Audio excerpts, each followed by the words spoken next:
What are they demonstrating for or against? Let me go a little bit because there is the music. So basically, in Italy, we have at least 3-4 women killed by men Killed. in fields every week. Since the beginning of this year, 2021, we had at least 3-4 women killed every week. Oh, wow.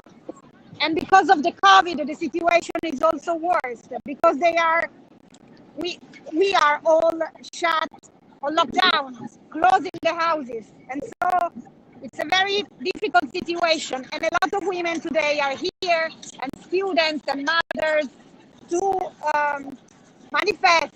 It's a pacific strike. Women want that this topic will rise and the government comes out with laws to help Italian women. Oh, wow. So I can see there's probably a few hundreds or a few thousands of people. Yeah, look. Wow. So if you're just joining, you guys, we are looking at Donna, Olivia, and then the street scenes of Milano, which is Rosello Cannavaro. And Rosella is demonstrating there against the violence of women in Italy, but because of the COVID, the numbers are very high. Wow, good luck with that. That's a very good thing to do today. Do you know if there's anything happening as well in the States, Olivia? I am unaware of any protests happening here, but I am in LA, so there could be a protest at any time, any moment. Yeah. Yeah. No, I know. That's like they were popping up here as well. And Donna, are you aware of any protests on your side of the East Coast, or if you're on the East Coast? I am on the East Coast. I'm in North Carolina right now. I'm traveling, so that's why I'm sitting in my car. I just pulled over for a moment. I have the future of the international women, my granddaughter in the car with me. Say hi, Gaia. Hi. And I have a lot of list of a few women who have inspired us along the way, who kind of set the stage for all of us, and international women who've led the way for all of us to come and to move forward in our path of strength and peace. So, bring it on. All right. So, like Elizabeth Blackwell became the first woman to earn a medical degree in 1849. There is, let's see, from Sri Lanka, there was Servio Bandariki, who was the first woman elected to the head of a country's government in 1960. And then she led the path, set the stage for her daughter, who went on to become president. So that's pretty cool. That's very impressive, yes. Yeah. Coco Chanel in Paris, who started a rags to riches story, paved the way for all women to become entrepreneurs. Regina Jonas was the first woman ordained as a rabbi in 1935. 1921, which paved the way for thousands of female writers and poets recognized in the early years. Let's see. In the United States, Andrew Dunwoody was the first female four-star general in the Army in 2008. Victoria Woodhull was the first woman to run for president in the United States in 1872. Japanese woman Junko Tabi reached the summit of Mount Everest in 1970, becoming the first ever woman to do so, reaching all 477. So there's lots of women who paved the way for us. That's very good. We keep hearing a lot of Roselli's in the background. I don't know if you can hear that. Thank Hi, you. Michael. Thank you so much, Donna, for that that view on all these wonderful women that have given us so much power through all the years. Olivia, do you have something to add? What inspires you for this International Women's Day? Of course, as an international woman myself, actually, is there a exact definition of international woman? I don't know, I guess but we're all international women, right? Yeah, we're all international women, right? yeah. We're not all international women. Okay, so I have the honor and the pleasure of working with over 2,000 women every single day in my work. So this is just a really amazing experience. And every single day, we're also working with nonprofit organizations that benefit women. For example, there is, or young women for this example, there's an organization called Days for Girls, and that's where we help females in tribes in Africa that have to stop going to school when their menstrual cycle starts. And so we help raise funds for them to have period underwear, basically, so that they can continue their education and pursue what they're meant to do, like their fullest potential. So we have the opportunity of doing that on the nonprofit side. And then on the business side, I have the opportunity to work with over 2,000 women all over the world. So really, really awesome. Awesome situation to be in, and doTERRA has been amazing for all of us. So yeah, it's awesome. Oh, that's very good what you're doing. So what is the business side of the 2,000 women you work with? So I do a lot of the business trainings for people who are looking to build their doTERRA businesses. So I am a doTERRA Diamond, which means I have helped a lot of people with their businesses, as well as getting to a more natural way of living their lives. So that is what I do.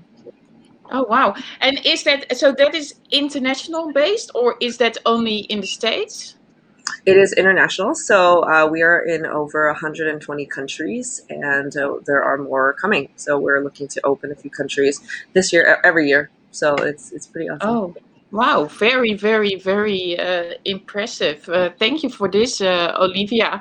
And yeah, and this it sounds a bit bizarre. Like when you talk about underwear for periods, why underwear for periods? Is it, and why not the supplies, like other supplies? Like, I don't know how you call that in English. Yeah, right. So instead of like feminine hygiene products, which are not quite as sustainable, especially in a village that is really sustainable, as in they use everything is reusable, including things that are supposed to be disposable, right? So for them, it wouldn't make the most sense to give them disposable feminine hygiene products, but more so reusable feminine hygiene products that they can use and wash and reuse again, because that's the life that they're used to living, and they wouldn't do quite as well with disposable feminine hygiene products, which would be actually not as sustainable.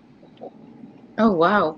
No, I'm learning something. Thank you for that. So that's very good to bring awareness to that. And can people also support this?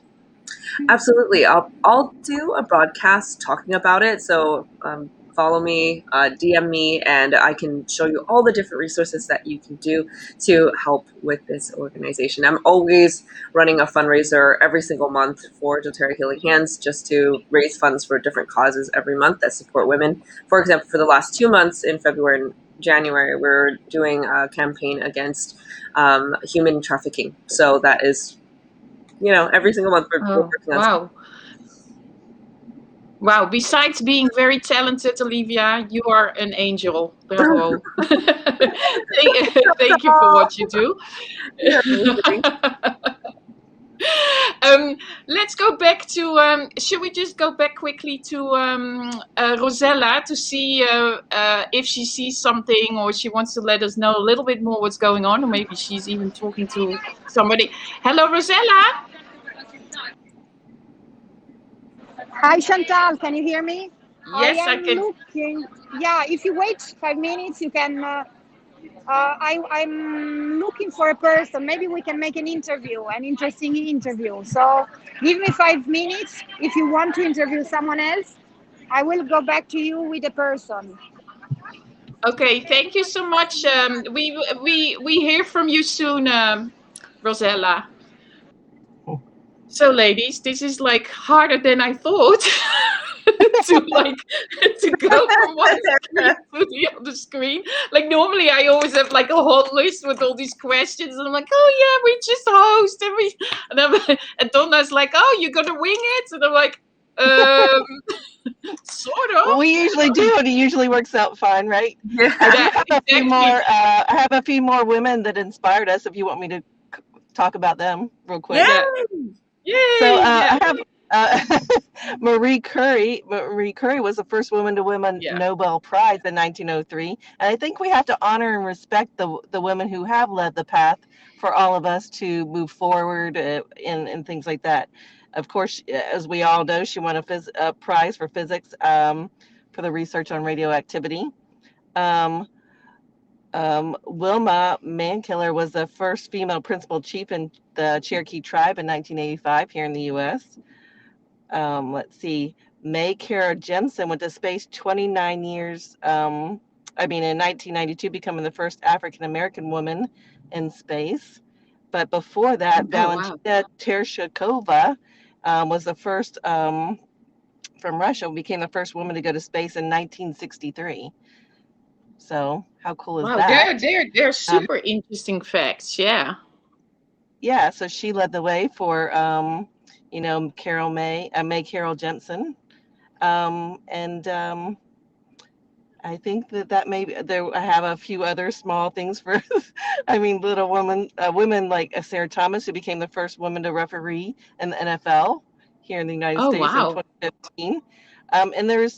But all of us, Aretha Franklin being the first female to be inducted into the Rock and Roll Hall of Fame in 1987. We think that wasn't so far ago, but how 1987 wasn't so far ago, 1963 wasn't so far ago, 2008 wasn't too far ago, and all these women kind of been paving the way for all of us to step into roles of leadership, and we're still working it, just coming up into that. So I just think that's so huge, and we really need to honor and respect all these women who have paved the way for us to step into our roles, and to not think of boundaries for all of us, to that we are unlimited to what we want to do if we allow ourselves to be. Yeah. No, that is for sure that they paved the way. I want to bring to the attention as well that, I always have like a little bit weird story time. I was normally going to plan to go towards the Eiffel Tower, because at the Eiffel Tower you have the platform of the human rights, and every manifestation that has to do with human rights always starts there. But as we have a curfew at 6 p.m., which is already past, I was like, okay, I'm just going to be at home. But I just saw that, of course, the Eiffel Tower, we all know the shape of the Eiffel Tower and what it stands for and what it kind of like is. Now, as a group, has just launched a 5-meter inflatable, I don't know if I can say the words, clitoris. Is that an English word?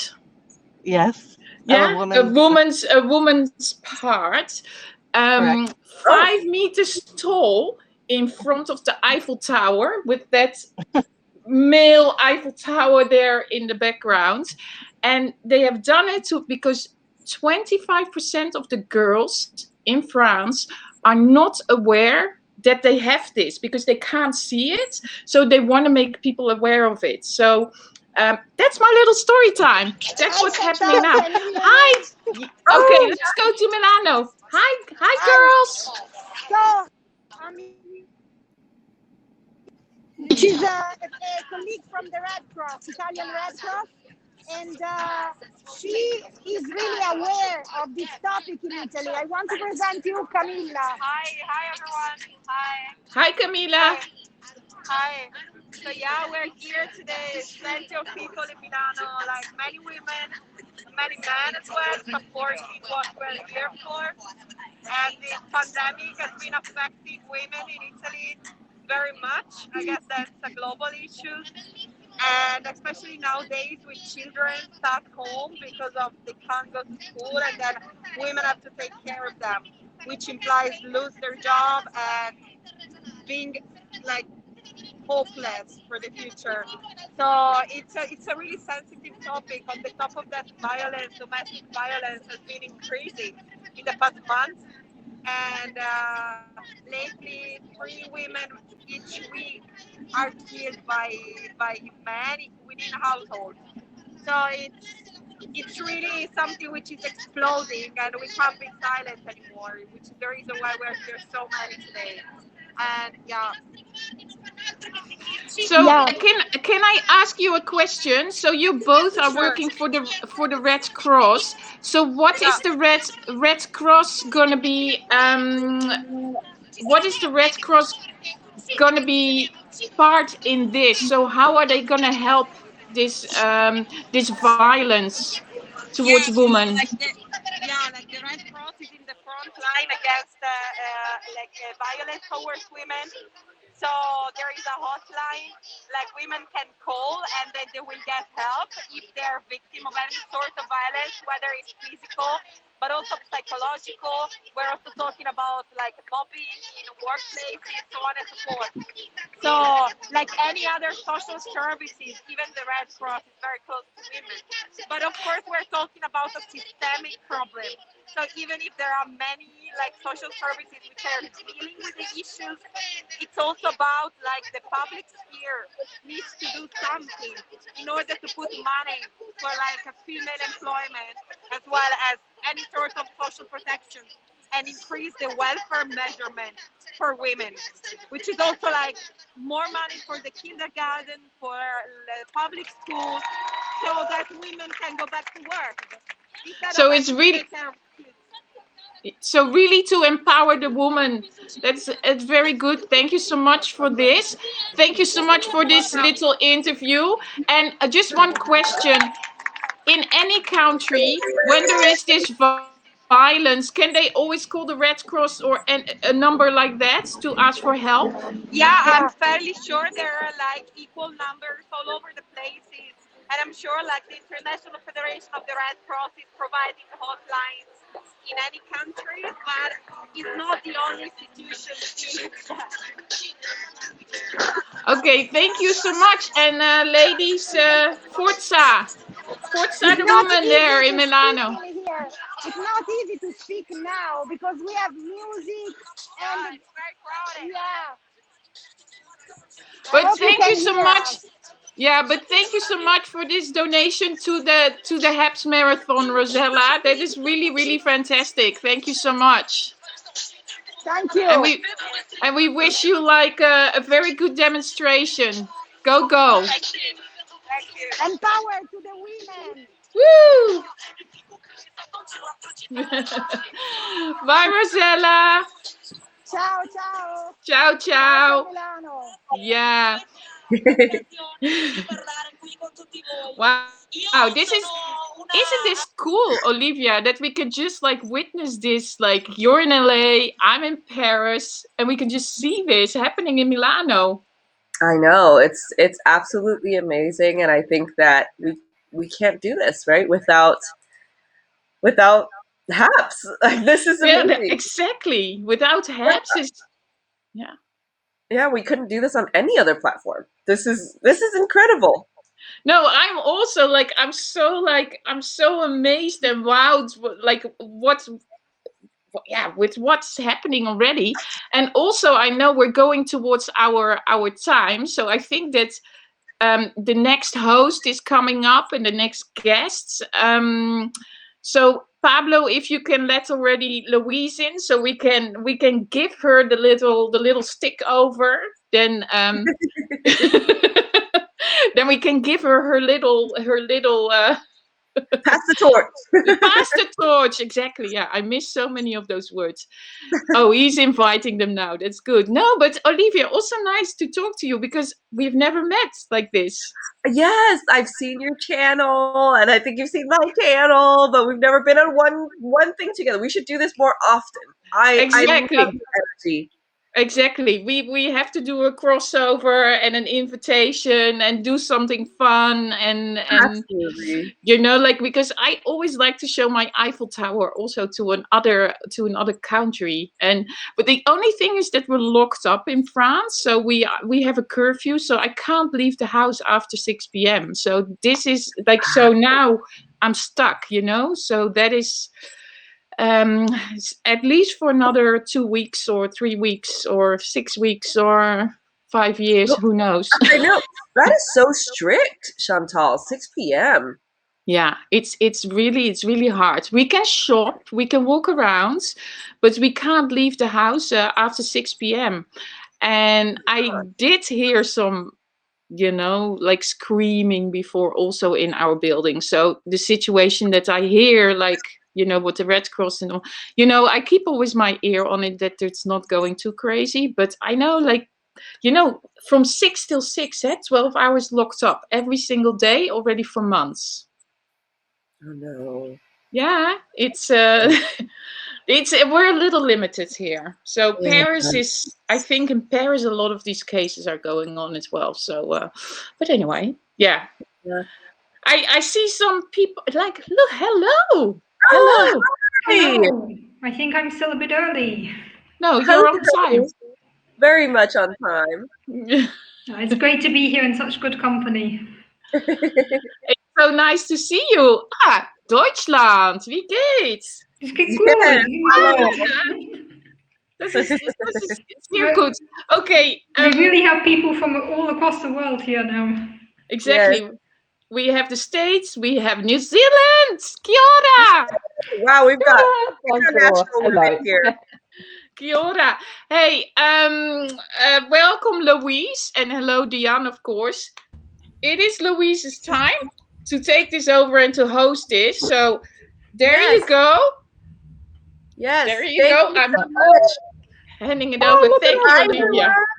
This is such an international screen. This is fantastic. Look, somebody from from a different country around the world. It's really amazing. So welcome, woman. So this is amazing. It'd be great if you could stay on for a while, Chantal, and just help us here. I just hang here. I'm gonna drink my tea while you're running this. Yeah, okay. So welcome everybody. Kia ora from New Zealand. I'm Louise, and I'm sitting here. The time now is just after 6:30 a.m. So I actually woke up at 5 o'clock this morning. So whoa. Oh, you're up very early. It's still dark outside. So hi, Diana. Hi. It's 6:30 in the afternoon for me, which is a much more reasonable time. Yeah, good. And hiya, Tonya. Hello. Nice to see you again. Woo! Yeah, you too. Tonya a couple of times in San Francisco, which is cool. So, wow, that was a great introduction, Chantal. That was really awesome. All those little hiccups along the way should be sorted now. And how fantastic to have Rosella there, right on the spot with the Red Cross. That was cool. Right in the middle of Milano. Wasn't that fantastic? That was a big surprise. Yes, amazing. Yeah, she's a hard worker and works for not only the Red Cross, but the people and the cause, and she's really amazing. So we've known her from Periscope for a long time. Yeah, it's nice to see all of the Periscope crew coming over as well. Yeah. So what is the let me ask some more questions. Yeah. To all three of you, what do they do in your country on International Women's Day?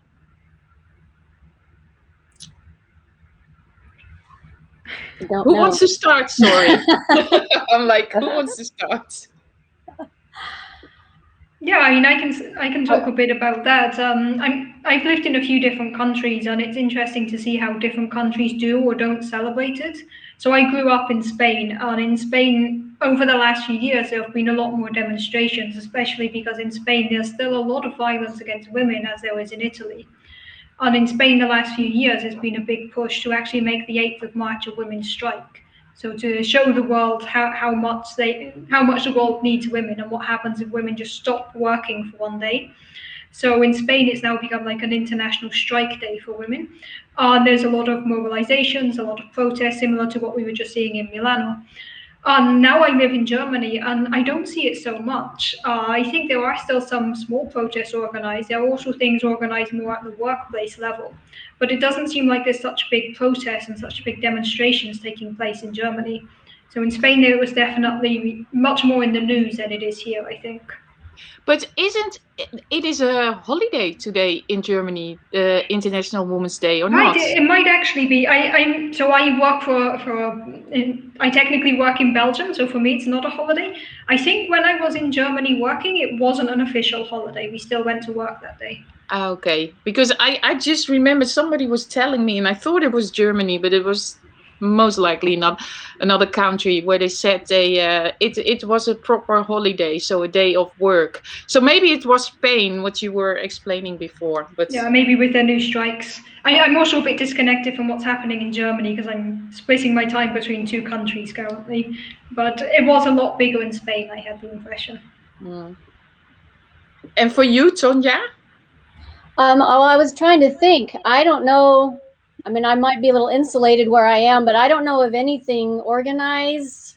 I mean, I see it on social media, obviously, and people, celebrating it that way, but I'm not aware of any like demonstrations or any public gatherings, especially in my area. So maybe that's more work we have to do. I'm not sure. And who is the woman that inspires you, or who are the women that are inspiring you? Me? Yeah. Well, I was thinking about what I would say or what I would contribute this morning, and thinking about who inspired me and following all the links I've been seeing the last few days, and it's like there are so many that I felt like I felt bad if I left anyone out, and so I kind of came up with categories, and I would love it if you guys watching, if anybody comes to mind when I mention these categories of women that I saw, or not even just women, but just mention them in the comments so we can all learn about them and grow from that. But I first of all, it was like the men and women who've gone before us, who've worked to get us to where we are today. We've already heard you guys talking about some, and Louise, you showed the suffragettes in New Zealand already on that walk. So if you haven't seen Louise's thing already, do that. But just the pioneers in their respective fields who've gone, we've heard them talk about them. Olivia mentioned some, and Donna from the last half hour mentioned some specific ones, but just who've paved the way to where we are today. And then there's just the ones who live and work behind the scenes, who aren't necessarily in the public eye, but I just know, that the moms and dads and the who are quietly affecting people's lives, that need to be celebrated too, that aren't going to be in the public. So all of those, the people who've gone before have really, I've really been thankful for them today. And I followed links, like I said, the last few days to learn more about things. But there are so many men and women working around the world in regions where women aren't even seen as people, almost, let alone deserving of rights. And they have nothing. And those, I just can't imagine working or living in a place like that. So those men and women just have really inspired me. And I probably will put some, share some of the links on my feed from the ones that I found. But, I'm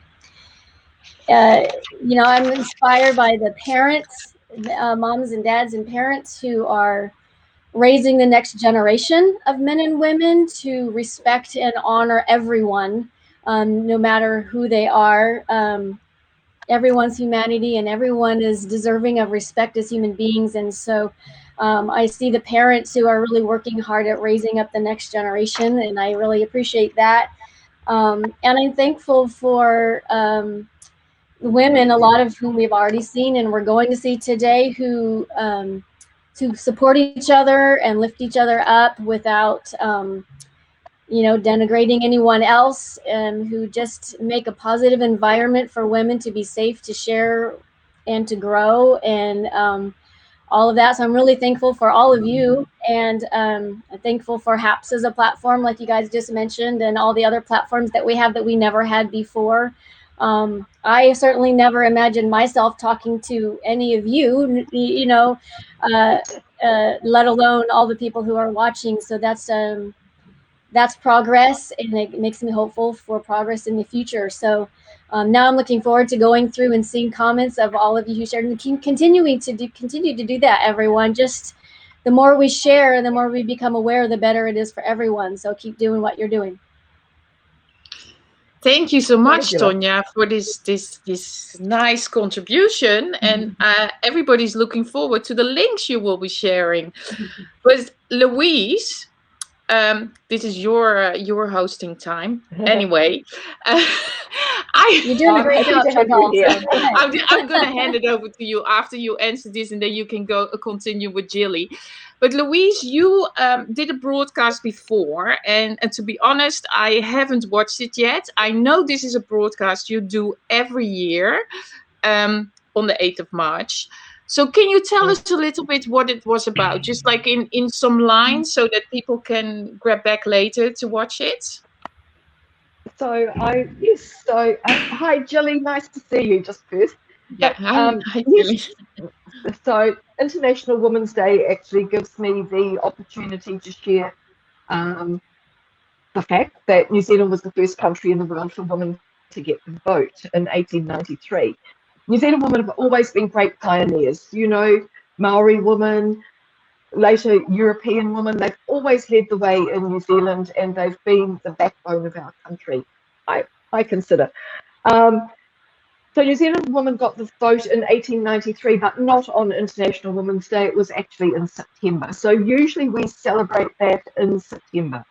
International Women's Day just gives us a great opportunity to acknowledge all of the women, not only in New Zealand, but around the world. So we don't actually have any huge celebrations here. I think there's a lot of individual ways to celebrate it here. There's not one big celebration. But I always like to do my own with my $10 note. Oh, wow. And this is Kate Shepherd, who was the principal suffragette who fought a long and hard battle to gain the vote for women. So, in fact, she is the woman that I admire really a lot in New Zealand. Apart from Queen Elizabeth, she's the only woman on our currency. But I will just bring you up to date a little bit on the woman that I most admire in New Zealand is Helen Clark. So Helen Clark she's been the Prime Minister of New Zealand for several terms. She's not the current Prime Minister. We have Jacinda, another woman, who's fantastic as well. But also Helen Clark was the first woman appointed to the United Nations Development Growth area. In 2009, she went there and spent 8 years in New York at the United Nations.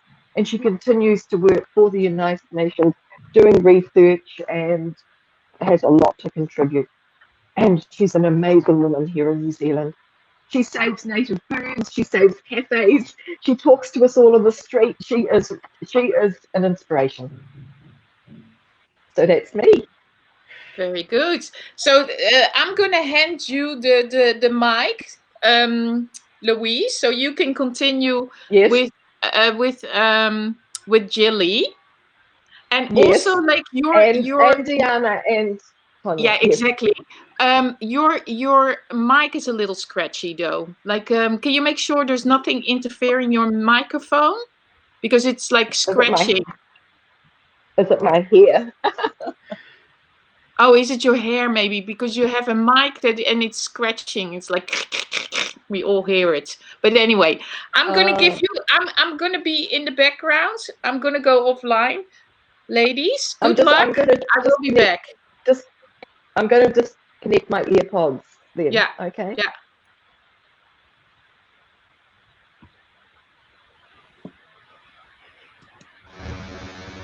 Oh, now it's even worse. Oh, no, it's good. there we It's go. good.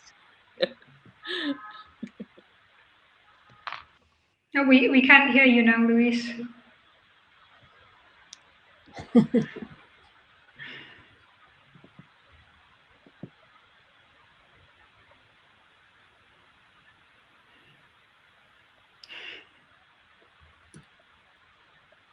She's gone. I got brought back in.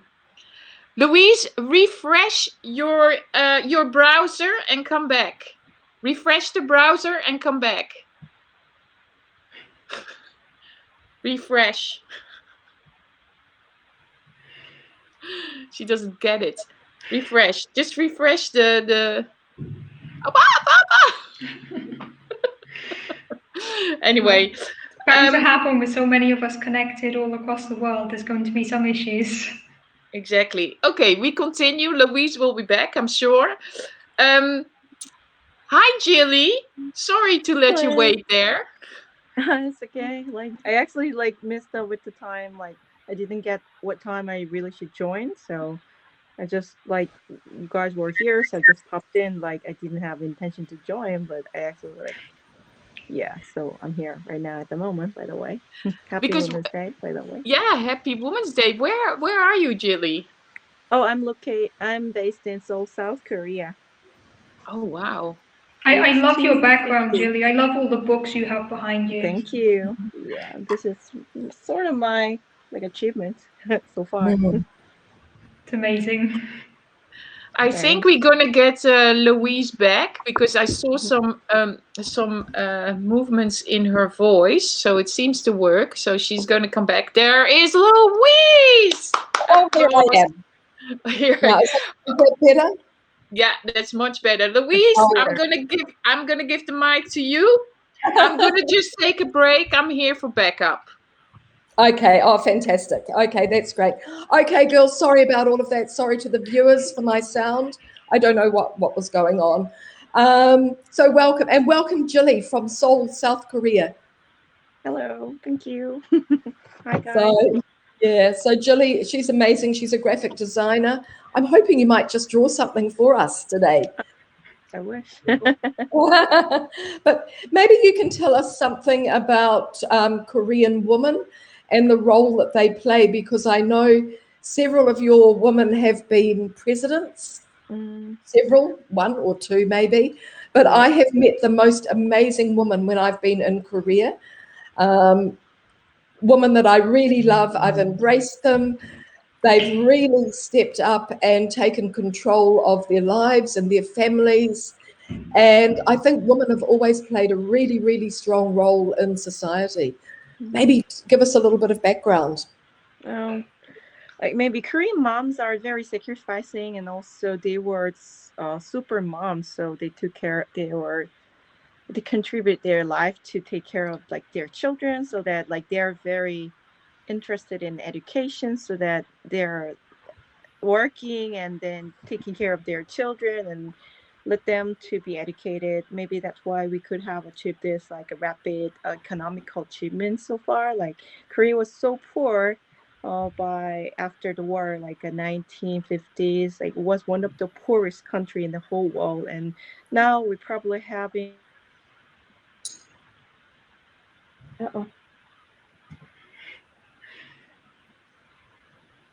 We lost her. We lost Jilly. We're all having a few problems. But I have actually spent quite a lot of time in Korea. Oh, there we go. No, Chantal. I've spent quite a lot of time in Korea, and before COVID, I actually lived there for a year or so. But before COVID, I went to Korea. I feel I have real family there. And I always say I lost my soul in Seoul, but I find Korean women really strong and really amazing. Artists, chefs, all sorts of women that have started businesses all in the last 20 years, I suppose, stepped outside their household roles and created small businesses. So it's really quite amazing to become involved, not just to visit as a tourist, but to actually become involved in the daily life of Korean people. So it's fantastic. I mean, COVID has stopped us all traveling and doing stuff and being such international people. But I'm sure that by the time it starts again, we're all going to start to travel in a much better way, a much more sustainable way.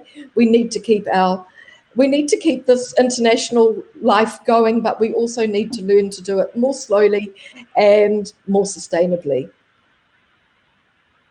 No, absolutely. What do you think about that, Diana? Yeah, I was just agreeing with what you were saying there, that we really do need to focus on sustainability, and that's something that we can definitely learn from our COVID times, is how to become perhaps more sustainable, if there's one good thing we can take away from this. Yes, absolutely. Just reading the comments that are coming up here on the side. Just want to say how fantastic it is to see everybody, and thank you for supporting us here. International Women's Day. I mean, it's a day that we celebrate everybody, really, our grandmothers. I mean, we all have little family stories that we can tell about the woman that brought us up. And, you know, as a child, I spent a lot of time with my grandmother gluing the front page into the library books because she did the buying for the local library. And I can still smell that glue when we used to, I'd take the Davis paste and I'd put the strip along and then stick it into the front of the book. And I've still got this image of libraries and the smell of them because of that. Yeah, the women in our lives really do leave a big impact on us growing up, I think. Yeah. And look at all your gorgeous books behind you, Julie. Yeah, I'm back.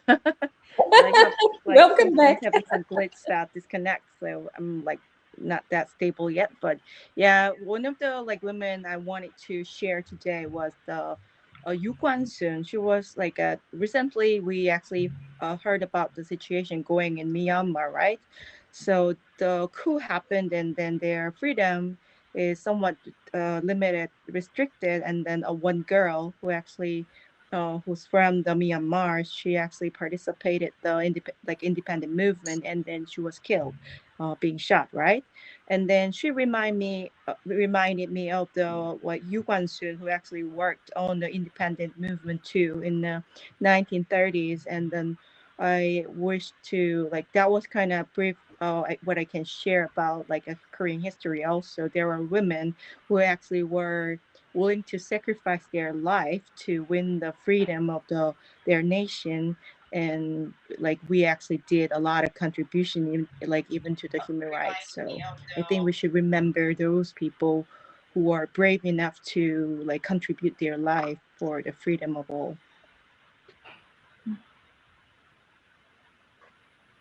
Fabulous. Fantastic.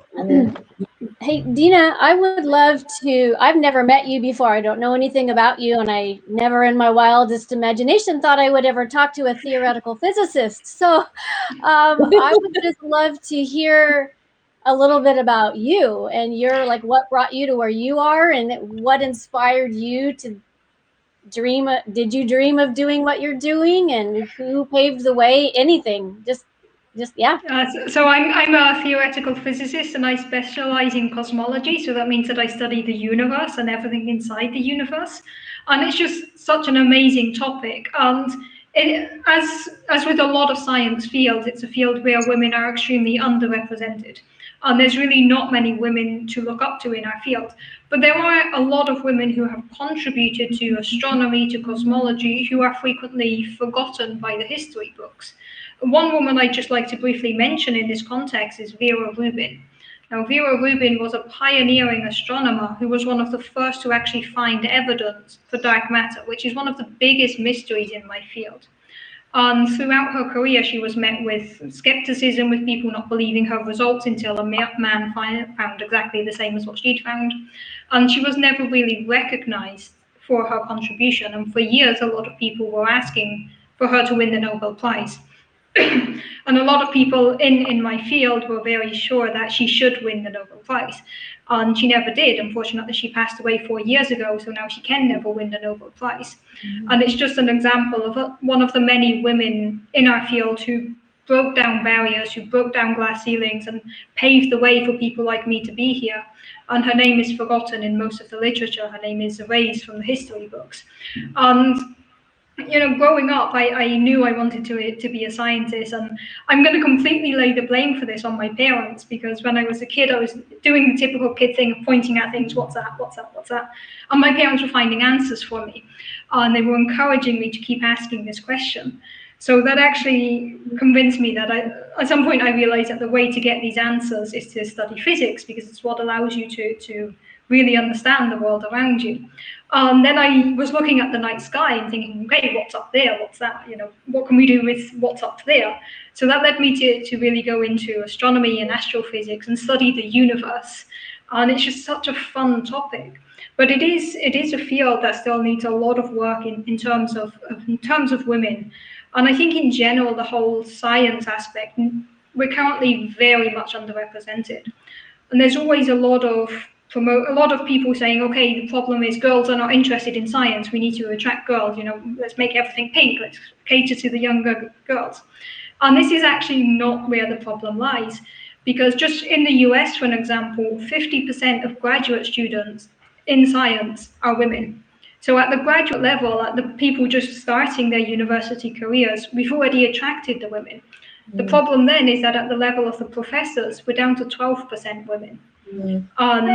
We really have to ask the question of why are so many people leaving? What's causing these women to actually leave science? One of the biggest reasons is that science is just, the way science and academia is set up, it's not welcoming to women.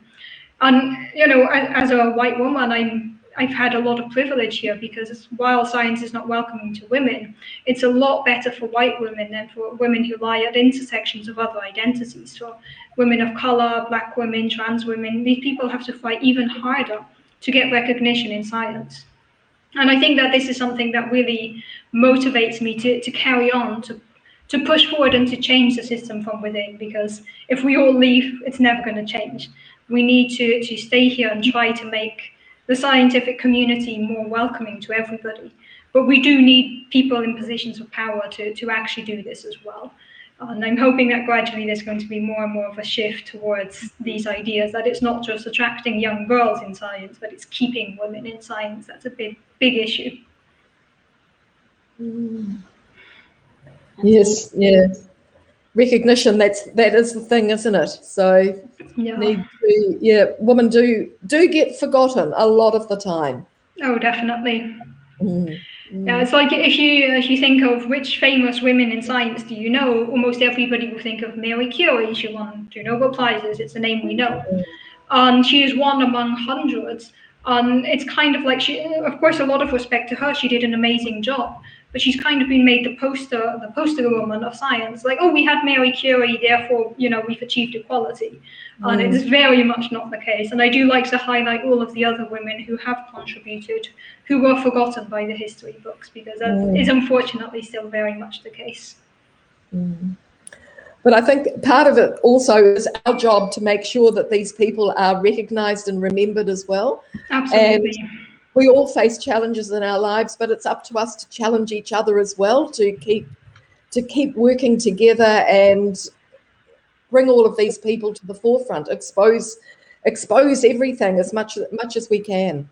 Absolutely. And if I can just tie it back into a comment that was made early on in the broadcast in the comments, there's also an issue related to this, how women are not given credit for their experience. One basic case of this comes along with titles. Now, I will never expect people to refer to me by my title of Dr. Hooper. But if we're in a professional setting and my male colleagues are introduced by their by their title. If my male colleagues are introduced as doctor and then I'm introduced as Mrs. Hooper, this is something that does happen, and this is something that adds to this problem of not recognizing the expertise of women. There was a big debate about this recently when Dr. Jill Biden was accused, like, oh, she's using her title when she shouldn't. It's like, no, she earned that title, and we should recognize this. We should really recognize women's experience. And I speak from the position of having one of these degrees, but also women in all walks of life. We need to recognize women's experience and accept this. And I think this is something that still, there's a lot of work to be done here, especially in terms of how our male peers see our experience and always undervalue women's experience. So where are you based at the moment, Diana? So I'm working in Belgium, in Brussels University, but because of the pandemic, I'm hiding out in Germany. Okay. I'm at my partner's place in Germany because okay, so your home is Germany. I'm currently in Germany. My actual home is Belgium. Oh, Belgium. Okay. Oh, fantastic. Oh, good. And Tonya, tell us a little bit about what's going on around you at the moment. I know that you're reading War of the Worlds. Yeah. Yes, I've been practicing my French, so you know that's you can. If you don't know French, it sounds great, but if you do, I'm really sorry. Oh, that's fantastic. No, I just have really been enjoying, well, you know, the transition from Periscope to Hapsier and meeting a new group of people and just connecting people and broadening people's horizons and, you know, just encouraging people to not get so overwhelmed about like changing necessarily the whole world, because that's a really big mountain. But if we can each change our own circle of influence and do as much as, you know, we can, then that's huge. And I see a lot of people just get overwhelmed. Like there's so much work that needs to be done everywhere, and I can't do any of it. So I'm not going to do any of it. I can't do all of it, so I'm not going to do any of it, and they just get overwhelmed. So I would just encourage you all, just in your spheres and where you can, like you guys were saying, just continue to build each other up and speak up when you see others not being treated well, and stand up for each other and support each other. And I think that's a win. And I think if we all do that, that's going to be huge. So, yeah. And also, you know, everybody has a story to tell. Yep. Everybody has a story. We don't know a lot about a lot of people, but it's really good to encourage people to tell their own little stories. And that's how we learn. We're going to make a world that is much bigger and much more open if we can share more of what's going on around us all. Oh, absolutely. I think it's so important to hear voices from many different people, many different walks of life, and many different experiences, because learning about other people's experience also helps us grow. And it's, you know, having more diversity is never a bad thing. It helps us out in so many ways, and it helps us grow as people. So, or you're getting lots of nice messages on the side, Diana. Yeah, I see some of my regular followers are in here chatting as well. It's always nice. It's also very nice to see a lot of men in the comments standing up for us today as well. Yeah. Yes, yeah. And I'd encourage all men and all women to carry this energy throughout the year. It's not just today, it's every day. Yeah, that's right. And I think today gives us a chance to have a voice and to maybe share a little bit about not only ourselves, but be inclusive and bring everybody else into this time that we have here, 8 hours or so. We can include so many people, so many ideas, and send a little message out to all the people in the world about how fantastic women are. And, you know, we can't do it alone. So we just need to always be right here on the spot and supporting everybody. Well said. So there we are. Okay, must be time for the next people to come on. I'm not sure who's after I us. don't know who that is. No. Oh, Well, we did start late, so I guess we can stay on until the Okay. next people. Yeah. Okay. Yeah, okay, let's just wait until they pull the next people in as well. So during the day, I was looking at the list of all the people that are going to be coming on. So we're going to get lots of interesting stories from different women around the world. And I believe some men are going to be brave enough to come on here with us as well. So Oh, nice. it's going to be really interesting. So I'm not sure who they are, but it's going to be lovely. So it'll make it an all-round entertaining day for us all. Definitely. I will miss it in later hours because of the time difference. And, you know, for me, it's still a reasonable time. I just remembered that Louise, you're up at like 6 o'clock in the morning for this. And I haven't had my coffee yet. I'm going to do that. On my next break from this, I'm going to make my coffee. So Yeah, you definitely need coffee. Yeah, but I actually have a fairly tonight. I've got a reasonably busy day actually. I'll take a break from this because I'm going to be meeting some people for lunch. But then later on in the day, I go to Street Choir, which is an organisation that we have in my local area for for anybody that's marginalised. So we have a lot of homeless people. We just have a real cross section of our particular community. And then I go to Maori language class for an hour before that. So I have 3 hours doing something completely different, which I really, really love. And I can't sing. I'm not a singer at all. I'm only there for the community. So, but I have a lot of fun with people. So, and of course, all that cooking that you see me do, I usually take along to the Street Choir as well. So it's not. Nice. I'm not eating it. I'm always taking it for our little break that we have. So yeah. So my day's quite long today.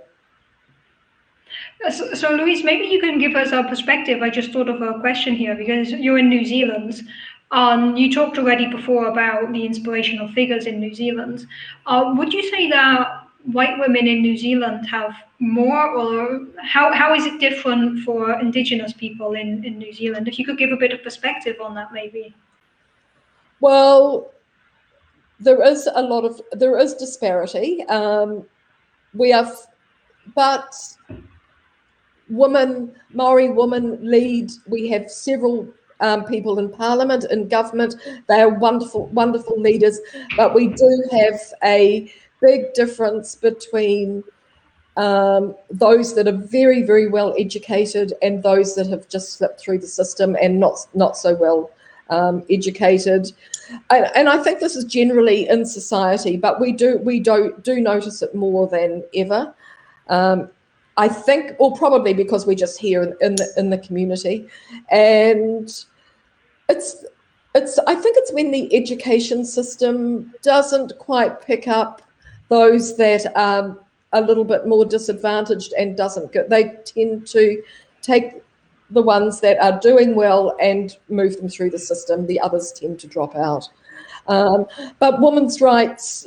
Generally, Maori have had to fight for a lot of rights since colonisation. And I think that's a general thing all around the world as well. Dame Whina Cooper, she was one of our great Maori woman leaders here. She led the Hikoi, the Land March. I think it was in maybe 1978 or 1978, I think, around that time.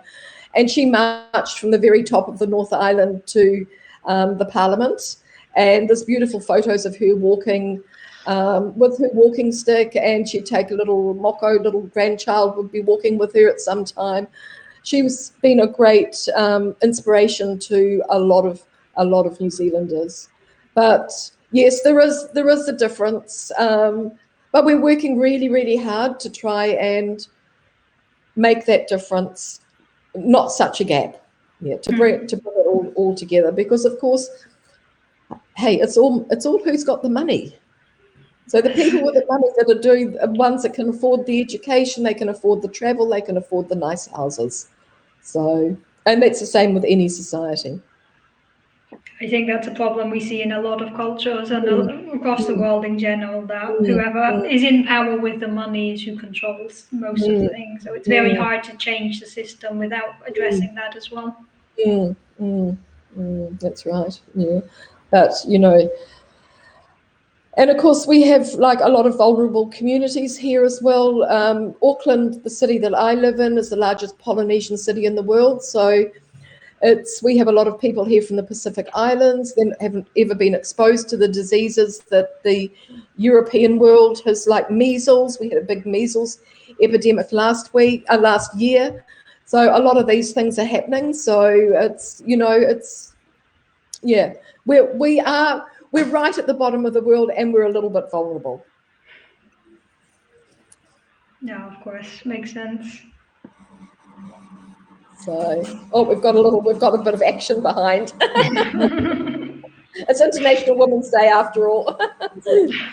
Louise, I have to get to my day job now, but I just wanted to thank you for having me on here for a bit. And Dina, it was really nice meeting you. So I'm looking forward to hearing more from you. And you guys, just like we've been saying, just keep encouraging each other and standing up for each other. And I will see you all around. Yeah. It's nice Thank meeting you so much, Tonya. Happy International Women's Day. You too. Hey, we have Chantal back. I'm back. I'm sitting here with my cup of coffee, awake. No. I have a ginger tea. But I'd like to. I heard the question about the indigenous people in New Zealand. I have to add something to that because I'm married to a Maori, and what they have in New Zealand is they have the treaty where they have given the land back. I'm right, yeah, if I'm telling this story, Louise, that they gave it back to the Maori people, to the indigenous people, which is involving a lot of money. Okay, so all these tribes, they got these bulks of money or what they get from the government, and they are put into I don't know how you call it, but where Maori kids can get funds to study. So into a trust. Exactly. Yeah. It is in a trust, and they get paid out of a trust already when they're born, to go to school, to help. Also the people like later in life, if they get troubles, they get the opportunity to travel, to learn about the world, to feel better. So these trusts are helping a lot, I have to say, because I heard that and I was like, so New Zealand is very advanced with the indigenous people in paying back what they took away from them. Okay. So the Treaty of Waitangi was signed in 1840 between the British government and the local Maori chiefs. And it was a well-respected document at that time. Unfortunately, the reading of the Treaty of Waitangi is completely different in Maori from when it's translated. After several years, the Treaty of Waitangi was upheld for several years, and then with the influx of European people, the land was being taken away from Maori. A lot of land was taken illegally. In some cases, it was sold. So land that was sold could not be returned. But many, many years later, we had the Waitangi Tribunal. So this is when the rights of the people were disputed, and the Treaty of Waitangi ordered that the illegal land that had been taken needed to be given back to the tribes. So this has been an ongoing process for many, many years. So land has been given back, and when it couldn't be given back, money was given back. So it was a financial settlement. Then it's up to the iwis. Look, and I may not be describing this in exactly an official way, but this is my understanding of it.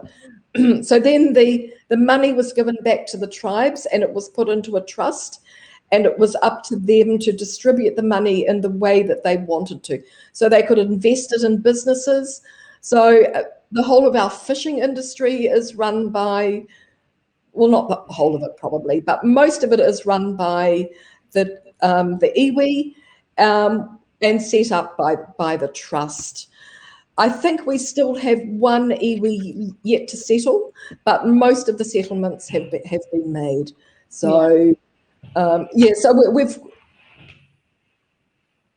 I think we're almost getting. It's almost, I don't know, not equal, but the reparations have been made and people are generally satisfied.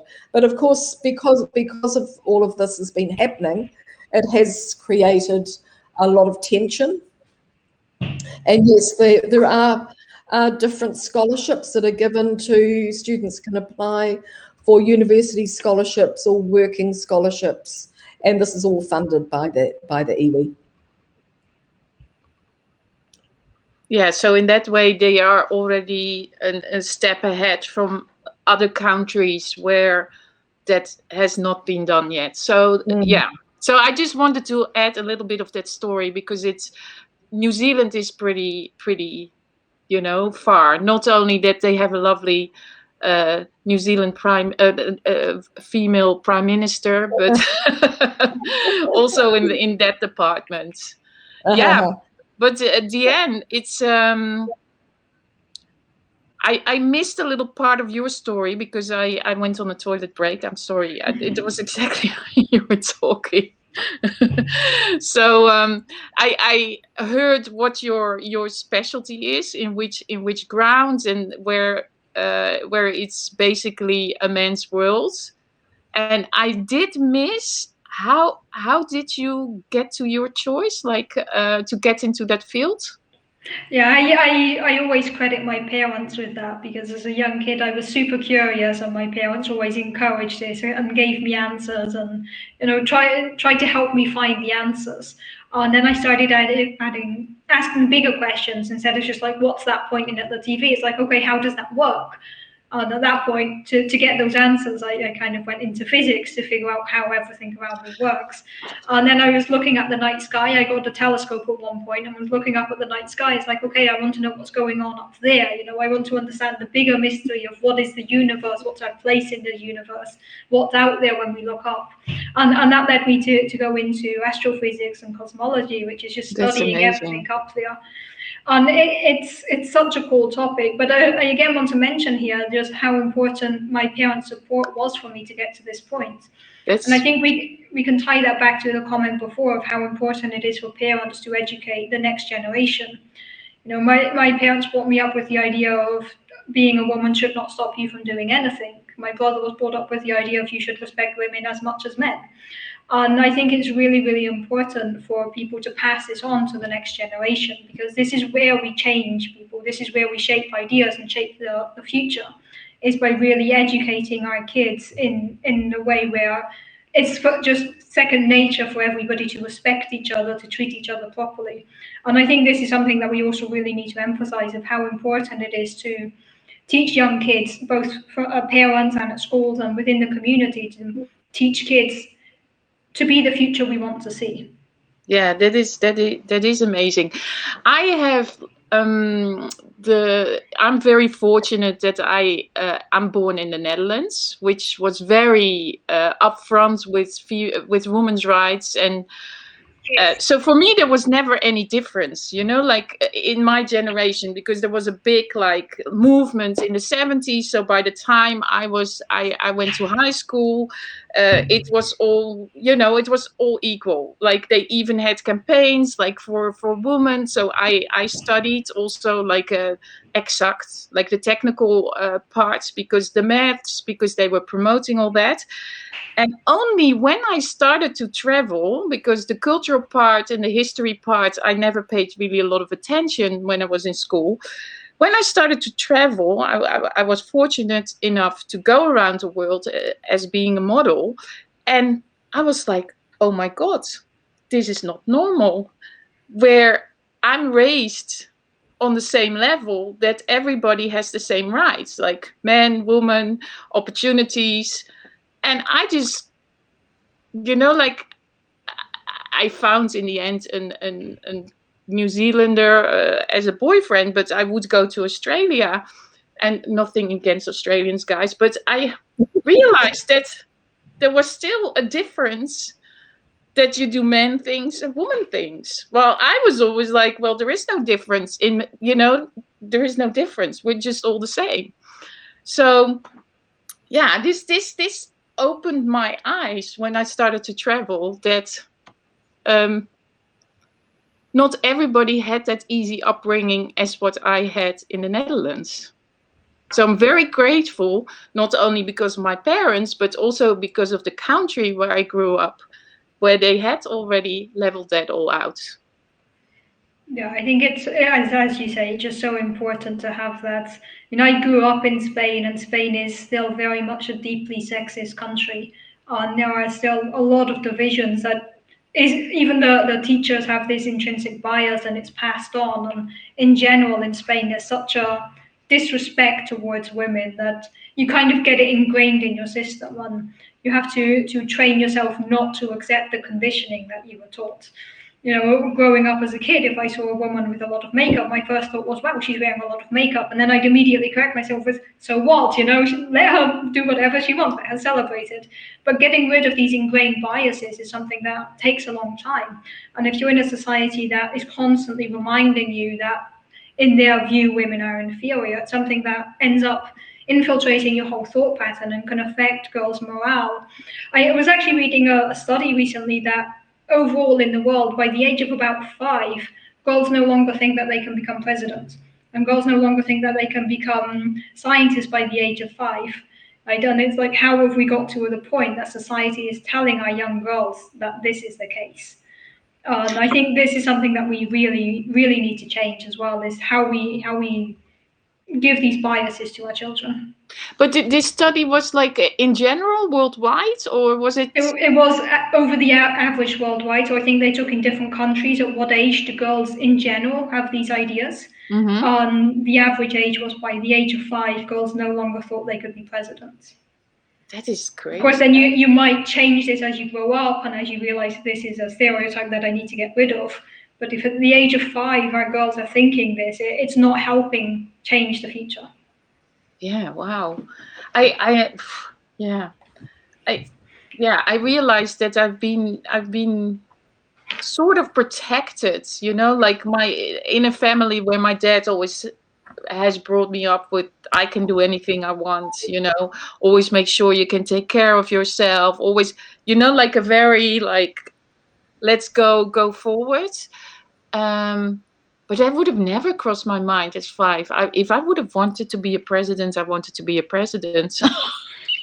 Yeah, I know that's how we should all think, right? That there should be no barriers like that, regardless of your gender, of your race, of your religion, of your sexual orientation, or your gender presentation. This should not be a barrier to anybody. No, and these are the type of barriers we need to destroy. No, we should be able to do whatever we want, and what our passion is, basically, that we can follow our passion. I think that is like a very important thing. If your passion is in the maths, or your passion is in that direction, you should be able to follow that, and not like, oh, you have to do this or that. And yeah, wow.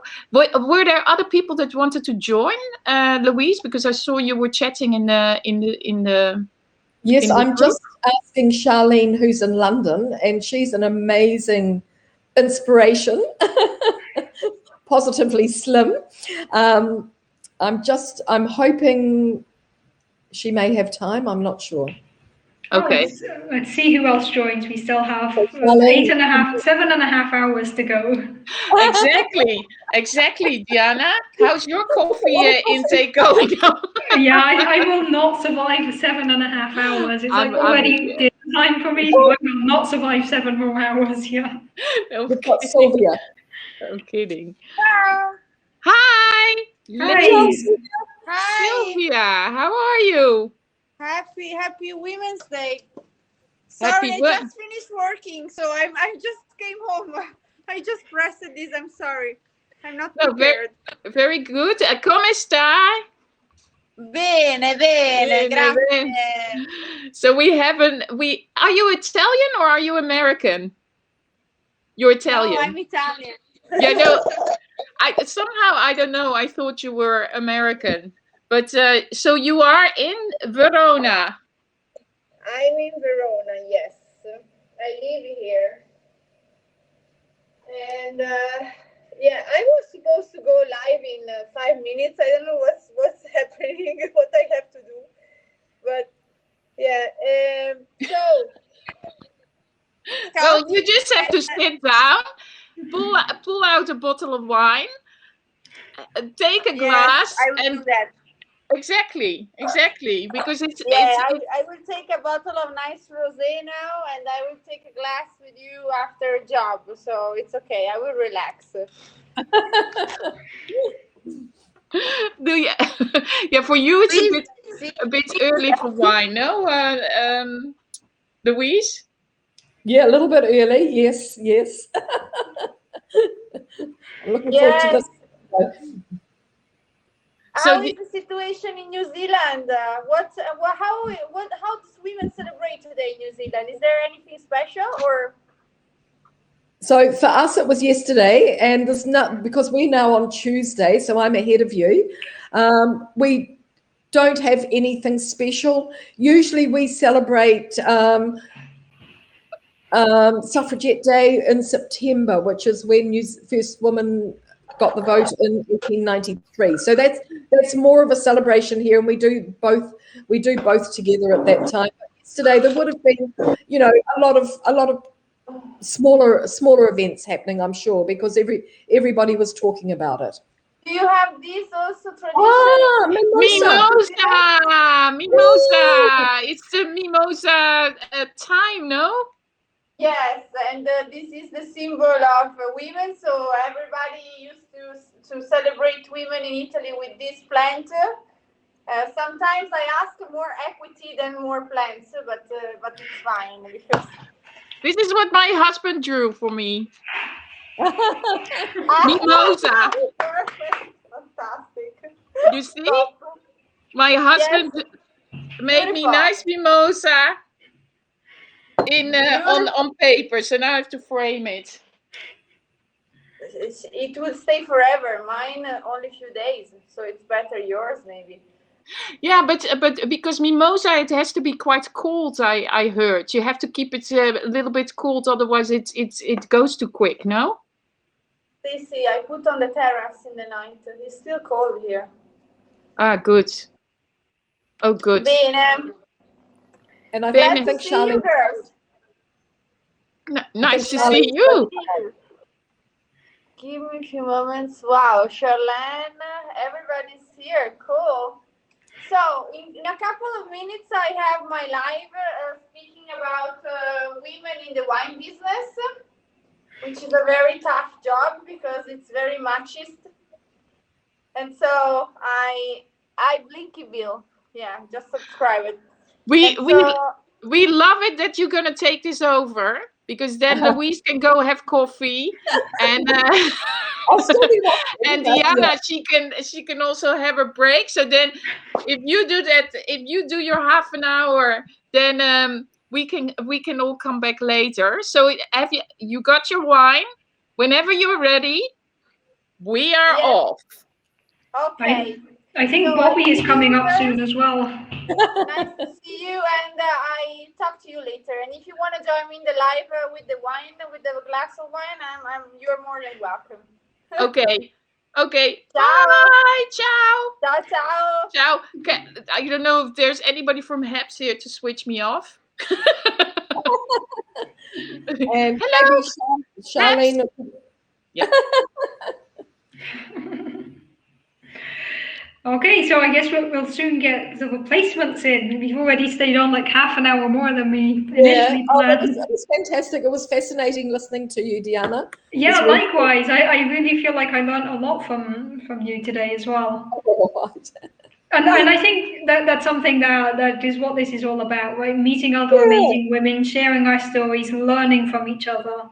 exactly. And we don't have a script, and we're just chatting, and it's really very nice. much improvised. Yes, yeah. And I think Charlene will come on a little bit later. I'm just actually trying to read who's coming up next. I think Bobby is coming up next as well. That will be fun. She's always great fun. Yeah, there we go. Yeah, I think it's also great, just a shout out to the HAPS organisers for putting this together, because it's really nice that you've given us this platform for like 9 hours to just chat and have fun and get to know each other and celebrate women everywhere. So thanks to the HAPS team for setting this up. We're very, very happy about this. And I think we should go and leave Sylvia with her wine. I guess we should wait for the replacements to be in, so there's at least somebody on the screen. Yes, yeah, but Sylvia was there, so she's taken off somewhere. Yeah, she's getting her bottle of wine. Oh, she's getting it. Yeah, left to do her own. Oh, she's left to do her own broadcast. Yeah, she'll be back soon with wine. Okay, so maybe Sylvia left to do her own broadcast. Oh, we'll be back. We should get Charlene in. Yeah, I think she's coming up, and Bobby is coming up as well. They're probably just in the in-between phase of joining, so I think it always takes a few minutes.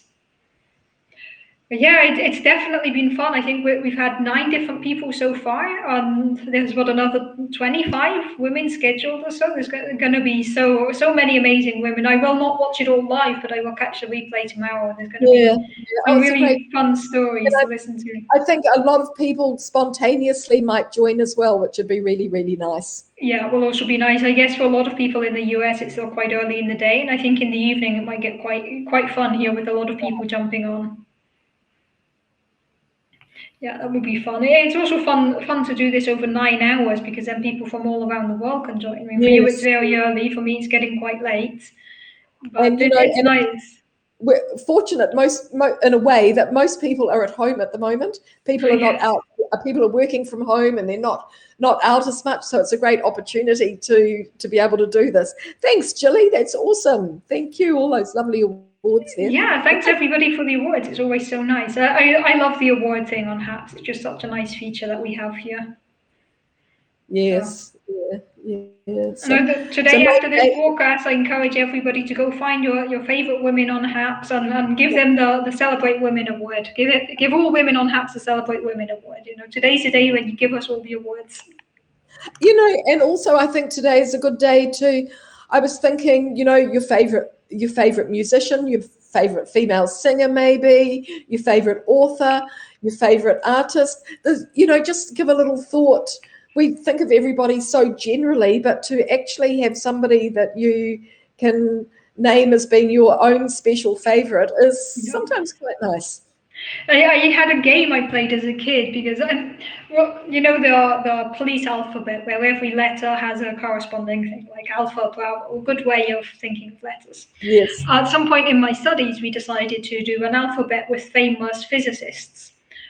Doing that is like, for the letter A, think of a physicist with a surname starting with A. And we drew up the list and looked at it, and we had 1 woman out of 26, and I was very annoyed about this. So something I like doing sometimes is just see if I can do my alphabet with random women who I think are inspirational, and find 1 for every letter. And it really forces you to think about, like, which famous women do I know whose surname starts with a Z, who I can add here, who I think is an inspiration. In order to fill this out, you end up having to like jump on Wikipedia or on Google, like, show me all inspirational women with this letter. And then you learn so much about a lot of inspiring women. So that's a fun activity. If people like doing these things, it's one of those really weird things, I know, but if you like doing this, try doing an alphabet and picking up a woman for every letter, and see if you can find all 26 women. Yeah, that's amazing. Somebody's just asking, what was the name of that game? I don't think I ever gave it a name. It was just a game I played with my friends, and then carried on like, okay, let's just do this. Okay, yeah, well, maybe you should do it. Yeah. And physicists are notoriously bad at naming things, so if we have to come up with a name, it would probably be called something like the alphabet name game. So we're very bad at figuring out names for things. Well, Melanie's here. So Melanie's, she says one of her favorite poets is Maya Angelou. Okay, I haven't heard of her. I will absolutely go look her up. No, I haven't heard of her either. Maya and Angelou, maybe, or Angelou. Yeah. Jason's saying he loves Olivia Ty. Oh, I think we all do.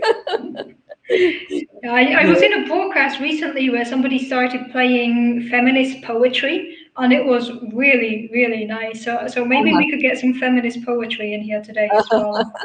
Yes. I'm just going to see if Melanie, would you like to come up and read a poem to us? Oh, that would be amazing. That would be great, wouldn't it? I'll just, I better ask her before yeah. Because Melanie reads a poem every night. I'll just see. I'm definitely happy to have more poetry here. Yes. And I don't think she's too shy. No, I think we have Charlene joining us now. Oh, good. Yes, looks like it. Fantastic. Great. And Rita, awesome. Oh, and Rita, nice. Hi. Oh, hi. Hi. Nice to see you, Rita. Hi. This is my water and lemon juice. Every day I have a glass of water, start the day, water and half a lemon. Good thing to do. It fixes everything. Yeah, if in doubt, use lemon. Absolutely. Yeah. Rita, where are you from? I am from many places. I was born in New York from Italian parents. Lived a good part of my life where my ancestral land, which is southern Italy, and spend most of my time in Philadelphia these days. Okay. Oh, yeah. Okay, great, great. So, and okay, so Philadelphia, you're just coming out of winter? Yes. So it's been a cold winter, I'm sure. It has. It really has. Thanks to HAPS, we know exactly what the weather's like in every country around the world. Yeah, it's really good, right? We can figure out everybody's time zone and weather. I still get so confused with the time zones. Yeah, you constantly have to remember, like it's this time here, it's that time there.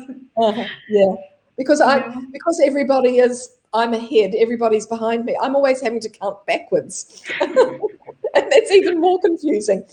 Yeah, in Europe you have to count forward and backwards, like, depending who you're talking to.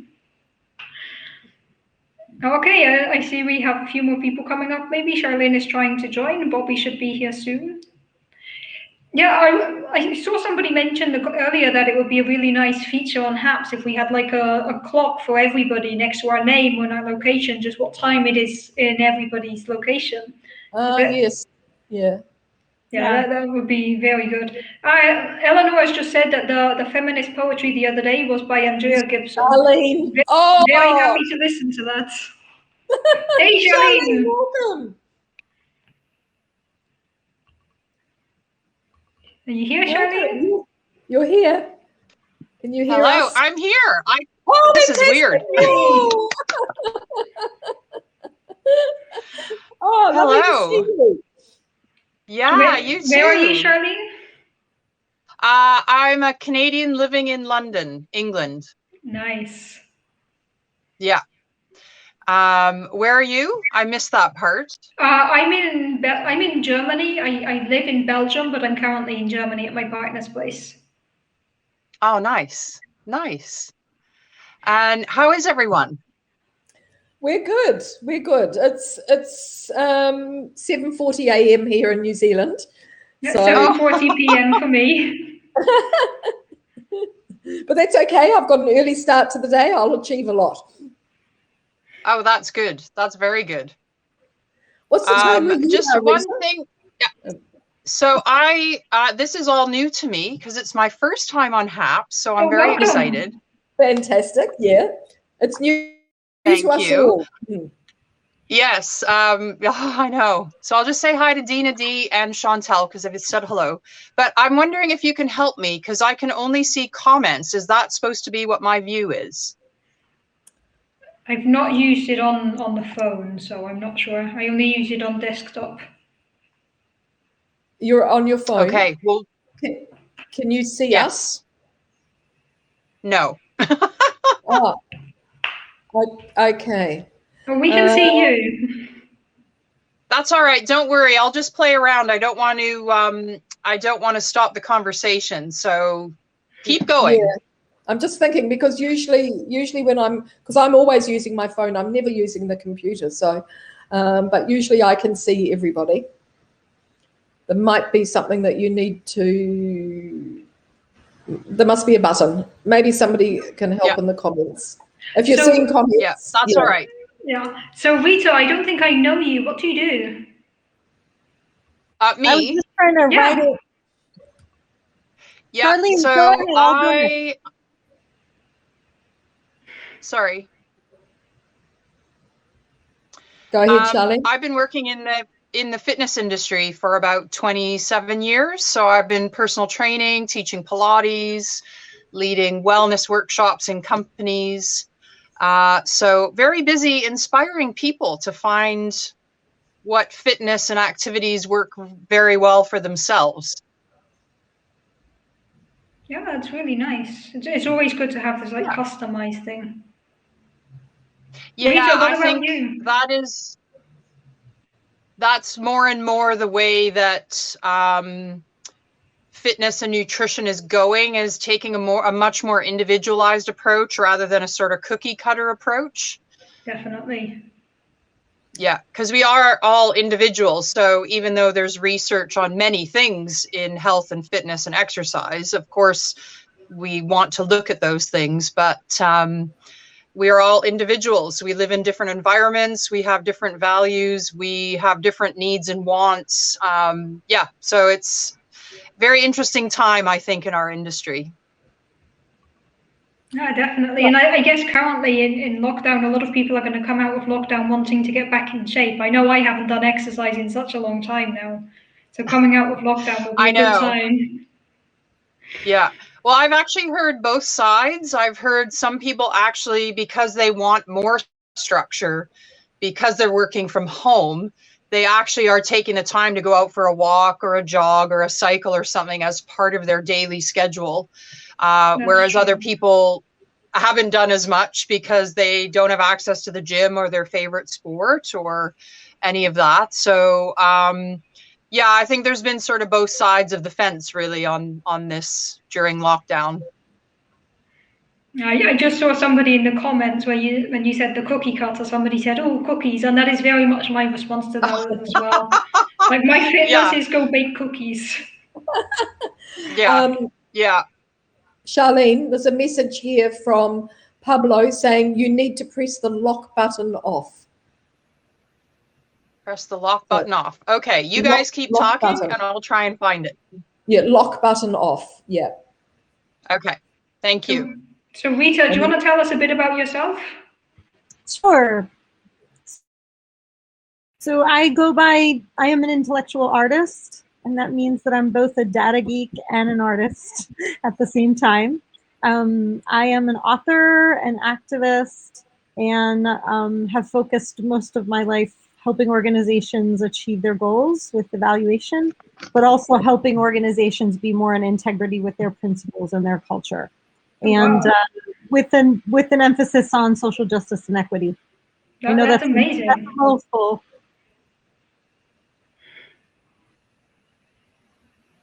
Sorry, I think I cut you off there. I didn't mean to do that. Just like, wow, that's so amazing that you're helping people with that. Yeah, I said, I know that's a mouthful. I have a new book coming out in about a month, so I'm pretty excited about that. So it's exhausting and excited at the same time. What's it about? The book is called Digging Up the Seeds of White Supremacy. Oh, and it does a historical analysis of the intentions that were set in each and every one of our systems when they were created in the United States. So medical, legal, criminal justice, juvenile justice, education, and so forth. So we can actually look at how fear and white supremacy were embedded in all of our systems from the very beginning. That sounds really interesting. Where can we pre-order your book?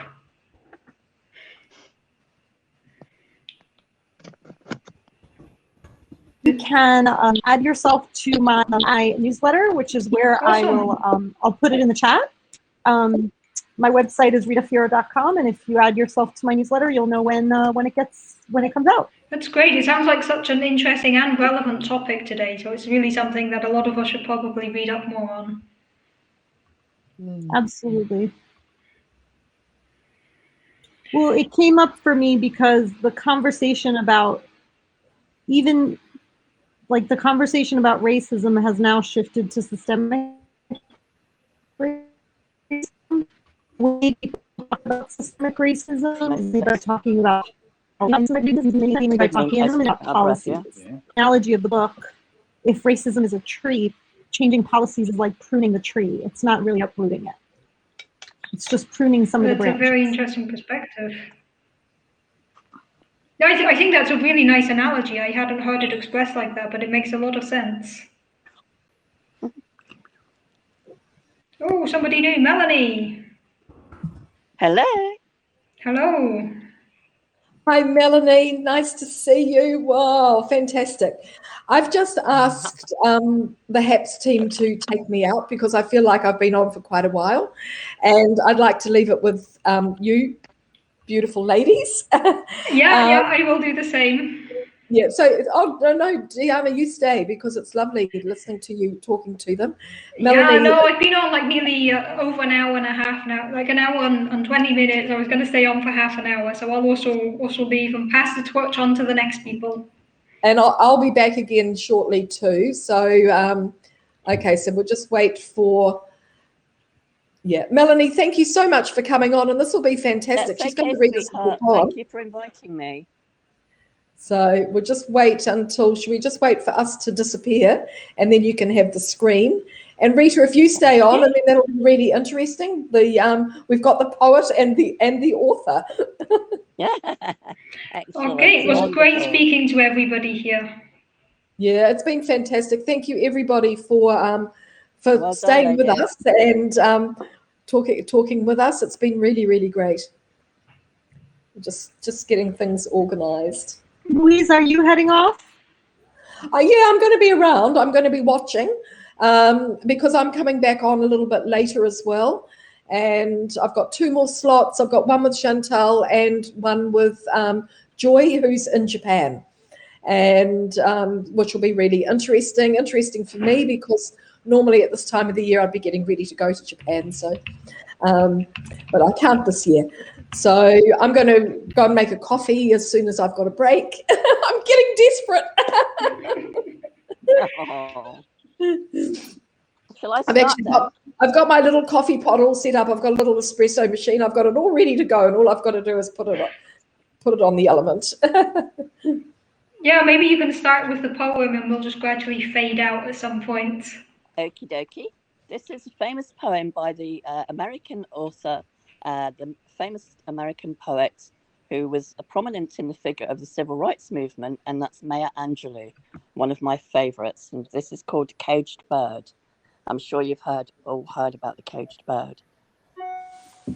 A free bird leaps on the back of the wind and floats downstream till the current ends and dips his wing in the orange sun's rays and dares to claim the sky. But a bird that stalks down his narrow cage can seldom see through the bars of rage. His wings are clipped and his feet are tied, so he opens his throat to sing.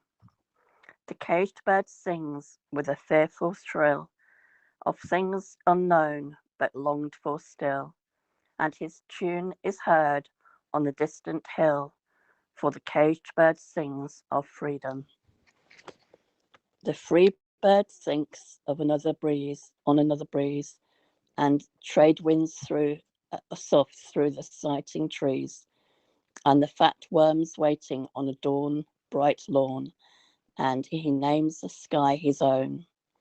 But a caged bird stands on the grave of dreams. His shadow shouts on a nightmare screams. His wings are clipped and his feet are tied, so he opens his throat to sing. The caged bird sings with a fearful thrill of things unknown but longed for still, and his tune is heard on the distant hill, for the caged bird sings of freedom. I'm so sorry, I was so nervous. Oh, dear. Sorry about my stumbling, but I was a little bit nervous. Hello, can anybody hear me? Oh no, don't say you didn't hear me. We heard you fine, Hello. Melanie. Thank you so much. Oh, that's good. Oh, wonderful. That's good. Bobby, you're on now. Oh, hello. Good evening, everybody. I'm just texting my guest, Petula Skeet, the 5-time Emmy Award winner. She's gonna join us here. So I've invited her. So happy International Women's Day. We celebrate Women's Day every day, really, because we are women. But let me say that men are not, excluded from the celebration, because you have mothers, you have sisters, you have daughters. Pretty much is a celebration for everybody, because you celebrating the women in your life. But thank you for having me here. And I am happy to be on the Hubs account. I haven't seen what has been going on during, this past hour, as I just literally arrived home. I was out with my son celebrating. So we went shopping and had, a bunch of things bought and sat in the garden just chilling and tasting like Korean drinks and food. So I've had a lovely day so far. So I hope you had a great day as well. Hello. Who is here? I am just trying. Hi, Rita. Hi. Bobby, sweetheart, I'm going to leave now. Okay, let somebody else come in. Already? Yes, it's okay. Oh, I'm not even in view. Oh, I'm there somewhere. Are you there? It's okay. I mean, you can make me smaller. I can just come closer, I suppose. Yay, Bobby Baker, Melanie. Hey. Hey, Melanie, how are you? How's everybody doing? Thank you. How are you? Yeah, I'm good. How awesome is this? The Hubs is organizing another marathon. I have invited a few guests. I know that I am up 10:30 p.m. GMT, so that would be, I don't know, what is that, 7:30, I think, PST? I have a couple of slots because my guests come at different times. So Petula is joining us in a minute, and yeah, she was working, so she's kind of rushing, has a bit of time. So I thought I'll introduce her.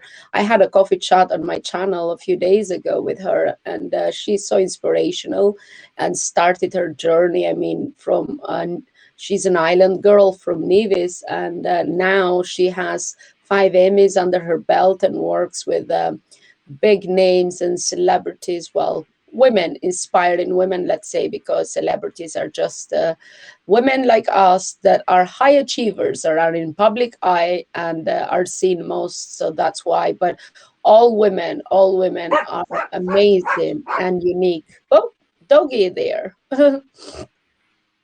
So yeah. Hello, Peter. Peter, how amazing. I need to give Peter a shout out, okay? I'm sorry. I need to give Peter a shout out because he set up this GoFundMe page for a woman, one of us, a member of our community, a beautiful woman that was one of my first sponsors and the first people to welcome in here after Pablo and Peter kind of took me away from Periscope. But yes, Lucia, that is going through difficult times now, and he and the Hubs team set up this GoFundMe page, and it was lovely because then I did a marathon to kind of gain that last bit of chunk of money that Lucia needed to raise.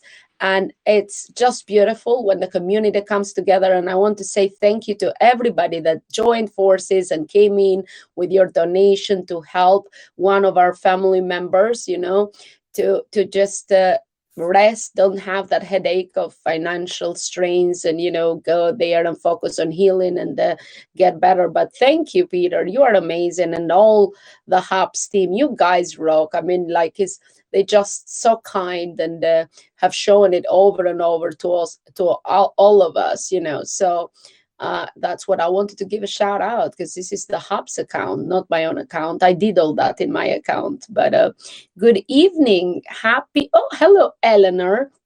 And happy International Women's Day, and happy birthday to you. Is Eleanor's birthday today. How awesome, it's like women and birthday at the same time.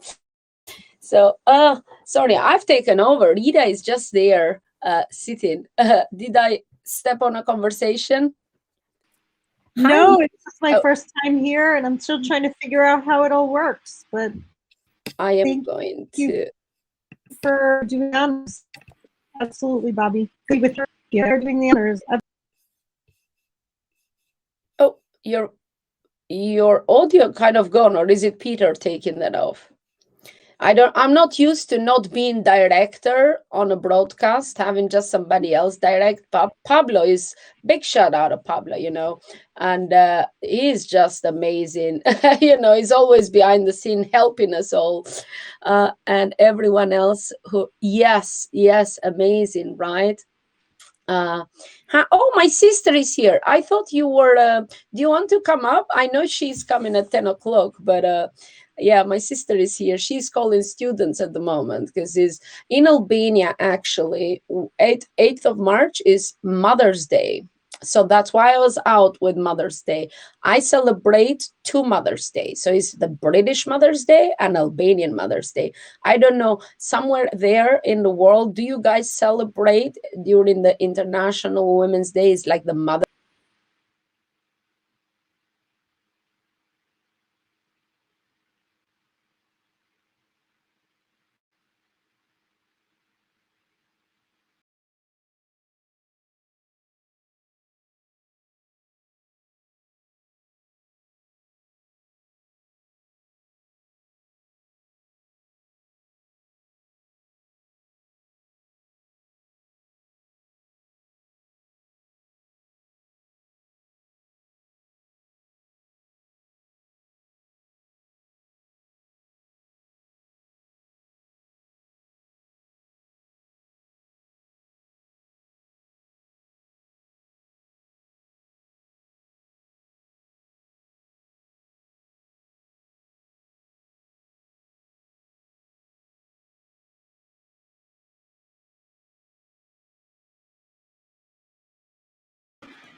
Hey, we're live. Talk about being thrown into the frying pan, Rita. How are you doing?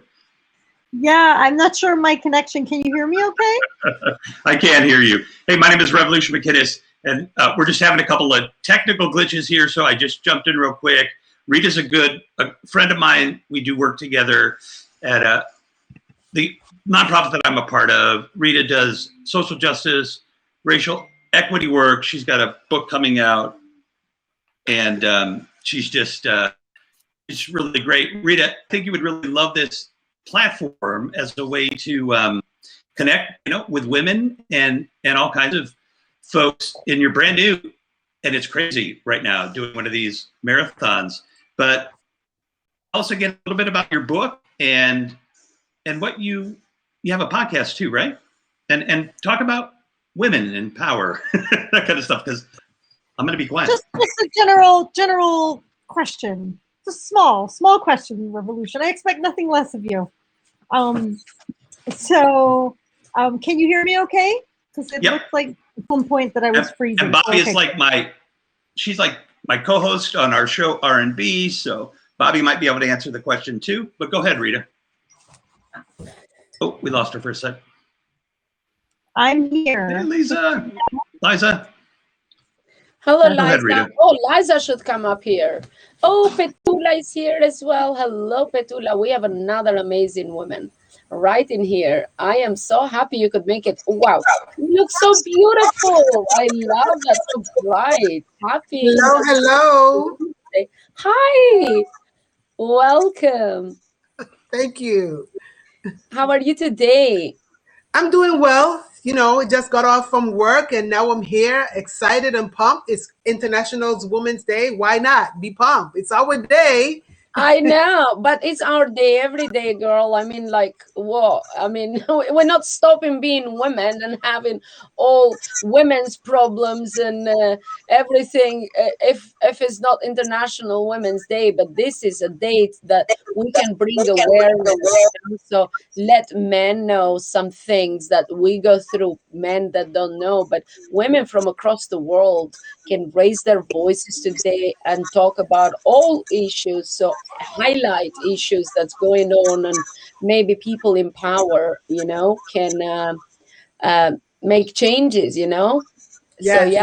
yeah, Petula, I think there is some noise on your computer. Either put the voice down, or because I can hear some noise, background noise on your computer. You're better. It's better now. Hello. Yeah, because it was like a background noise and it's distracting. You're looking very beautiful, by the way. And Thank we you. have Rita here and Hi, Rev. Rita. Hi. Hi. Nice to see you. So Petula is one of my sister's friend, Donica, that is here watching us. Even though she was supposed to call kids at school, she's here supporting. For Rita. What? Oh, okay. So pretty much she introduced me, and I had to invite her on my channel to introduce her to a Hubs community, and especially just to bring her on Hubs because she's so amazing, so motivational, and I'm sure she'll inspire so many women out there and young girls especially. And she's got this saying, you know what, I'm going to let you say it because address the lovely motto of yours. Should I say it, or will you say it? Well, Creating your signature look. Yes. And you go? Creating your signature looks by styling your confidence. Awesome. Isn't that awesome? So yeah, she's you know what? Shall we go from there? Because I know some people didn't come during my live broadcast, and here we are. I wanted to say, can you introduce yourself a little bit to the Hubs community on this channel, just in case they missed our interview? You guys can catch interview on my channel, but I'll let Petula just introduce herself to the world out there. So take it away, Petula. Give us an introduction. Thank you once again, Hubs, for having me. And Petula, who's Petula? Petula is a mother of two, a beauty expert, a 5-time Emmy Award winning hairstylist, and a motivational speaker. But before I wore all those hats, I'm from a small island called Nevis. It's 36 square miles. It is so beautiful. I always tell people it's the size of a dot. Like you can put a dot, voila, you in Nevis. But growing up in Nevis, I had so much confidence. I can remember when I was like 3 years old and I had an afro and I was feeling good. But when I turned 6 years old and went to school and started being with my peers, my confidence was taken away from me. I was robbed because they told me I was an ugly girl. I was a very tall girl and still tall. I stand 6 feet tall if I stand up right now, and very dark, as you can see, and I had big feet. So they didn't know what to think of me, so they just said, "Oh, you ugly." So when they told me that, my confidence was taken away from me. And my mom, when I went home and asked her, "Why do I have to look this way? Why?" And she said, in my accent, I will tell you, she said, "Petty, you a beautiful girl. And when you grow up, they're going to want you and you're not going to want them." So that was in my head. I was wondering, how can I purchase beauty? I wanted to look like my peers. I wanted to have light skin because some of them was lighter than me. I was the darkest one and the tallest one. So I wanted to have light skin and I wanted beautiful hair. So that's how I started. When I moved to America, I went into the beauty field. And that's how I started my career. So, that's pretty much a little bit about me. And then I told myself, I didn't just want to be a typical hairstylist.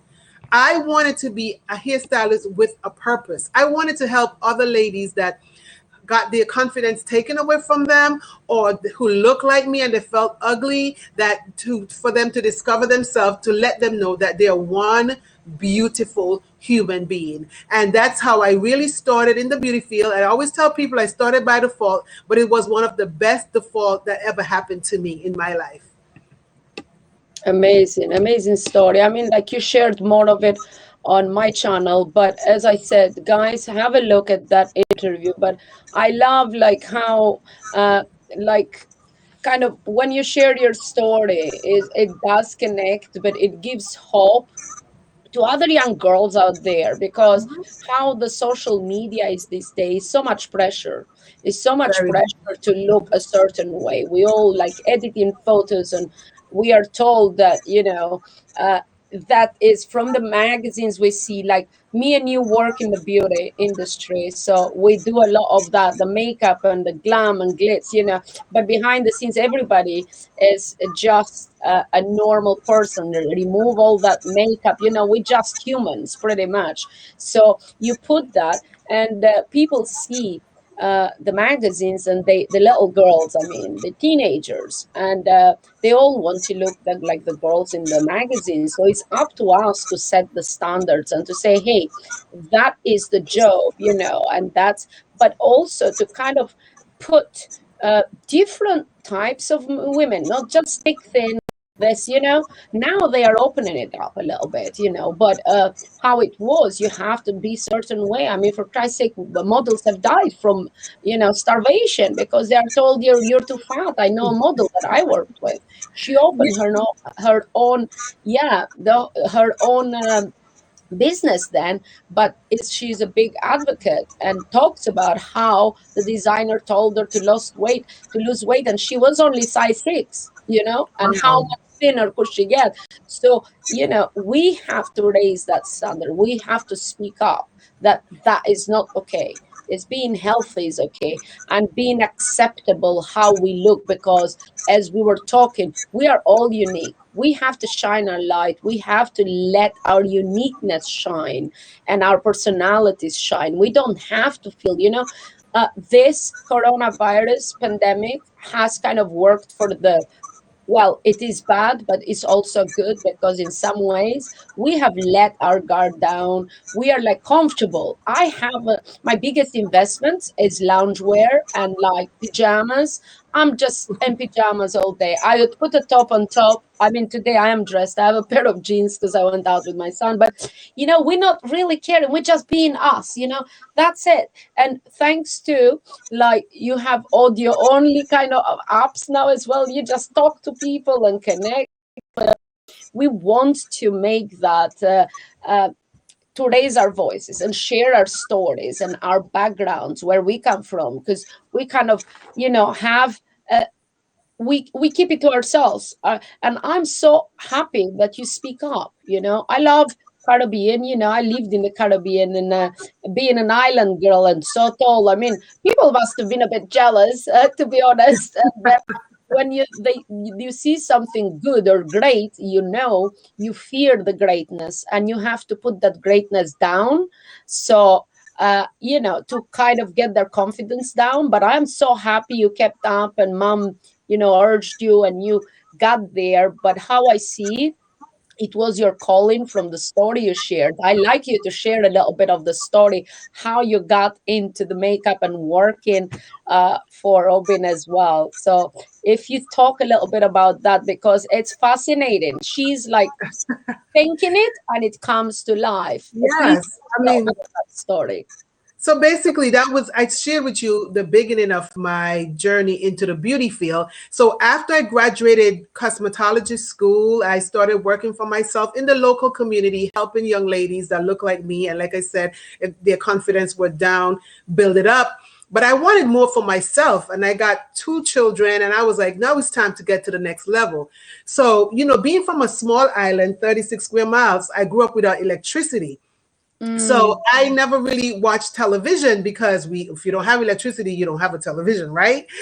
So, you know, so I was watching television one day, and I wanted more for myself. So when I was watching the television, I saw this young lady And I said, you know what? I would love to do hair for a celebrity.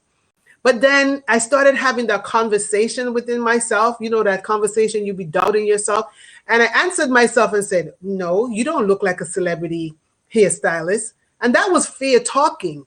But anyway, you know what I did? I uprooted myself and I went to work at a salon where I can get the experience to work with a celebrity hairstylist, because I believe, right, when preparation meets opportunity, you have success. So basically what I was doing, even though I doubted myself and told myself that I couldn't do it, I went ahead and prepared myself for better. I did not know where I was going to end up. But this is a true story. So after a year working as an apprentice, and mind you, I was working for myself already for 8 years, you know, at a local salon, but I wanted to be more on the international platform. And about a year after, I received a phone call from one of my girlfriends, and she is a celebrity hairstylist, and she asked me to assist her with one of her celebrity clients. And then I said, you know what? Okay. I wanted to say no because I already talked myself down and saying like, oh, I don't look like a celebrity hairstylist. But I said yes. I did it afraid. Like the Nike's commercial, just do it. But I did it afraid, right? And when she told me who it was, I wasn't sure of who it was because, like I said, I don't watch television. But when I looked at the television the next day, lo and behold, it was the same person that Fear told me no a year ago. It was the same person that I wanted to work with. And that was none other than the #1 news journalist in America, Miss Robin Roberts for Good Morning America. Amazing. And there's where I earned my 5 Emmys by working on the news channel. So, you know, I always tell people that I turn my adversities into assets. So sometimes, you know, when people putting you down, you just have to keep pushing forward and you can turn it into the best thing in your life. Yeah, definitely. And you shared the story. You know what, you're speaking now on the hair on the back of my neck, kind of. It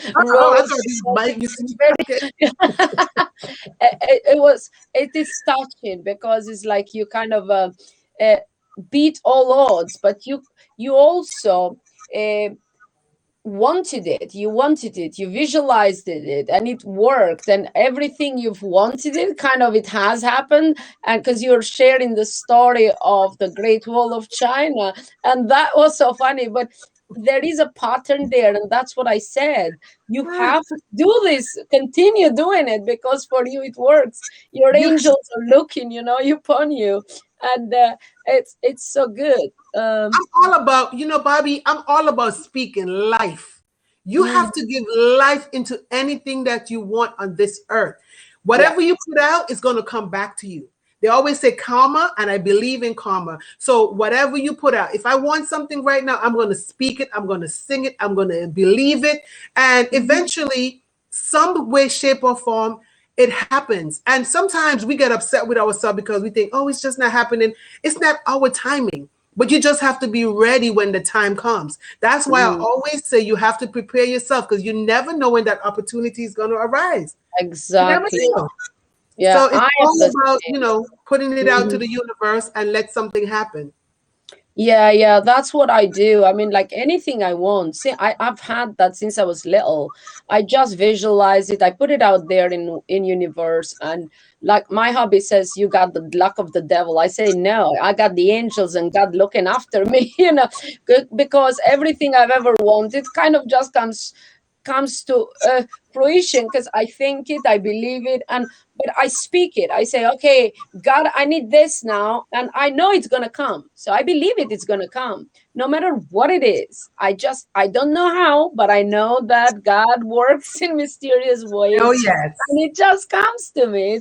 It's just so funny. I was like speaking to Donna until 3:30 in the morning, and we were sharing all these stories and things that how lucky I am. And I know I'm lucky, and I know I'm loved. God loves me. And she says, it's because you are the angel of peace. That's what my sister calls me. I am the angels of peace. And she sees that. I got the white light, apparently, the angel of peace.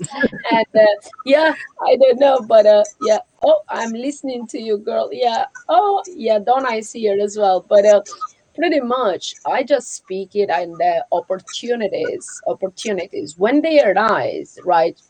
We think, God, why are you not sending me?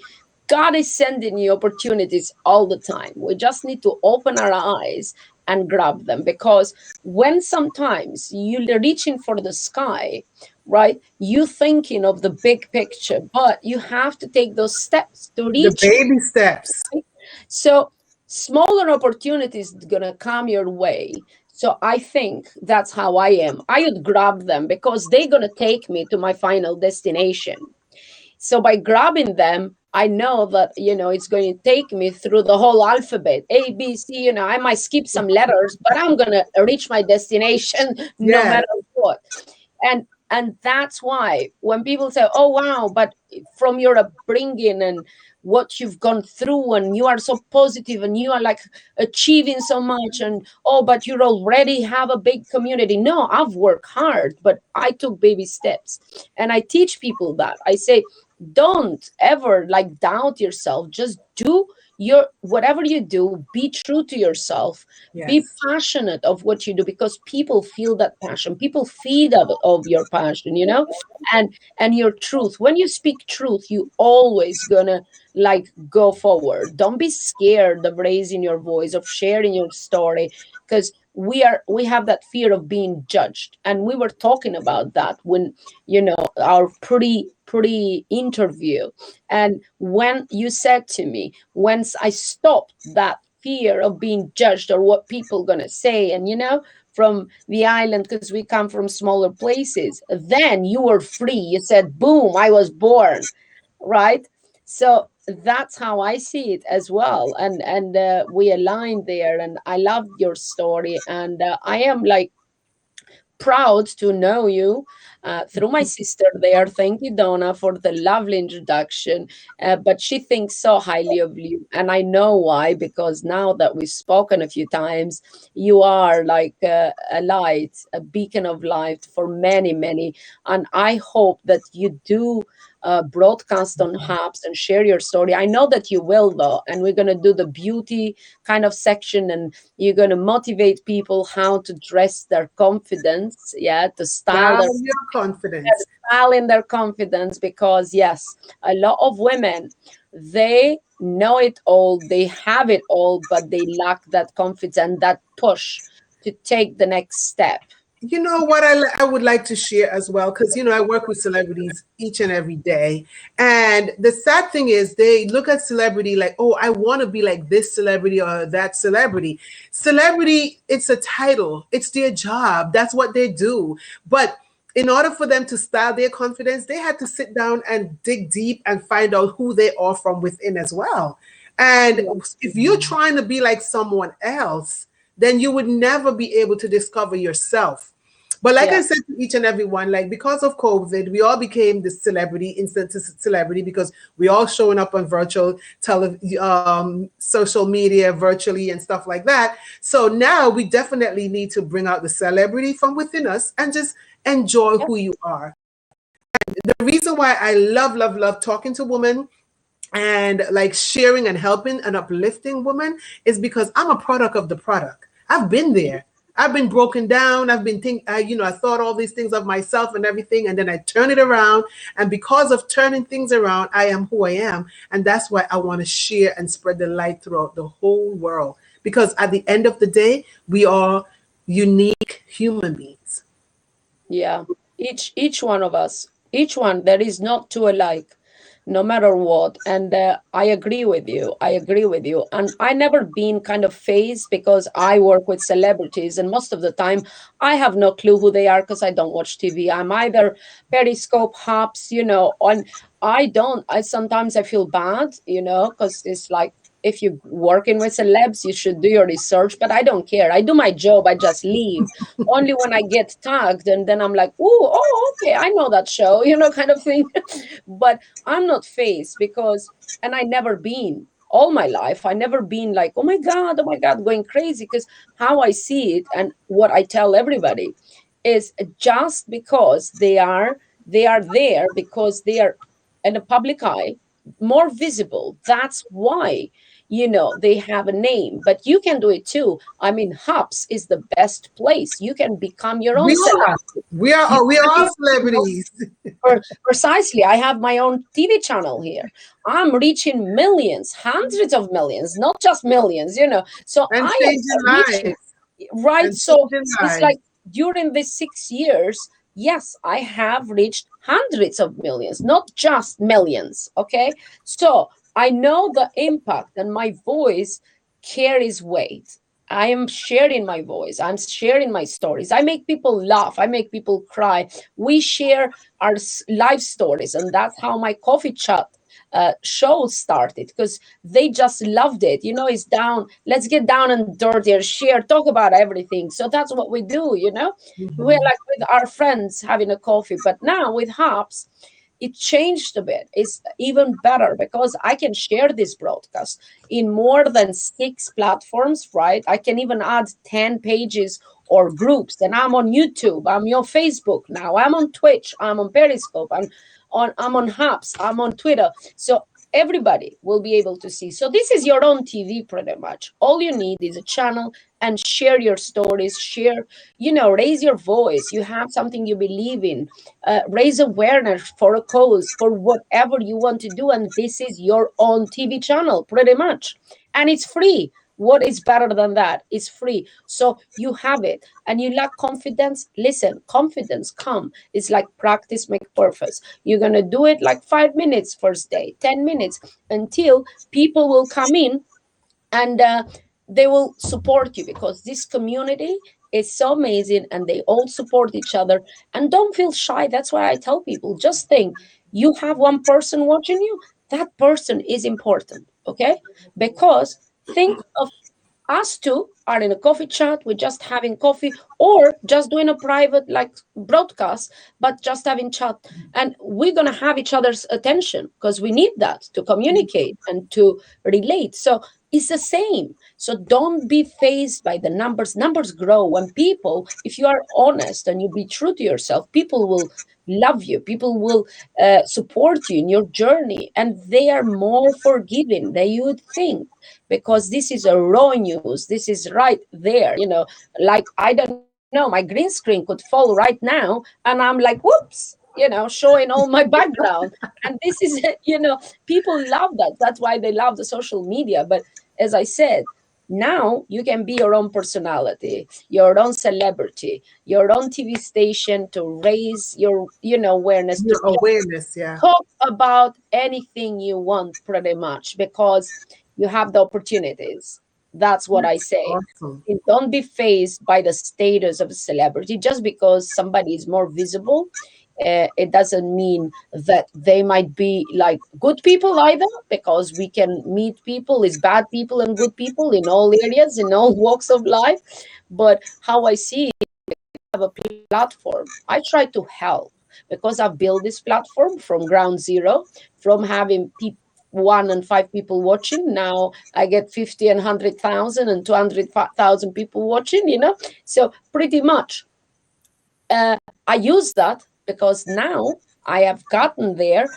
I'm using it for good. I highlight amazing people, stories. I bring in, you know, because I can do that now, because I want to elevate others. Okay. Yeah. I work hard to build my community, but now I want to offer to my community, you know, a little bit more. I want to showcase other people's work, not just mine, other artists, other amazing people like yourself, to highlight your achievement, to, you know, just say, hey, well done, Petula. And I'm so proud of you. And you know, it takes a village to build a community. And that's what it is. You're building a village, and you're building strong communities. And that's what we as women should all be. Just build that village one by one until we build that great community. And then we go over, take that community and start building villages all over the world.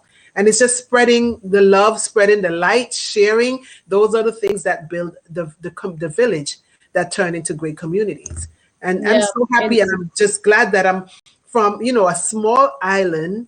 It's very small, but it's very, very beautiful. And if anyone wants to go there right now, you can go for a staycation, because you could, I call it a vacation, meaning you can work and you can have a vacation at the same time, you know, because of COVID. But just because being from that small island, I've learned to be so humble and to know that, just I forgive my peers because they didn't know any better. No, Society said one thing, me and when too. you're from such a small island, you just Yeah. figure what you see or what they're saying, what the masses are saying, you run with it. And now I was able to get out of that island and be able to educate myself and learn more about what is beauty. Beauty is not about hair and makeup and accessories. Beauty is a gem that lives within you, and you just have to uncover it and just make it shine.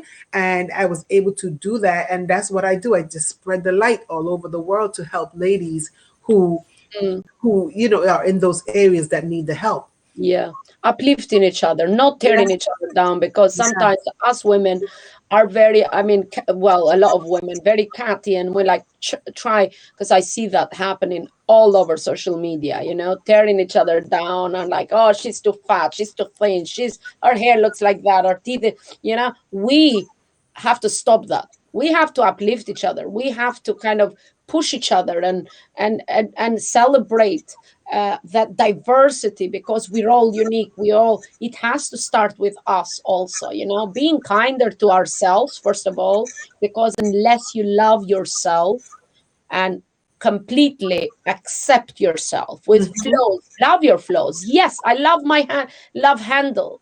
Yes, I love a little bit of wobbly, tummy. I don't mind, because that reminds me, I gave birth to a beautiful, beautiful, amazing son. So that is my journey, and it's like getting wrinkles. I would love my wrinkles. Why not? Because I laugh a lot. It shows that I've enjoyed my life. My sister always says, because she's a dermatologist, because I have a couple of, it's not like it's a frowning line. I never let her touch, because I'm scared of needles also, but I never let her touch my face, right? I only use creams. I love my frowning lines, because first of all, I am an expressive person. I'm like, oh, with hands. But yeah, I frown. If I'm like looking like what, or if I'm laughing a lot, of course I'm going to have my wrinkles. And pretty much, I accept myself with all the flaws, with everything. And I talk about my flaws. People laugh. Oh my God, you're just talking about what I was thinking, but I can't say that. Why can't you? I mean, I talk about everything, because those are daily things, daily challenges and things us women go through, And why shouldn't we talk? Why should we keep it like hush hush? Because by us talking, we make it normal. We make it the norm to talk, or about mental illness, or about anything we go through. Because by us talking, everybody else will talk, and it's going to become like, hey, let's go pop to the shop and buy some bread. Talking about, hey, I fell down, I'm suffering from depression this month. But if you say something, they're going to say, ooh, she's a lunatic, or, oh, you're scared that somebody's going to take your kids and put them in foster care because you're not capable of raising your child. So a lot of women don't go get help, for mental illness. So it's a lot of work to be done, I think. What do you think about that? Well, there's a lot to be done. And, I was just, while you were talking, I was just thinking, because I looked at a comment and someone said they used to run a place for a homeless shelter for 7 years, and they used to go out and teach the ladies how to dress. That was really, really good, because for me, I did my charity is Uplifting You.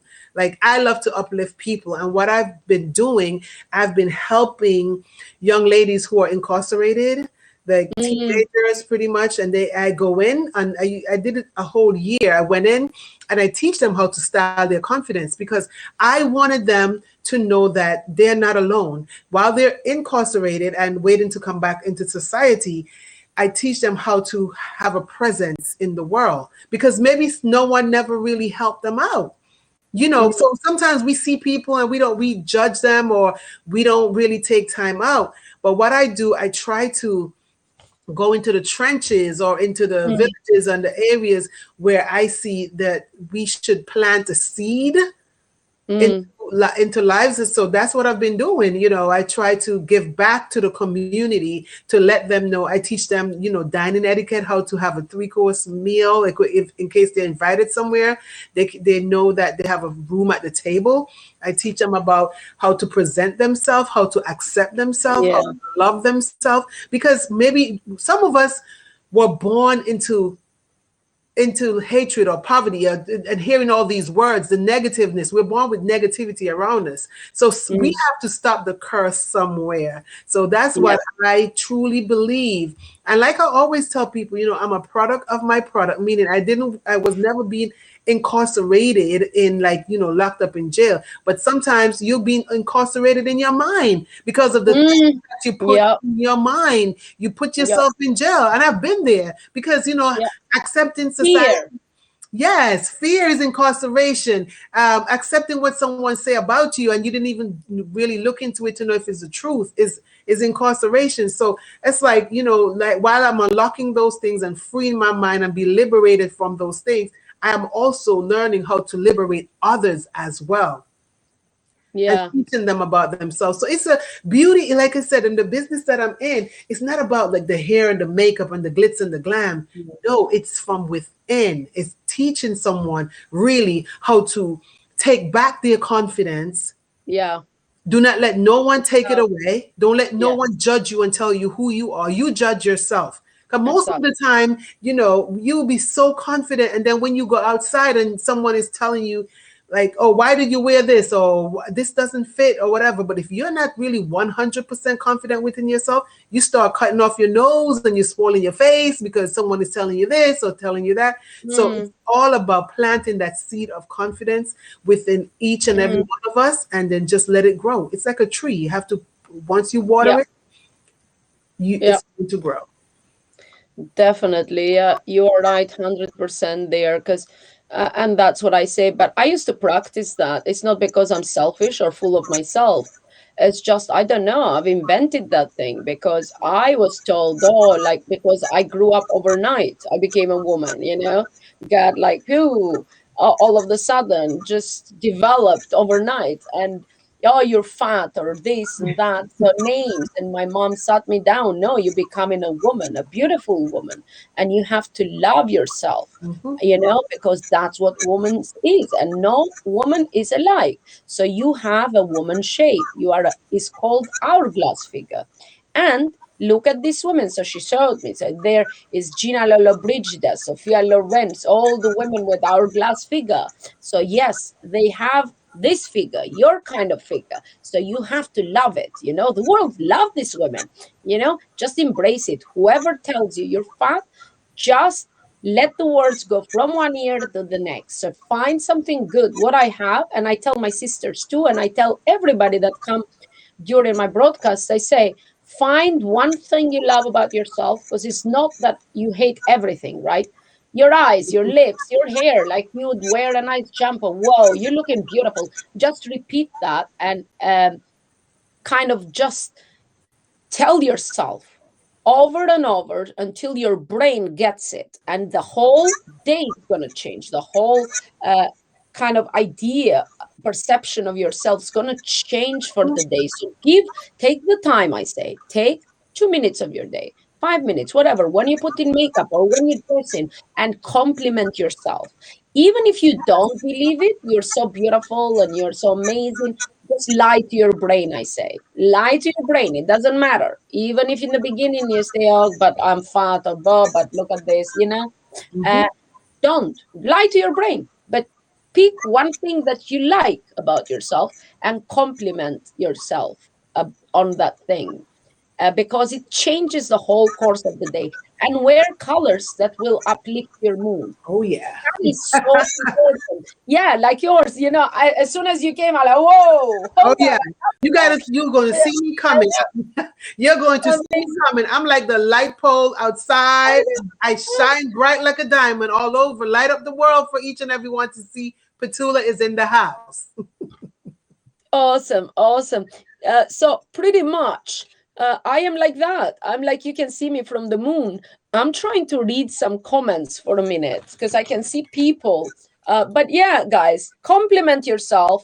wear colors that will uplift your mood, and you'll be like, whoa, you know, look at that. The day is going to go so much brighter. I changed few clothes until I find the right color, because sometimes my skin could be not as shiny and not as, you know, healthy looking in the morning. So I would wear clothes that would uplift my mood, and whoa, my skin all glows all of the sudden. I have to see some comments here.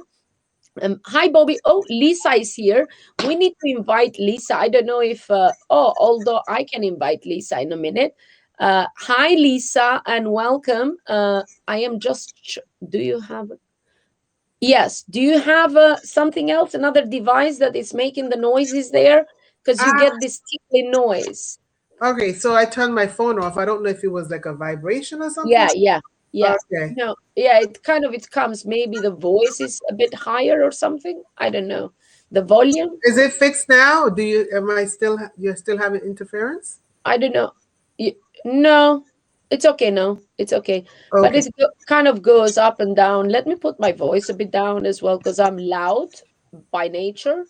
And I'm like, when I come here to talk, I sound like I'm screaming. My voice is so loud, you know.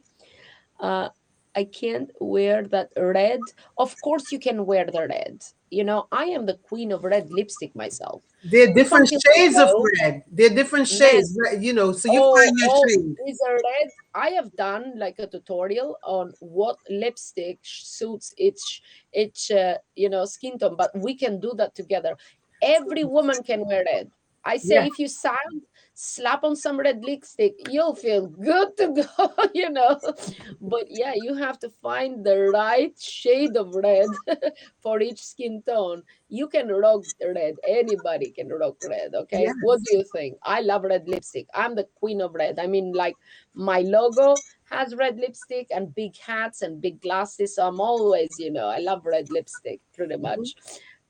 There you go. You wear cherry red. That's awesome. But then again, she's like vibrant right there. I don't know how much time you have. Have I kept it too long, Petula?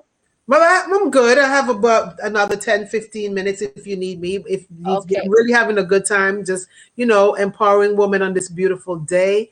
And like, you know, let's not wait until March 8th for the International Women's Day. Like, you can create your own International Day. Whenever you feel international, or when you every day should be Women's Day, because we are mother every day. We do work every day. We show up every day. So celebrate yourself. Don't wait for anyone to say it's time to celebrate. When you feel like celebrating, celebrate. It's, you know, the best time to celebrate yourself is when you're feeling down. You know, you're feeling down, but just celebrate. No matter what, because if you're feeling down and you put in your mind that you're feeling down, you're just going to go lower down the rabbit hole. But if you're feeling down and you're telling yourself, you know what, I'm down, but I'm not staying there. I'm going to pump myself. I'm going to push myself back up. You're helping yourself. So just learn that you should celebrate. Don't wait for someone to tell you it's a day or it's a moment. You create it for yourself. And that's what I do pretty much for me. You know, Christmas comes whenever I feel like it. Like my birthday comes whenever I feel like it. I celebrate myself whenever I feel like it. Because, you know, in this day and age, especially what we're facing in this, you know, COVID, and today's something and then tomorrow is the next. We don't know how long we have here on this earth. So why not celebrate the moment? Celebrate it. So right now we're having a celebration and I'm having a great time. So once again, thank you, Hops, and thank you, Bobby, for having me, because it's all about a celebration. Awesome. You know what? I can't wait for you to start your channel and uplifting other women. Well, I'm sure men too. Oh yeah.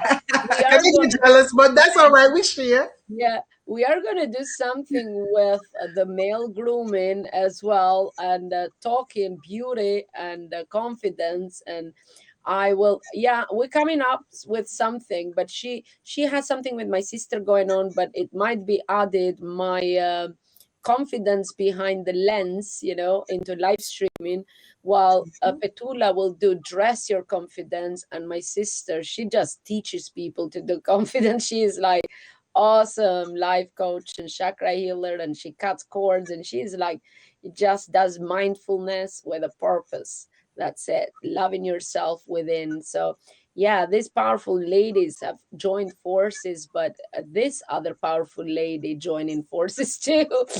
And yeah, we're gonna do something awesome. But I can't wait when you kind of start, because you belong, how I see it. You've been so much behind the scenes on TV. Is ABC, right? So now, Yes, it's ABC, time. #1 morning show. Good Morning America. But you've worked with many other, successful and powerful women out there that are inspirational. I know that, who was it? Hold on. Michelle Obama. I love her. Yes. I know you know her from ages ago, but yeah, I love Michelle Obama. That is amazing, isn't that? And pretty much, as you said on my show, that it's just women. It's just women like us. They give birth, they go to work, do their own thing. So pretty much it's awesome to kind of hear your stories, and I'd like to hear more of them, because I know you're not gonna get everything on an interview, but I like to hear. It's like, grab a coffee and let's gossip, behind the scenes. It's amazing. It is amazing. Yeah. Okay. Well, that has been awesome. We have some other guests. I know that I've invited Lisa as well, but I didn't not know she's an artist. I did not know if she was free, but she has arrived here. I don't know if she wants to come here. And we have somebody else. Hello, Lucia. And Lucia is here. Hi, Lucia. Oh, hi. How are you? There you go. That is Lucia. Lucia is an amazing HAPS team member, an awesome lady. We did the other night, we did like a broadcast for Lucia, raising some, funds, because she needs an urgent operation. And we sent her lots of healing and prayers, healing vibes, and good energy. Because she needs it. But I am like really thankful, I was saying earlier, for the community of hubs that came together and just being so giving and so kind and so lovely. So pretty much that's it. It's like, I love this community, and I hope you will love this community just as much as I do, and be part of it. I am like blessed that you did open an account. That's it. My aim is having people join, and once they see the love and the support from this community, you'll be stuck here, girl. You'll be here. I'm stuck already. I'm stuck. I'm stuck. Yeah, that's it. You are like coffee chat with Petula. Let's stress and confidence today. But yeah, that's it. I mean, like, you are free to leave anytime, my love. Thank you. Thank you so much for taking the time to come here tonight, because I know you have a busy schedule, but I am thankful. Any last words to leave our HAPS community? Please feel free to go now. So, to all the ladies out there, if this young lady from Nevis, 36 square miles, full of confidence, can make it in the world, and you can make it. From today on, stop doubting yourself.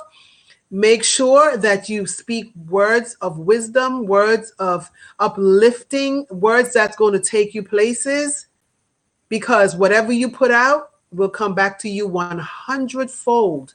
So if you want it, speak life. Okay, so thank you once again. And I'm speaking life to Harp right now, that I will be on your platform sharing and giving tips and tricks and just building women from all over the world. And I'm putting it out there from my mouth to Harp's ears. Thank you so much. And thank you, Bobby, for having me. Thank you. Thank you, Petula. Have an amazing day ahead. And hey, happy International Women's Day. You are one amazing, inspirational, motivational woman that kicks ass. I'm sorry I said the bad word, but yes, you do. All right, take care. Girl, and I look forward to catching up your broadcasts here on HAPS. All righty. Bye-bye. And here we are. Hold on. Hi. Yes, she's amazing, guys. Please make sure you follow Petula, because she's an amazing lady. And yes, she's going to inspire you all. She's amazing. She has amazing stories. Okay, you'll be mind blown. I know a few of those, but I can't wait to learn more. She's worked with some very, very, very big people, and I need to hear. I'm like the fly in the wall. What is happening? I want to know. I want to know behind the scenes stuff. I love all the behind the scenes stuff. So I don't know whose turn was it right now, because I can see it's only me. Okay, cool. Come on in. I saw you come in, Lina, and then you left. Hello, hello. Hi. I don't, because I have to see. Yes. Do you know? Yes, but she left. Rev, you can come up for a minute. Thank you, Eleanor, the birthday girl in here. I hope you enjoyed that chat with Petula. I have to check the schedule because I don't know who else was up today. Oh, there is Rev. Hello, Rev. Are you there? I don't know if he's there or not there. I have to check with...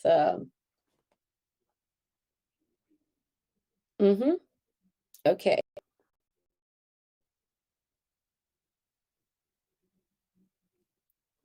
Okay, I don't see. He's just loading. Are we still live? Because I can see Rev is loading. Are we having some difficulties? You guys hear me? Oh, she's coming in and going out, coming in. So it's just me here pretty much. And I can see my color has gone bonkers. What is this pink on my dress? Like, what? This is not good. Whoa. This is not good. I am Hi, like, Bobby. hello, you are here. Let Yeah, me just bring you up. I mean, like, yeah, happy to be here again. yeah, I could see you there. Hold on a minute. Let me put you on number one there. And I get myself small. I can hear you good. Okay, that's cool. I much prefer the side-by-side view where it's like we're both on equal footing. I know. I also have another lady. I don't know if she left. Lisa left or what? Because I wanted to invite her here. I kind of chatted to her, and on she's very amazing lady as well. And I don't know the schedule. I have to open the schedule so I can see who else is here. But hi and welcome. Yeah, good to see you again. We seem to be coinciding in quite a few broadcasts these days. I know, it's a call-in. I think we should, it's because I'm curious, you see, about the universe. And I need to learn. However, last night I had dinner, and just before you guys ended your broadcast on Rev's broadcast, I kind of fell asleep, and I'm like, open my eyes, and it was 1:30 in the morning. I'm like, okay, so Rev must have gone then. I was half expecting Rev to be still live. Oh, Lisa is here. One sec. Lisa, would you like as well to come up? Or what? Because I kind of had you invited, but then didn't put you on the list there. Rev, could you invite Lisa? Are you here with us or no? He's not here. I don't know. I'd like to invite more women on stage. What do you think? Yeah, just in the comments, Angela said that she's willing to come on board as well. Yeah, full transparency, that is my mother, and I'm very happy if she joins us. Yeah, Lisa. Okay, hold on. I mean, because I have to do the schedule. I think on the schedule there were people listed at 9, but I can't remember if anybody was listed. I know that I have a at 9 schedule o'clock my at time. 7:30, so it's my schedule. It doesn't Yeah, matter, because you see, all women should come. All women should come, because pretty much we kind of have to celebrate each other. So whoever wants, I mean, like Angela is here. Oh, okay. Oh, hold on. Who is Angela? That's my mother. You? Huh? That would be my mother. No way! Amazing woman. If we can get her on broadcast, that would be great. Yes, awesome. Well, get your mom in here. Rev, are you here? Rev is gone again. Hold on. Angela, hold on. That would be cool. Yeah, the more people we get in here, the better, right? The more the merrier. Oh, I can't. Hold on a minute. I don't know how to.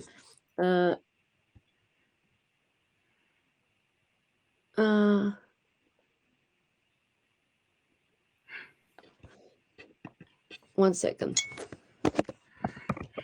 You can talk a little bit and about yourself and what you do, introduction. Yeah, I mean, I was on this broadcast like an hour ago. I already did the introduction, but happy to do it again. Oh, you did?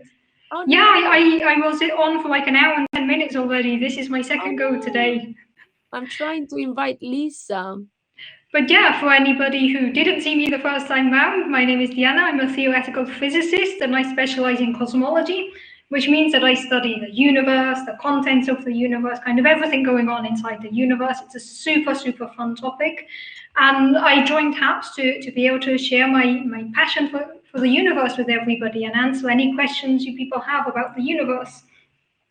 And I'm really, really happy to be part of such an amazing community.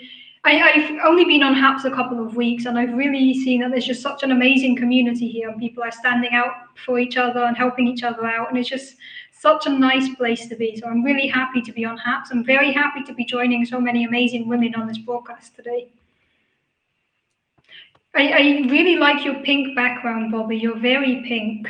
Oh, thank you. It's because we're in HAPS, right? I'm using the HAPS colors. Yeah, it's a good thing to do, using the HAPS color. I know. I am all there. Sorry, I'm just sending a message to Pablo because I can't seem to invite Lisa. And I've invited her I sent her message on Twitter, and she's here, but I can't seem to invite her here. She's invited. I just invited her. Awesome. Hey, Rev, you joining us on screen? Lisa, well, no, I'm kind of directing.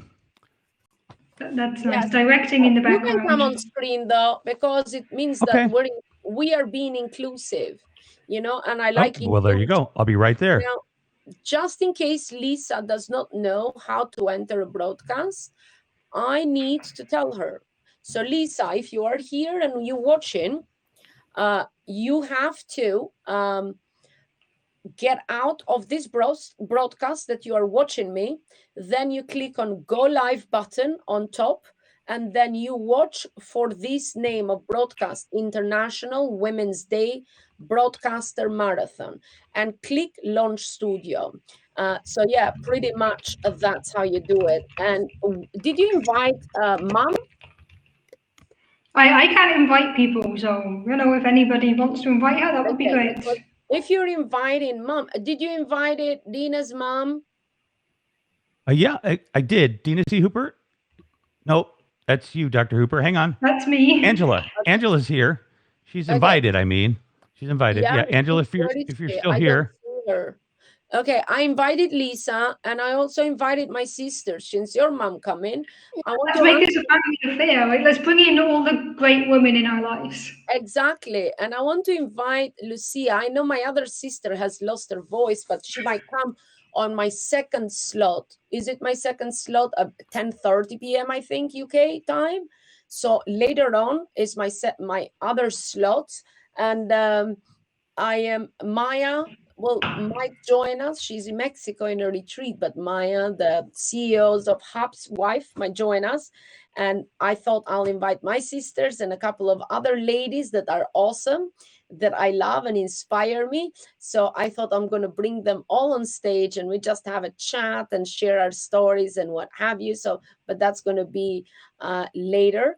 But yeah, I'm inviting another artist. It's just that they're not joining. So guys, if you are brand new to HAPS, that's what you do.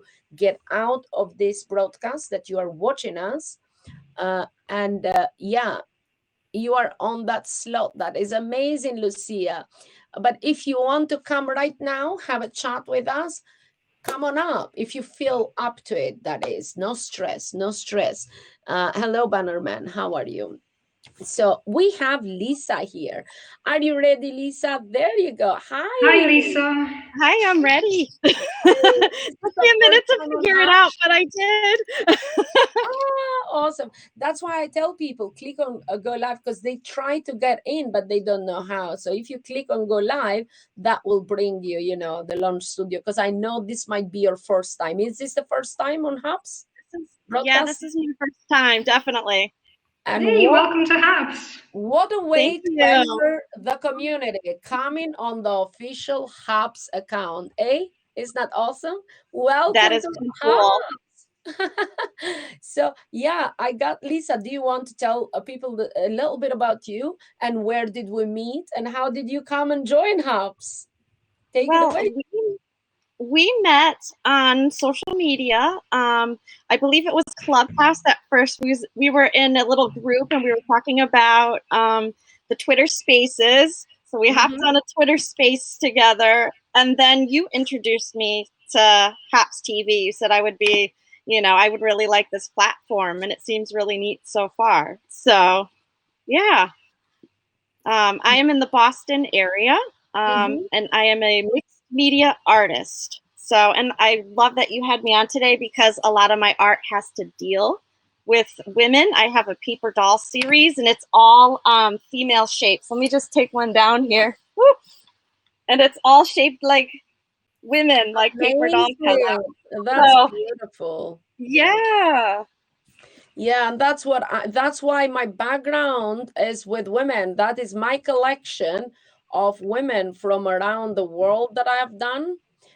Hold on, let me just do this. So if I do this for a second and I kind of remove myself, okay, let me take this photo and just put this instead. I'm changing my photo.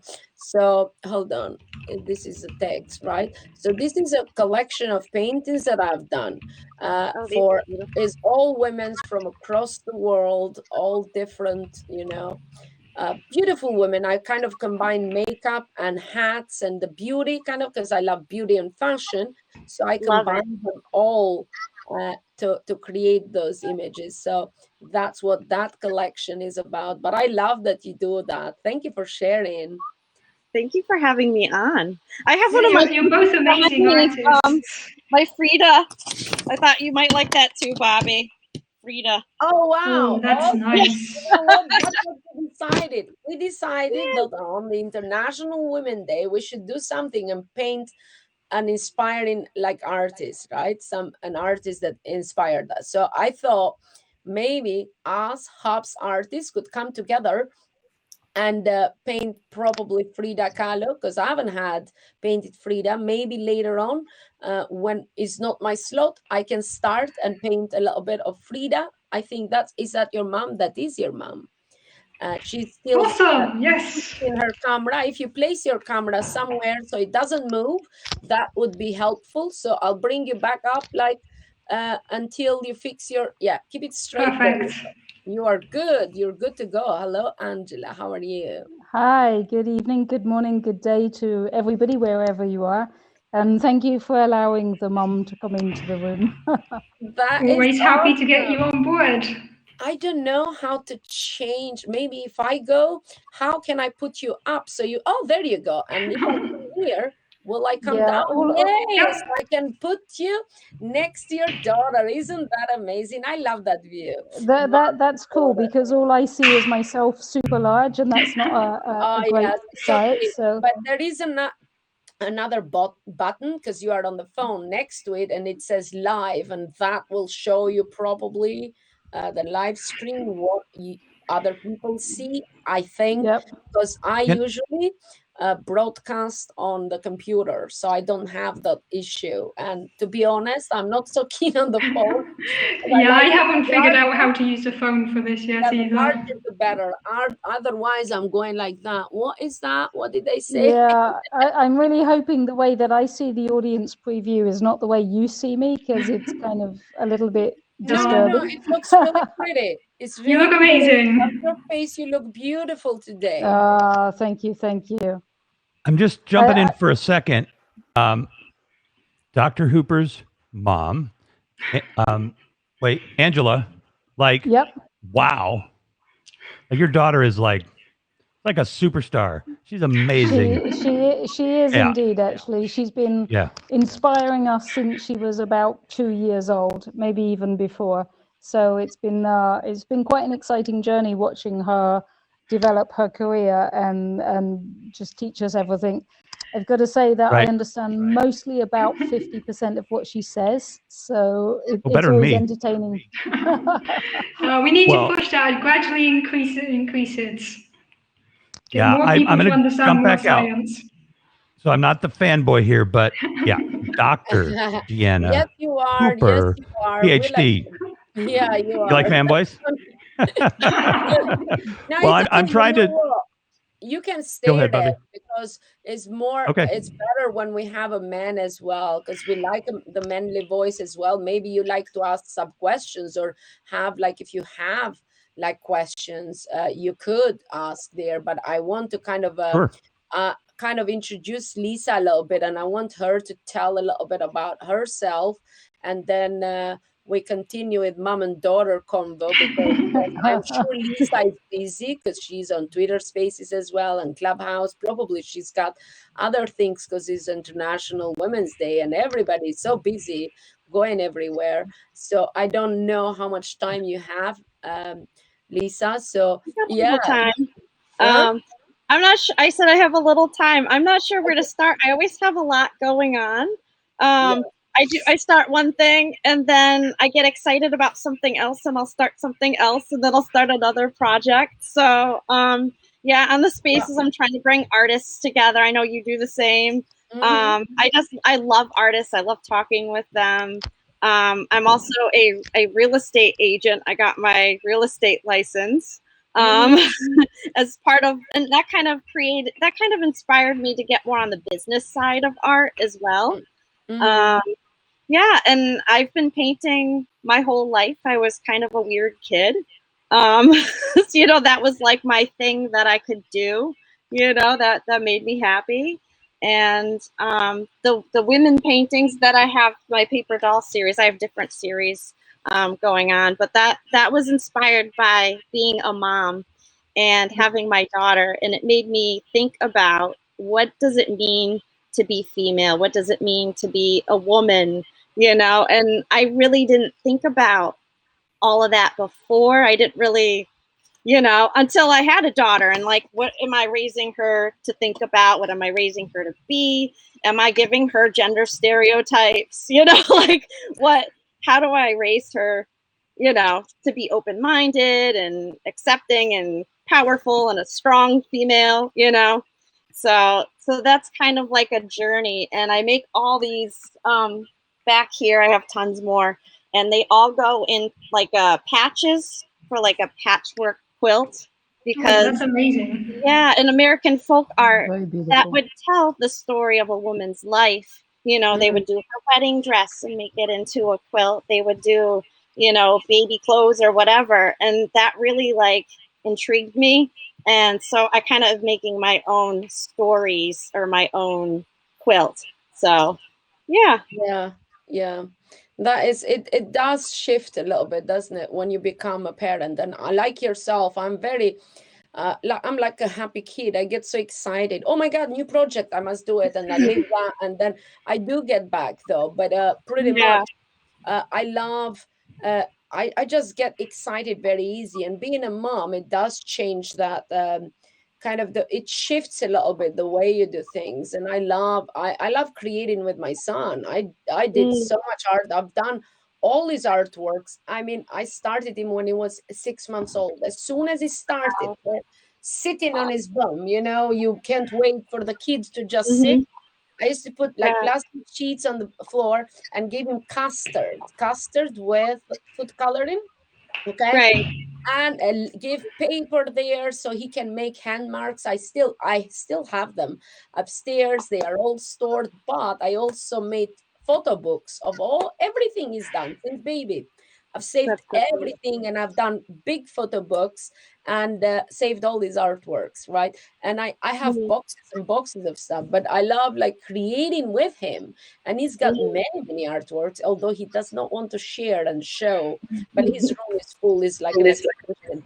And I used to do like artworks with him. So he would make scribbles and then I would go and we create together. So then I would make like different figures and different, I create something within his scribbles, you know, or sometimes into transformers, and he would scribble, and then I show him that, hey, your scribble, mommy can turn it into a transformer, or whatever he liked at the time. You know, that's what we did. But yeah, pretty much. Yeah, I That's do what the same. Some of my paintings are actually scribbles that they started, and I would fill it in and I put my paper doll shape. So it's kind of like a collaboration with both. I love it. Yeah. Do you feel like being a parent makes you more creative in some ways because you see the way they're looking at everything with new eyes, and then, you know, it's kind of neat.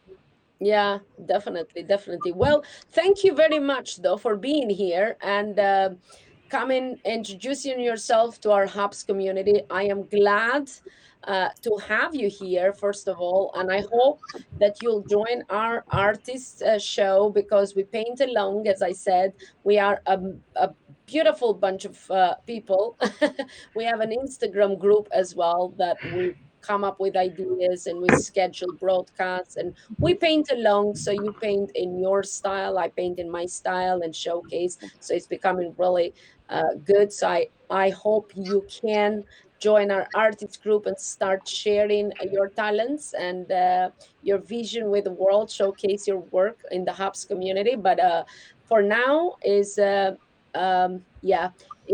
Chantal's turn to host, and me, I am going to go out of here, this broadcast as a host. Thank you, everybody, for watching. Thank you, Lisa. Thank you for to having get me. out of this broadcast, you can just click the little phone underneath here that says exit, and we can exit together this broadcast. Thank you guys for watching, and I shall see you later. Hi, Chantal. Good to see you again, Bobby. Hi, Louise. Hi, and bye, guys. Thank you, Bobby. You did a wonderful job, and a happy Women's Day.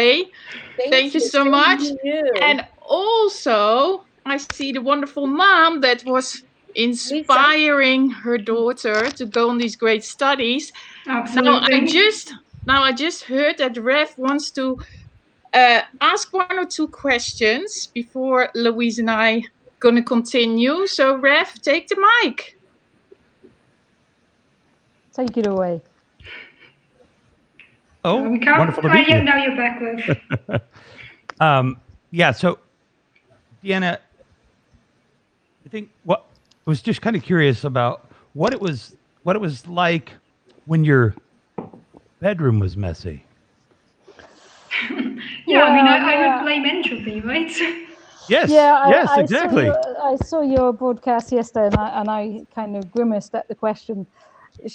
When you have intelligent kids, it's probably a parent's worst nightmare, because you can't reason with them. You can't do the parents thing of because I said so, because they will come back with very smart answers.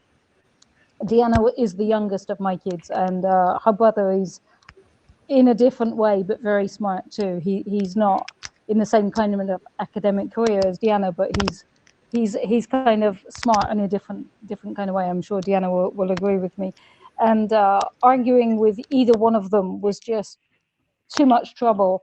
And I think they quickly realized they were the parent and I was the learner in the business from a very young age. Yeah, especially when we'd gang together. Like if me and my brother agreed on something, that was that. If we were in agreement, that was what was going to happen.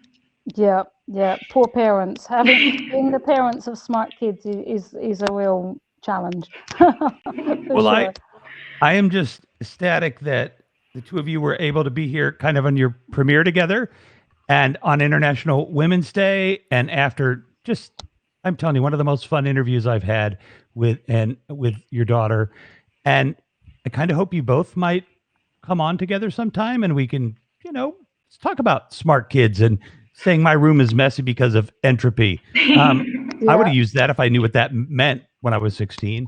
So I definitely appreciate you, coming on. And Deanna, thank you for being on standby to jump in here too. It was lovely. Really appreciated. And Chantal and Louise, we're going to let you take it away, but we're just a little behind, folks. We're not doing too bad compared to the last marathon. So if you're coming up soon, we're just maybe 10 minutes behind. So I'm going to jump out. Ladies, have a blast. I'm here to direct. So just let me know if you need anything. Nice to speak to you in person as well. I look forward to our next chat as parents of challenging kids. Excellent, ladies. Thank you.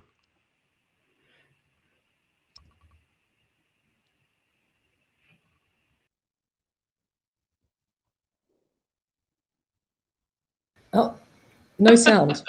Oh, there we No go. sound. Oh, no sound. We're okay.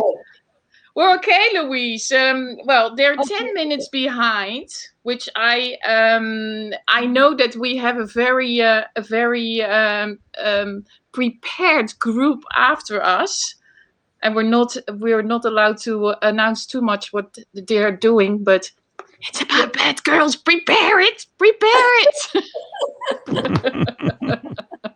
That's great. I think we should maybe cut ours short by 10 minutes and then let them go, because Yeah, let them go on time, because we already had our little turn, and And like we can cover a lot of ground in 20 minutes. I'm exactly. feeling a lot more human. I've had my coffee.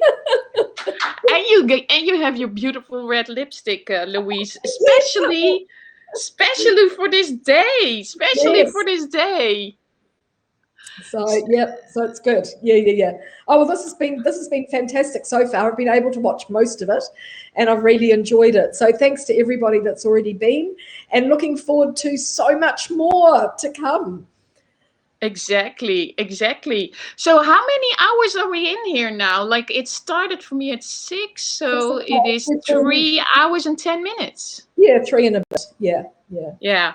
But I think that this is like the kind of nice idea with doing this like marathon, that also the hosts are getting taken over, because it is easier for the I think for the host if they change, because there comes also a different energy, and then they can come back, and so they it's a lot of fun to see other people.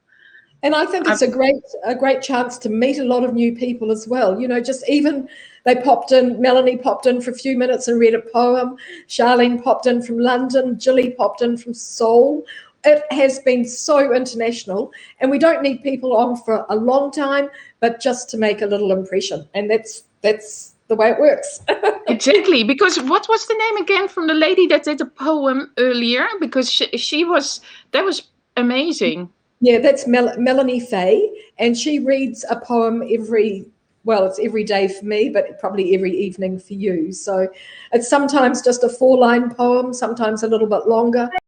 She's pretty amazing. Oh, wow. So just for everybody that is watching, if you're watching on the HAPS studio or the HAPS.tv, the broadcast studio, you can go to the top and you see all the names of all the people that have participated already. So make sure to follow all these women that already participated, because it's International Women's Day, and we are here to support each other and to share stories and to hear each other's stories. And so follow everybody that is in the top. And I'm sure the next 6 hours, there's going to be other wonderful ones. So you keep clicking and you keep sharing, and that is all really amazing. The coffee's coming. Let the coffees come, exactly. So they there's a lot of rewards already here on HAPS. So Louise, so we're sitting here and we have to please, all of your folks watching, please share your coins. Yeah, share your coins with the awards. Share them up there and share them with everybody else. Anyway, we're going to have a little topic here that is just going to last now for another 60 minutes. This is like traveling as a woman around the world. What is your experience with that, Louise, as a real travel broadcaster?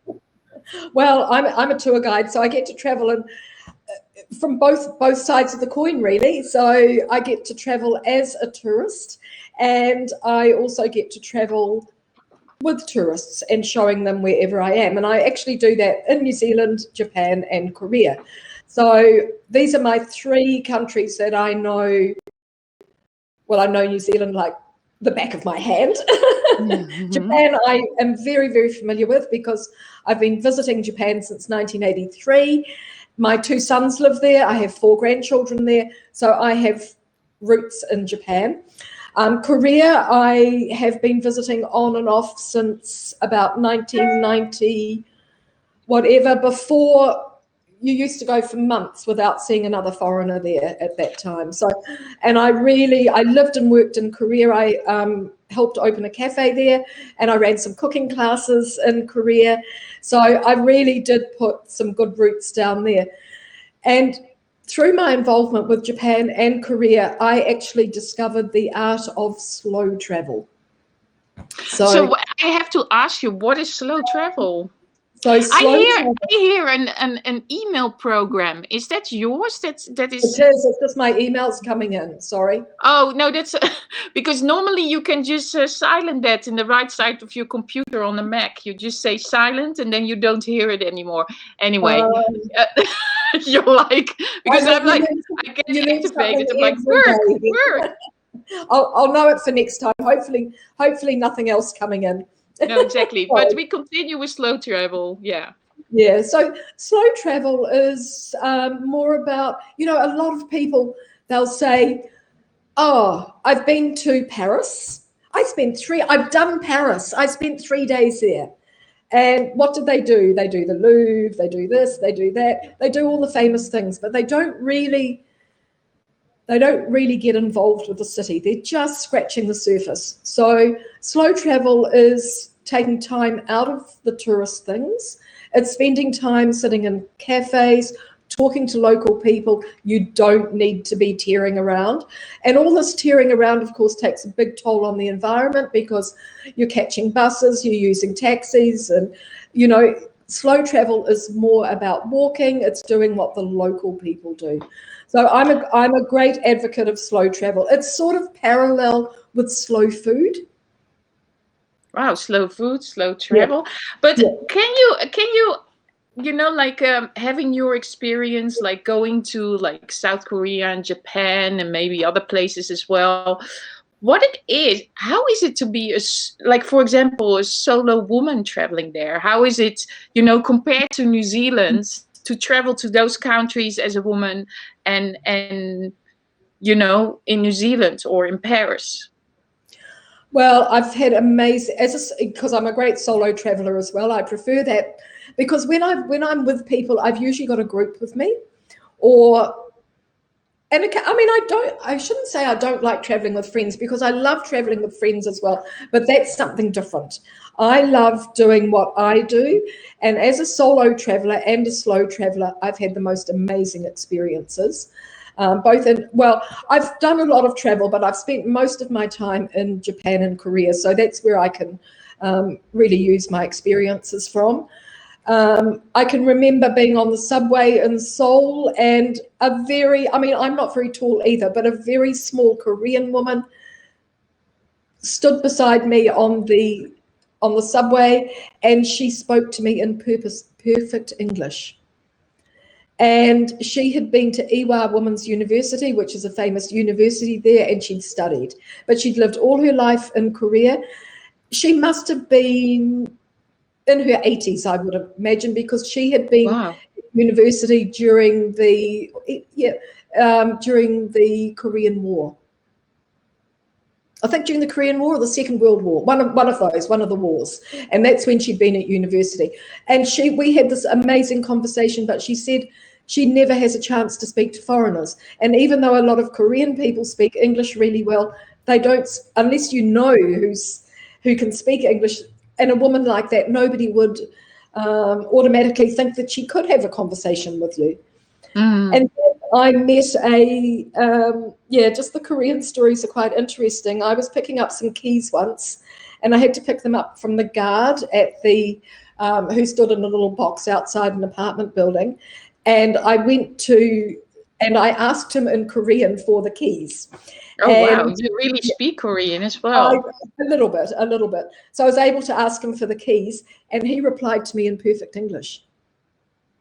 And he told me that during the Korean War, he was an orphan, and he'd been adopted by some American servicemen. And he'd actually lived with them, and they brought him up. So he was able to speak this amazing Yeah, amazing English as well. So just these little stories. And, you know, if you're traveling, if you're 3 or 4 people together, you don't get the opportunity. People don't take the time out to speak with you. And the same sort of thing has happened to me often in Japan as well. But also in other countries, I think if you're on your, I don't mind, I'll go out for dinner on my own. People always come and talk to you. I'm not afraid of sitting on my own, having a glass of wine and ordering the best meal. In fact, I quite enjoy it. And then I'll enjoy the view, and I might do a little periscope out the window of the sunset, or, you know, so although I might be alone, as long as I've got Periscope or Haps or something. Yeah. So you are secretly, so you're saying that you're a solo traveler, but in the end, you're always taking like the live stream audience with you. So your community. Yeah, exactly. And, you know, I'm not a loner. So I'm going to say I'm a people person, but I don't really know what that means. But people say to me, you're a people person. I don't really like being alone for too long. So even staying at home, I will go out walking and doing things. I like to be around people. I need the energy of people. And I think that's the good thing about travel. You pick up on the different energies in all the different cities, the different places, countryside, wherever you are. And travel's the best thing for opening your mind. It's International Women's Day, and, you know, like we can travel at the moment through Haps, but this is the way to open our minds and listen to other cultures, try different foods. And I just brought along something little to show you, which is, this is what travel does. Selling the dream. You're doing like some New Zealand promo there. This is a huge book, which I bought from the library in Wellington, not the library, the museum in Wellington. And it is full of amazing old graphics of which were used to advertise New Zealand in the, around the world and travel. So this is, it's really amazing. And this is when New Zealand developed its own, which way are we going with the camera? We developed our own style of graphic design. I love this. Very nice. Really amazing. But with the tiki on the background, and then the guy. Which year is? Does it say which year that's Yeah, it's got a carving. So this is 1948. Wow, they were already advertising traveling in 1948. Yeah, 1948, and that was for agriculture. The first ones in the book actually start.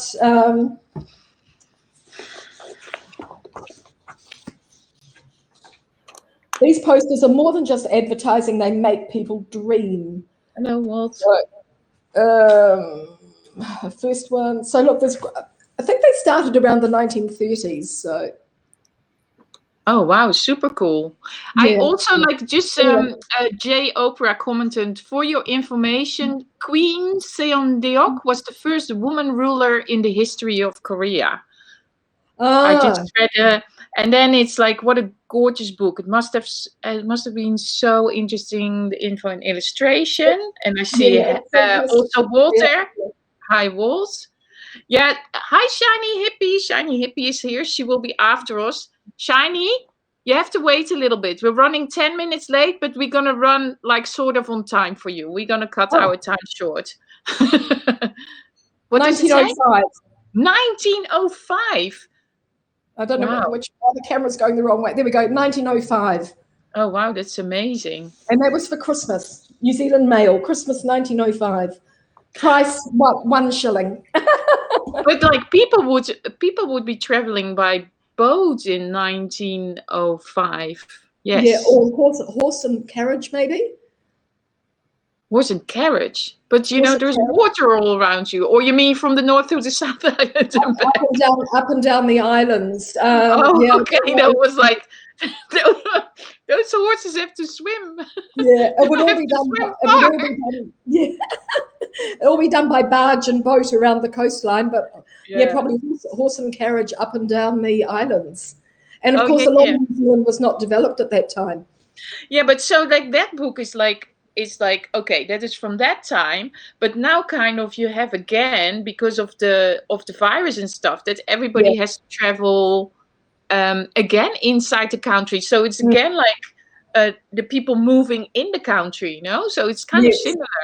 Yeah, exactly. And, you know, New Zealand, we've rediscovered our country. It's been amazing. We don't have any international tourists here. So the local people have really got out and done a lot of things that they'd normally do and things that they thought were just for tourists. Yeah. So we have the same here around France, because we have no tourists now for 1 year, and everybody is discovering their own country. Well, I'm stuck in France for 24 years. So I'm also discovering like areas I've never been before. And I'm like, wow, and the history and how much it was already alive and all that.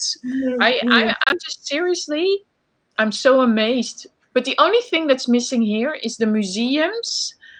They're not open, so I can't go to a museum, which is a shame, because that cultural aspect is very nice. Yes, yes. And yeah, that is like what is a little disappointing. But yes, yeah. Well, we've been quite lucky because we virtually, over the summer, we were virtually COVID free, and just the last few weeks we've had a few community cases. So we have had a 3-day lockdown and then a 7-day lockdown. Hopefully we're free again. One of the Air New Zealand flight crew came back with COVID, came back from Tokyo actually with COVID, and was out in the community. But because we were already in lockdown, they're hoping there was no spread. So, but it takes. But I mean, they should basically just start vaccinating as ASAP, and then it should be sort of safe. Yeah, we've got enough vaccinations for the whole country. So that arrived last week. So it's all rolling out. They have already arrived. Yep. Yeah, we've got the Pfizer vaccine, and there's 2 doses for every person in New Zealand. Oh wow, that is super quick. Yeah, so because here they're still managing it. I mean, my turn is up soon, but yeah, they're in Europe. They're a bit slower, but it seems there is hope in Europe. There's hope. There's hope that this summer we will have a little bit more normality again. I don't think they will open the borders yet, but a little bit more normality. But traveling. Yeah, so of course, because my family, my own kids and grandchildren in Japan, that'll be my first destination that I get to now, and that'll be fantastic. Actually, after this, I'm off to have lunch with. I was supposed to be bringing a small group to Japan last October, and of course we couldn't go. So in a couple of hours, I'm meeting this group. We're going to have lunch, and we're going to discuss our next date, which I think will be October 2022 now. Oh, so October 2022. Wow. And I think we can safely say, because Japan is. I think that will be probably around the time that Tim and I will have to go to New Zealand. Oh, good. Because if we would go to New Zealand, we would combine it with Thailand, where my dad is as well. But because his parents are quite, they're not young anymore, so we really need to start to travel as well. And we need to start to travel to them, and so I think also 2022. Yeah, actually, for me, it's been. I haven't found it too much of an inconvenience not traveling. I've found a lot of other things to do, and I think it's been quite good in a way, not to always having to be planning. I'm a great organizer and planner, and I've been able to take a little break from that. So. But once it starts again, I'm going to say, oh, how did I ever manage without doing all this organizing? I'm looking at it now like, is it ever going to be back to like normal, you know? So that's just the whole point. But anyway, we will get back to traveling. Yeah, we don't know what the new normal will be like. No, exactly. And I'm seeing that I see Shiny Hippie is already joining the broadcast. Maybe she can join. Maybe she can. Maybe you can let her in that she can already chat with us a little bit, Rev. Oh, there she is. Hi, Shiny. Hello, everybody. Hello. How are you? This is my first multiple person broadcast on my mobile phone, so I love seeing all of you in your little squares down the side here. Oh, I you can see see us, and Chantal look, like and Louise. I already pulled out the book because I know you're going to do something like with this subject, with the bad girls throughout history. You're going to be doing something with bad girls, yeah? Yes, it's Shiny. I'm here to cut for our 7th inning stretch. We need a little feistiness, and it's me. So that means we're going to be talking about all those girls that broke the mold, that changed the world by being bad, by being badasses, by doing the things they're not supposed to do. We're going to talk about ways to spot gender bias that you might not even notice. And Michelle, Native Graffiti, is going to be running the trivia portion and keeping Shiny grounded out here. So it should be fun. Shiny grounded. Have you both ever joined a broadcast together? No, we have not. This is our first time. I wanted to do trivia, and so I knew the trivia master, Michelle, and saw her and said, "Hey." Let's bring in Michelle, and then we can have like a 1-minute talk, and then we can hand over the mic to you guys. So let's see Michelle. Michelle, come in. Oh, there she is, Michelle. Do I click myself in? Oh, okay. Oh, yeah, there she is. Hi, Michelle. I can't see Michelle. Where are you, Michelle? I can't see you. I can only see Revolution and Louise and Clint. Oh. I can't see Michelle. Do you have the show live? You're at the beach. Do you have the show live button? The show live? It says live, and it has a picture of Chantal, a picture of Louise, a picture of Revolution, and then it says show live. Let's try that again. and see if that Okay, works. let me try again. See if it shows up. You're fine. Just stay how Don't worry you about are. it. Yeah. Then Okay. I don't think you will. Do you have to see each other, or you can just? I guess we don't have to. We'll manage. We'll figure it out. Yeah, you were fine. We're fine. And this is so great. I love Chantal. Exactly. I love Louise Puppy. And I love my Shiny Hippie. Oh my gosh. Exactly. And I'm so excited that you ladies are going to take over this broadcast. And that you ladies are going to do some bad-ass girl stuff.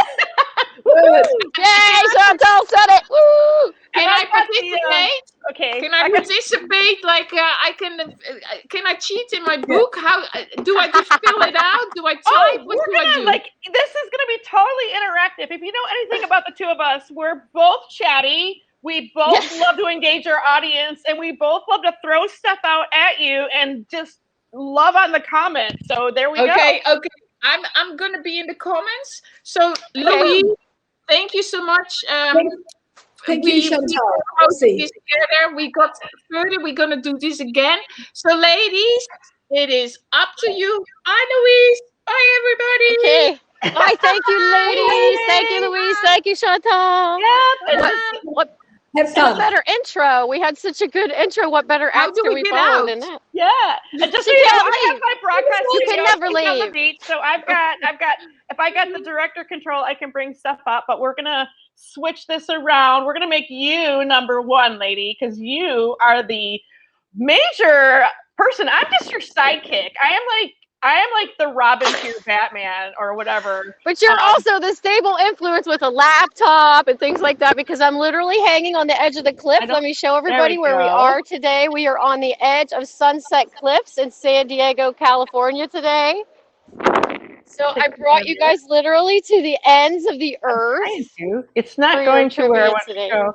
Sorry, give me a second. I cannot. I'm clicking on another thing so that we can see just Michelle, you. it's because you're not director. Linda's here. I didn't think Hey, so. Linda. Oh, gotcha. Hey, Mark. Okay, Hey, Bobby. Okay. So what's happening? Are we starting? Should I start? Go ahead and start, but she wants to show the view, so go ahead and make her bigger. I can't do it. Apparently, someone else has to do it. So if you can Leave make her Shiny bigger. as it is, says Haps, or we won't see Shiny full. Because I'm on portrait and I'm outside. I'm always the problem child because I'm always. It never matters why. We always know this. Anyway, every Shiny Hippie broadcast, we start by creating a positive space, and International Women's Day is no different. It's time for us to create a positive space here for this conversation that we're going to have about these badass women and this gender bias. So wherever you are, sit up tall on the edge of your couch, on the edge of your bed, at your desk, or standing in your kitchen, wherever you are. Everybody take a big breath in of this Southern California air. Ready? We're going to breathe in big. I'm breathing with you. Exhale. I know, Michelle, you know you have to breathe. Okay. We got it. Okay, so we're finding our vibes. We have nice Cleveland air today. Our weather looks like about 60 degrees Fahrenheit. Oh, look at that view, you guys. This is amazing. I escaped Ohio for this. That's right. Michelle. Yes, I actually am new to Ohio, so that we have the Ohio in common. You we have some strong women from Ohio. Yes, we do. Woohoo!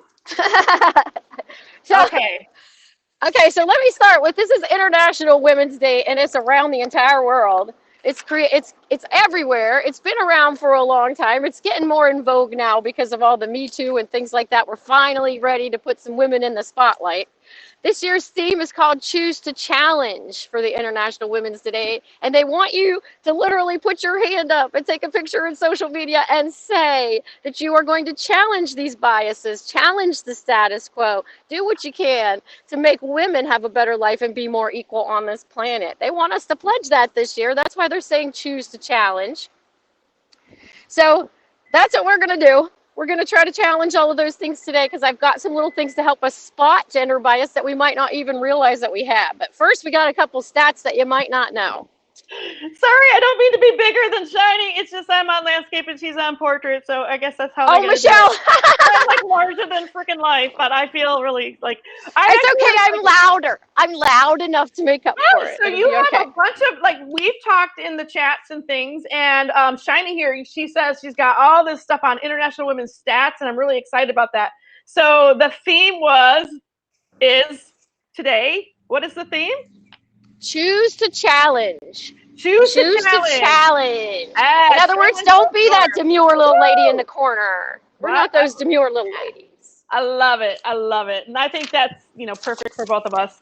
Because neither one of us are what we would consider the norm, right? No, we definitely speak our piece, definitely speak our minds. But that's what we want all the women to be. We want every woman to be being their shiniest self, being 100% of who they want to be, no matter what other people think. So that's what we're working on. Globally, women make up just 23% of all the governments, all the parliaments, all the governments worldwide. On average, we earn 25 to 40% less than men, even if we're doing the exact same work.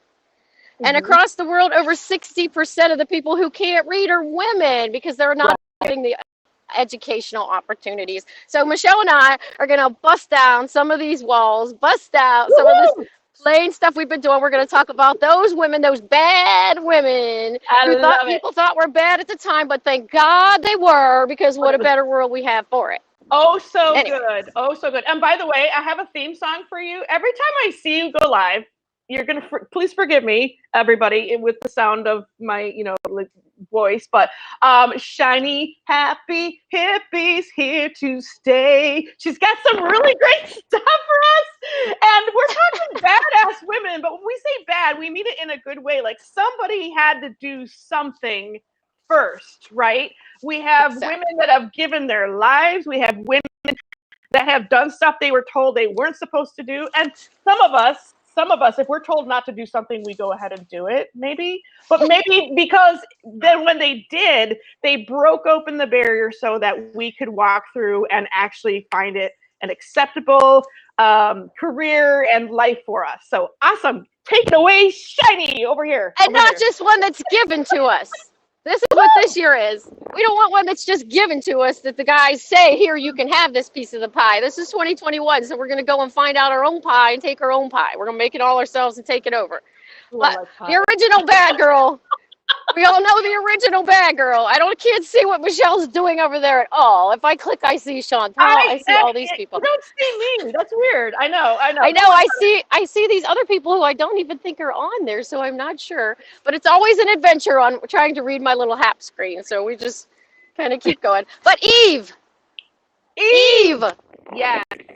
Right from the get-go, right from the story of creation of man, creation of the world was all about how Eve ruined everything, right? And all of our lives and our periods and everything is supposed to be because we just told him to eat that damn apple, right? So we know. I guess it depends on who tells her story. You know what I'm saying? Is it his story or is it her story? There we go. Right, Eve. But imagine if she hadn't eaten that apple. Imagine if she just stayed there in the corner. Like, imagine if nothing what would we even have right now? So we need these ladies. We might annoy you when we do these things, but we need these ladies. No, to push away. in the corner. So what do you got for trivia questions for us out there? Wow. Well, we're going to throw this back and forth. I am prepared. Now, what I really liked is that a lot of what she's focused on is imagery. And I want to make a mention before I get into the trivia. This was like something a brainstorm I thought of. One thing I want to do is I want to give a thanks and a shout out to Haps for not being the norm of broadcasting live. If you go into the App Store, you guys know what I'm talking about. You see the different apps, and I swear you either have to be a teenage pop star, or you have to be a girl with your bobs out. You have to be something that has to do with interacting with a girl and her face and her image, and she's got to be pretty and hopefully sexy. And that's what they're selling on the app stores. Seriously, the majority of it out there is aimed at the image of young, cute, sexualized, objectified women. And we don't have that. We don't have that. We don't have that as a representation of Haps. It's not what they're all about. And I really, really just wanted to give a shout out that they are contributing to that challenge of the norm, that this is not everybody's kind of way of doing live media and broadcasting. So shout out for that. But as I do that, I'm going to get into some of the stuff that I brought up beyond imagery, but, just challenging those norms and doing stuff that, they were not really allowed to do. Some of my questions are just aimed at stuff that you already know. So don't feel like you can't, but go ahead in the comments and answer if you shout it out. Because we'll get to the answers at the end. Okay, so the first one is, she was Britain's first female prime minister and dubbed the Iron Lady. You guys all know that, especially if you watch The Crown. Okay. That's Who knows The Crown? One. Who knows? Who knows out there? I don't know if you're going to talk about her or not, but I think she was on somebody's list. Maybe it was Ray of Sunshine was talking about her in one of his broadcasts. The next one, born in 1412 at just 17, she was sent into battle by the future French King Charles VII. She's purported to have seen visions from God and was later burned at the stake. I think we know who she is, but she was just a teenager. Joan of Arc. Yeah, there we go. Joan of Arc, because she's the original badass. She didn't care that she was a girl. She was going to get it anyway. I love that. She had a mission and a purpose that surpassed what she was as a human even. Like, it was her spirit. It was like her relationship that was a spiritual forever relationship in her way of thinking of her creator and the God that she was about was more important than her own life and the fact that she was a teenage girl. Exactly. All right. When most women, and of course the first one, you guys know who that was, right? Margaret Thatcher. Yeah, stand down, Margaret. Oh, sorry. Oh, she's very controversial. Margaret was the first one at the table, right? She's the first one at the table, for sure. And that goes in with what you were talking about, like women in charge of governments. Who's another one? The one from India. Do you have her on your list? I do not, because wait till you hear my badass lady. Okay. Nothing. But I believe it's Indira Gandhi. Yeah, I'm terrible at remembering names, but I can remember everything about them. But she was also a badass prime minister as well. And shout out to the Cherokee Nation. Wilma Mankiller was one of the first in the federal recognition era, post-colonial tribal leaders that were female. They are a matrilineal society, and she was a long-standing tribal governmental person of influence, not just for her own tribe, which is I think it's the largest set of 3 tribes of the Cherokee Nation. It's the largest tribe in the United States. And she has long-standing national influence on Native rights, Native women's rights, educational rights, the American Indian Child Welfare Act, all of that. So shout out to Wilma Mankeller for also being one of those people. But anyway, I digress. No, that's good. That's good. But don't forget Cleopatra. Oh, there we go. Can't forget Cleopatra. Yeah. Way back when. And you guys shout out in the comments if we're missing people, if we can't like remember. She who they ruled are. Egypt, she conquered Caesar, she conquered Mark Antony, and she looked beautiful and had them carrying her around on a little portable throne while she did it. We know that's the way to do it if we're going to do it, right? Thank you, Indira Gandhi. Yes, man killer. Love that name. Yeah, well, you know, that's probably a proud thing to be. You know. I kind of get it almost like says feminist right there. Exactly. Rhodey. Hello, Rhodey. There's a popular Native American folk singer from the 60s on into today. She's still very highly honored and known in Canada. I always say, this is my trivia question about her. I think I gave it to you when we were chatting. Her first name is like the vampire slayer, Buffy, and her last name is like the city that I'm from, Sault Ste. Marie. So Ste. Marie. So it's Buffy Ste. Marie. And I always like to call her the government slayer.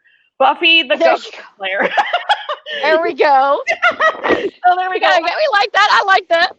Oh, somebody put in Eleanor Roosevelt. Great. Oh, Eleanor Roosevelt. I read her autobiography. What a fascinating intellectual like powerhouse beyond just being the arm candy of the president. Also, wait, I'm losing my ears. She's losing her ears, people. She totally changed being what the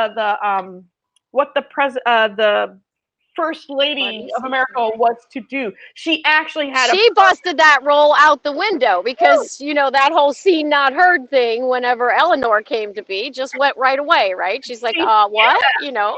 And even past after her husband died, still actively involved in the United Nations and all of the stuff that she's done. Well, Amelia Earhart, somebody threw that out. Amelia Earhart's a good one. Yep. Okay, I'm going to go back to a couple of my questions now. Okay. Let's see here. Okay, here's one. This one is, she is perhaps best known for her 1949 treatise, The Second Sex. The Second Sex. Who wrote The Second Sex, guys? A text that remains foundational to the contemporary feminist movement. So now I go from easy to like, I start out easy, but then we get into something that, not everybody may know that one. But I'll give you a hint. Hey, Molly. She's French. Her name is French. She's French. Her name is French. Who's the French lady that wrote The Second Sex? And we should know this. Yeah, we are pointing out Eleanor Roosevelt like the ladies a little bit in there too. Don't feel bad. I actually had to look up the name myself, so it's not. I don't have that. I don't have that because I'm going after like people like, you know. She's got the people that are like the ones that we will learn in school because they changed us in the respectable ways of breaking through that glass ceiling and things like that. Shotty's got Bonnie and Clyde. You know, Bonnie went on the thing. I got Elizabeth Taylor. What you got is actually really key to like literature and now our movies and series, right? But what you have are icons. You have archetypes, and a lot of those archetypes were very masculine, and these women broke out the hero journey of the archetypes in their own way because they were women. So I love that. I love that. So it is Simone de Beauvoir. Simone de Beauvoir, of course. Oh my God, thank you. I have speech impediments and I'm terrible at pronouncing. I am hard at remembering names. Oh, Cher looked it up and I still missed it. Maya Angelou rocks. Absolutely. Nobody, we want you to Google actually. If you don't know it, go and Google it. I throw out a lot of Native people that nobody knows because you didn't maybe they didn't probably have a course where you went to college, and a lot of it is college course stuff. They don't even teach it in the grade schools. But like if I said Winola LaDuke, you'd have to Google her. But once you do, you can follow her on Twitter. You can find out who she is. And she's an amazing, amazing leader of the Ojibwe Anishinaabe people in terms of like a role model for women in politics, in economics, in education, and in sustainable economy. She has probably one of the oldest what you call environmentally sustainable businesses, and it's right on the White Earth Reservation in Minnesota. And if you know anything about reservation economy, it's pretty lacking in economic support and jobs, and she found a way to make it happen there through her education. She went back, and she's just a badass. So Winola LaDuke is on there. So I digress again. I'm going to go back to my questions. Okay, I'm going to my shiny ones now. Go to your shiny My ones. shiny girls. My shiny girls like Dita Von Teese, who gave us burlesque as an art form. Elizabeth Taylor, who treated men like tissues, and we didn't care. We loved her anyway. Betty Page, showing us bondage gear and bangs forever and a day. Nancy Friday, for writing My Secret Garden back in the 70s to let us know that women care about sex too.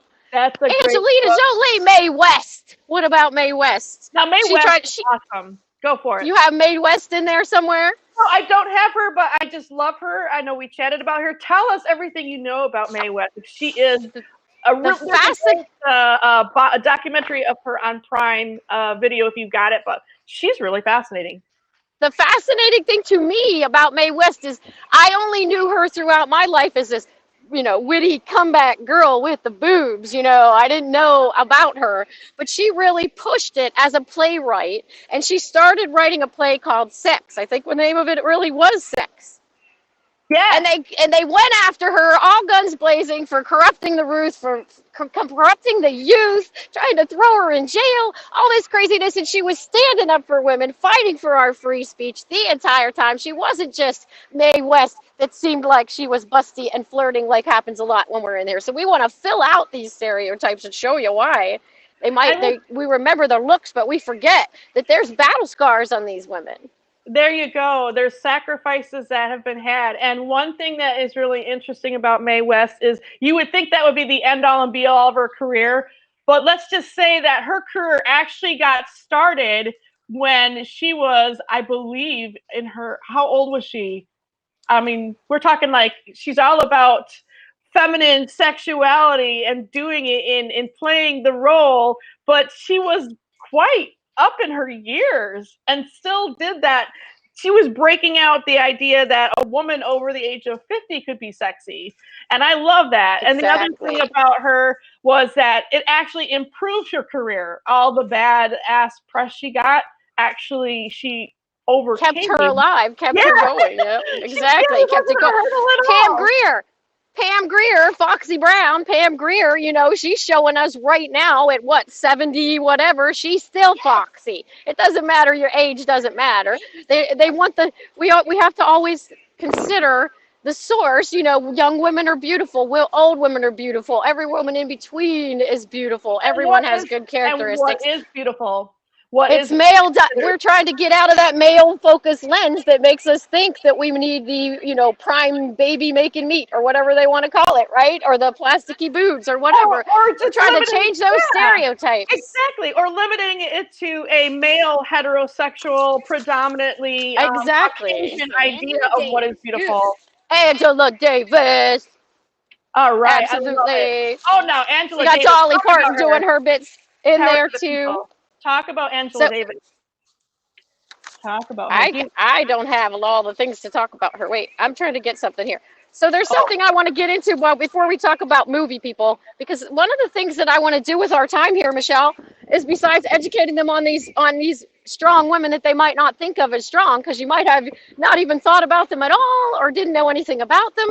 But I also want us to start looking at the women how we are portrayed in the media altogether. So we have lists of all the great female roles. But I have this little chart here that I want to start to look at. I'm not going to show you the chart. I'm going to tell you. Before I get into that, I'm going to just have you take a pause and a breath, because what I'm going to do is you can't see the comments and I can. So okay, read the comments. I see Happy Women's Day from Libby. Yeah, so yep, they say I'm not love doing is any Taylor and Mae West. Mae Witch. Whoa, did I say that? It says hi from Twitch, and I put Mae Witch. That was not That's intentional. Mark. Hey, Mark, over Okay. watching over at Twitch. He's checking it out. Okay, yeah, 420 Prince. Hey, welcome. I don't know if you can hear me. I hope you can. If you're still here, Betty Davis. Betty Davis eyes. Yeah, that was a badass woman. Strong. That's the role. Gigi Sanders says hello from Washington. Gloria Steinem. We cannot forget Gloria Steinem. Oh my And of course, the same person who said that, John B, is mentioning Angela Davis as well. Dolly Parton. Now that is a real badass woman who did it very gracefully, but very strongly. And still, yeah. Black Panther, bra burner, and badass says JB about Angela Davis. Yep, JB knows his badass women. He knows his badass women. That's one of the comments. All I'm trying to point out here, Michelle, all I want to point out is I want you to look at all these women that we're talking about that break the rules and how they're breaking them. Like, what exactly is it that's broken? What is it that's stepped out of place? And it's often their appearance. It's often their role that they assume, because a lot of times it's seen as a masculine role or a sexually assertive role, or are they just moms and teachers, and are they just, what are the roles? Are the women even talking to each other and engaging with each other in this movie, or are they just eye candy on the side? What kind of behavior are those women observing? Are they having the same level of dialogue and character development with the ladies that you're seeing in the show, or are they there as just little junk poke signs or in the corner? So there's lots of things about gender bias that sneak in with these ladies, that if we look at what it is that they broke, what the rules were that they broke, it basically comes down to that. And you can use that same analysis in your life, all these different things. Because if it's coming down to someone defining your role for you, or what they think you should look like, or what they think you should be doing, right? That's the roles we're trying to break, because we want you to be your own shiny self. So I'm thinking we need to look at that all the time when we're watching TV, when we're watching movies, when we're doing things with our daughters, when we see these things, pointing out, okay, well, that's wonderful that they have the female lead detective, but why is she wearing stiletto heels and lipstick and giant hair? Does that suit the role, or does that suit the gender stereotype? Things like that is what we're trying to find out. And these ladies that we're talking about took the rules and the roles and the way they were supposed to look and behave and said no and did their own stuff and become their own crazy people. There you go. And, I'm a chef, right? Okay, like that kind of stuff just doesn't fly. Like you see, even on Food Network, you got the coiffed hair, you got the nails, you got lots of jewelry wearing. And I think it's because they're on network TV. I get it, but like those things aren't even allowed in the kitchen. Your hair is up, you're sweating, whatever makeup you have on comes off anyway. It's not a very glamorous profession. It's a very hardworking, profession. And your hair is the last thing that people want in their food. So, this image of this idea that a female chef has to rock a great hairdo and has to have like great nails is kind of ridiculous to me. And so I kind of like go, whenever I see that. But I get it. They're doing a show. It's on TV, but in reality, it just doesn't work. And I'm gonna. But the way we have to look at that. Great comments. We get some really great comments here. I hate to cut you off here. Okay, go ahead, keep going. Go for ahead. We have women code breakers. Yes. Says. Oh yes, code breakers. Very good. And the women that came to the plants when the men were off at war. Right? Angela Davis is a professor now at UCLA. There you go. Nice. We have to create and write better roles for ourselves. Yes. Exactly. That's a really great comment. Where's another comment? In life here? And in movies. And in movies. Woohoo! Because it's not just. Go ahead. I'm sorry. So what we're trying to say is, okay, but you're talking about the cooking lady, right? And the cooking lady's all fancy on the show, but her hair would get everywhere. Right, do we still in 2021? Do we still want to perpetuate the gender bias by making the ladies feel like they need to go out and present themselves in this way in order to appease the male viewers? Or do we let them be what they want to be? That's all we're trying to do. We're trying to get you to recognize that maybe she doesn't even really want to wear that makeup. How many girls out there have been in a situation or grown up in a situation where you don't even want to do what they're telling you? I am one of those ladies. I mean, I am in a profession that is predominantly male. Women who cook, are home cooks, that's unacceptable. Betty Crocker, that's unacceptable. Writing a little cookbook and having that kind of show seems acceptable. But when you're actually in an industrial strength kitchen and you're doing the chef and things, I'm telling you, women have to fight for a position of respect that we can equally be as good or seen as a professional with the technique. The difference between, I always say the difference between art and craft is that craft is predominantly women-based arts. That's the difference. And that's why it's seen as less than. And I feel I feel that home cook, where they have to distinguish between a professional chef and a home cook, the only difference is technique. Now, if you have a mom that has a great recipe and she's known for it, she's experimented and done the same technique over and over again till she's perfected it, just like any other chef that's out there. But it's really tough to break through that idea that I'm just as good. I'm not just some cook. I'm a chef. Right. Right. Women are often seen as we are supposed to be in the caretaking roles, or our skills are luck and not skill, like with the culinary world. Like she's seen as cooking, like she's a mom that went and got a cook job and is showing off instead of like a chef from France where we watched growing up on TV. You know what I mean? We assign that to the women. That's what we're trying to point out, Michelle and I. We've made it that way. Shirley Chisholm, oh my gosh, yes. Who else do we have here? Mae Jemison, Barbara Walters. Oh my gosh, Barbara Walters. I love Barbara Walters. Hey, Alexis. I love my queer girl, shaved head, fluffy dress, petite coat, wearing steel stomp your face boots. I defy my own role. Yes, you do. Alexis just puts it right on the point. She goes, I'm a home cook, and it's okay to be proud to be a home cook. It's okay to be a chef. What I'm saying is there's literally, it seems like in the view out there that how it is one is less than and not the same. That's what bothers me. Like there's like a person who does craft are probably just as skilled an artisan as anyone who does what would be considered the classical arts, which tend to be also very male dominated. So I like that women can break free from that and still like show what they can do, show their skill, you know, and take that genre over and make it there. So I love that. Alexis, what I meant with the cooking thing too, is that, you know, it's kind of this thing where women have to prove themselves on a different set of playing grounds. You have to prove yourself and prove yourself and prove yourself. So a man that's cooking, he might be cooking a meal the same as you, Alexis, and the same as you on a format, and they say, oh my God, he's brilliant, he's so talented, he's a chef, you know. But when Alexis is doing it, she's described as reliable, home cook, hardworking, nurturing. You see what I'm saying? Like, it's all what we are putting our slant on it over and over again. All because of their gender. That's the gender bias. Right, because it's like if you're looking through a kaleidoscope, it's not that we're doing everything laser focused wrong. It's that our whole kaleidoscope is shaped this way, right? Our whole kaleidoscope. I'm reading some of these comments here. Women have to let more confidence. Yes. Well, if you notice, like the sort of Chef Ramsay, and I'm not picking on him, although he's the obvious one. You know, it's like he's almost, it's like because he's so aggressive and so passionate, and he swears and all this stuff, and people go at what he says, that he's actually rewarded for that behavior. If I were to do that kind of shit, I'd be up for a reprimand. You see what I'm saying? Right. For us, we should be demure, or else we're difficult, right? If we're not being mild and quiet or whatever, we're seen as difficult. A man can boast and say, I'm the best, I'm the one.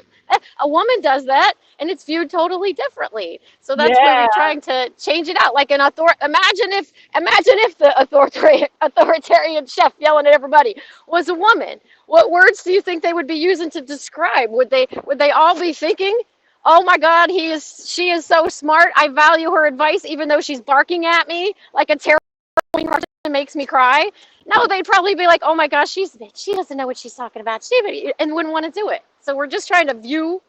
I've been told that I was too direct, but then what I say is in those responses, I'm like, look, we're in a kitchen, we got stuff to do. I do say please and thank you.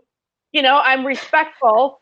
But I Exactly. basically have to sometimes, in my position, I have no choice. I have to tell people what to do so they can get it done in a very fast way. And I don't do it in a mean way. I don't raise my voice.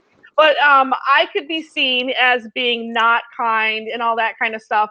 And a man next to me could be like, hey, get this fucking dish out of here, and nobody says anything, you know. And nobody says, "Oh my God, he's so horrible! Get that man out of the kitchen!" Oh no! Yeah, and all Doesn't I work did that was way. I like, hey, order up. Who's got number 22? Let's go. I mean, that's seen as bitchy sometimes. Exactly. Standing up for yourself as a woman is often seen as threatening, right? Just standing up for your own self. I love that. I'm a G-rated food broadcaster. Are you making cut? What's happening in Alexis's world down here? Are you being rude, Alexis? I don't think so. I think it's cute. See, Ramsey has a program in the UK to show women that they can be awesome in the kitchen. He found most of the chefs applying to him have been male. Exactly, because they that makes sense. I love it. But it's often invisible or threatening. Stay in the background, right? Or don't boast, right? The men boast, but women are self-serving if they do that. Oh, or I get her. or I you're get her supposed comment. I get her comment. Go. Now. She's like, compared to Okay. me, she's like, I'm rated G compared to Mr. Ramsey. Seriously, like, you know. Oh yes, Alexis does not scream and yell at people at all. No, could you imagine? I don't know. It might be fun, Alexis. You could try. Do a special broadcast where we see what happens if you behave like Gordon Ramsay. We have a great comment here by Eleanor Marie. Bitch, nag, nasty, controlling. The list could go on for what they say about us. And, you know, it's like, whatever happened to being assertive? Whatever happened to being confident? We like to, on days like this, praise, oh, I'm all about strong women. I'm all about their confidence and their assertiveness. And, wow, they're just so badass. But then when we actually do it, they're just like, ooh, I don't like you. You're mean. You're nasty. You're blah, blah, blah, blah, blah.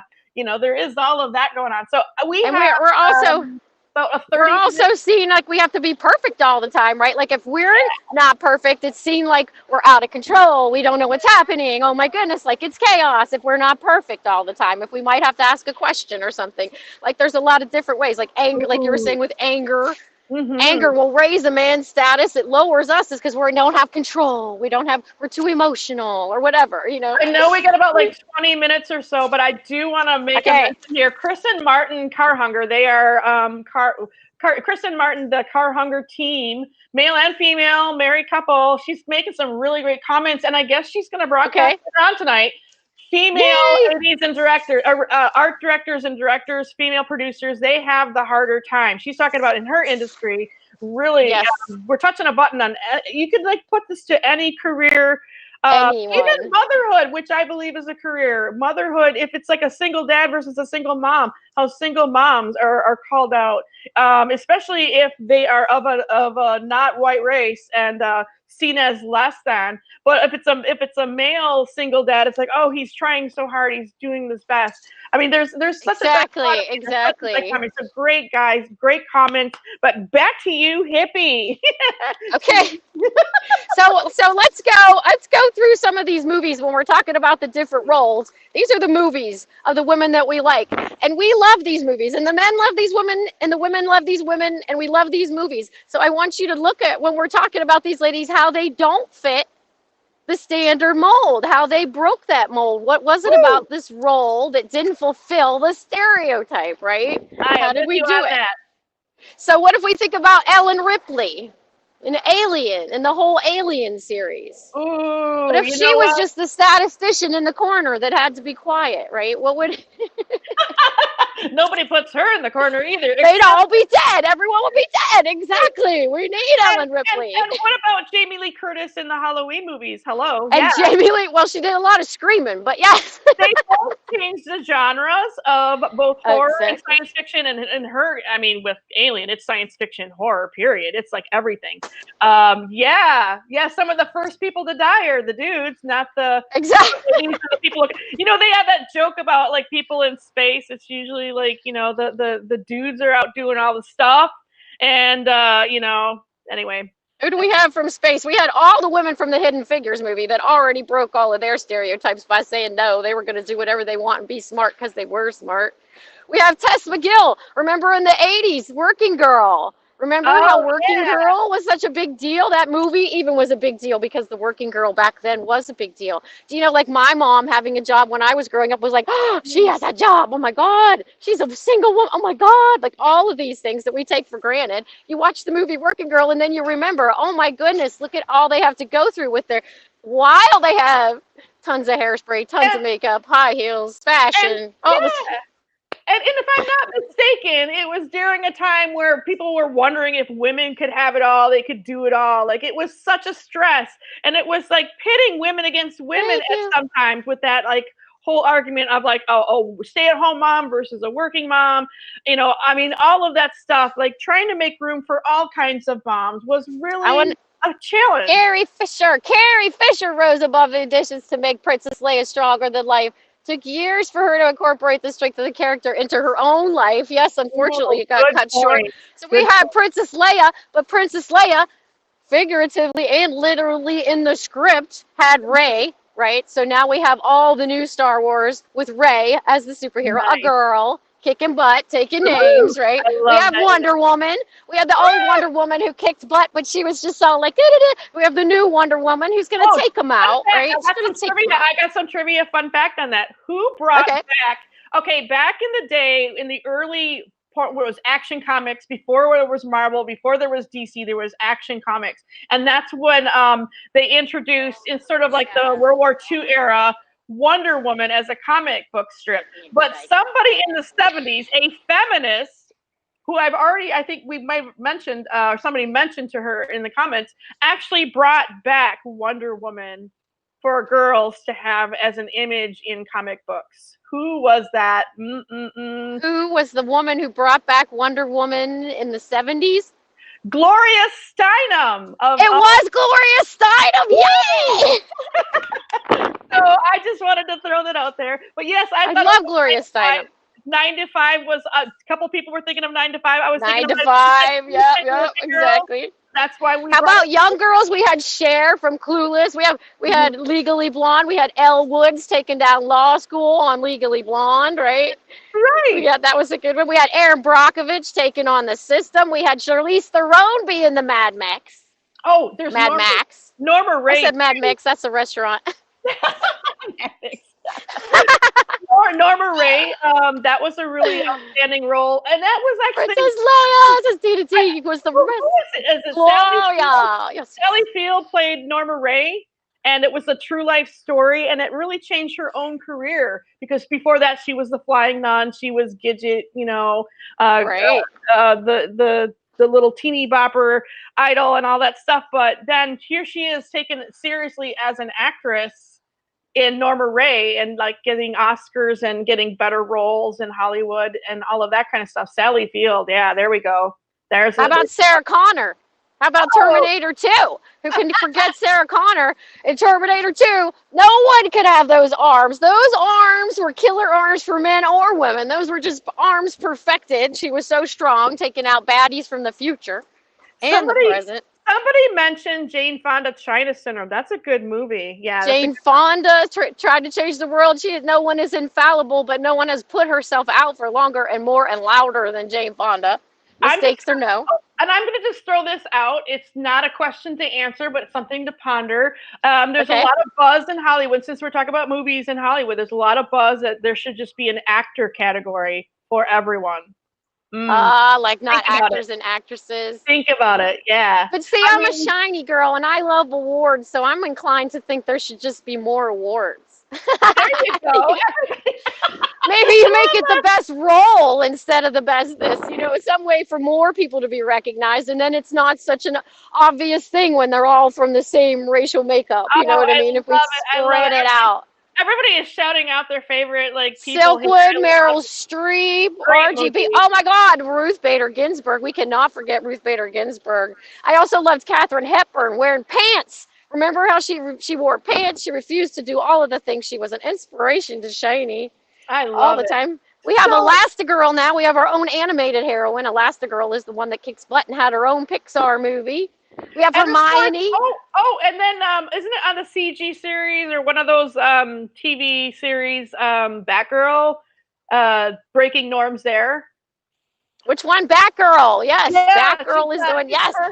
She's the first like real prominent LGBTQ character in the DC universe to have their own series and all of that. So I think that's Speaking awesome. of the LGBT, don't forget we had Tallulah Banks. We didn't say her. She's real. So Tallulah Banks bringing that all to the forefront. Questions now. I'm going to ask you some questions. Okay. We've got about 15 minutes, so we're going to have to wrap up in about 10. We got 10 minutes to talk and maybe a 5-minute wrap up.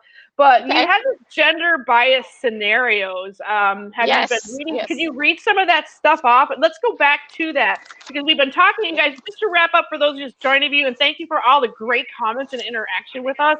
I love it. I love it. Wouldn't women be just pushed aside by the white male academy members, locked out of all the awards? Yeah, that's why it's such a controversy. It's like the bad and the ugly about it. But it's just a question to throw out there, like what people think about it. I love it. It's a great comment in response. But international women, we went over some statistics about women. We have the theme about challenging the norms, and I know Shiny's got lots to say about that. And that's why she formed this whole thing about bad women actors doing what they had to do to break those norms and challenge them. Ellen, yes, somebody says Ellen. Oh, Ellen took a hit for Ellen, everybody. Yes, yep. we forgot Ellen. Women,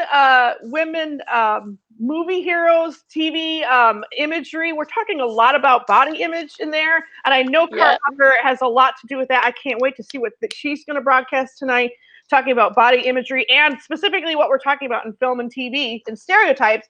Gender bias on the job, but let's talk about that. Let's go back to that gender bias scenario. I love what you had. I don't know if you had a chance to share all of it, but I want to make sure you get everything in that you can possibly do.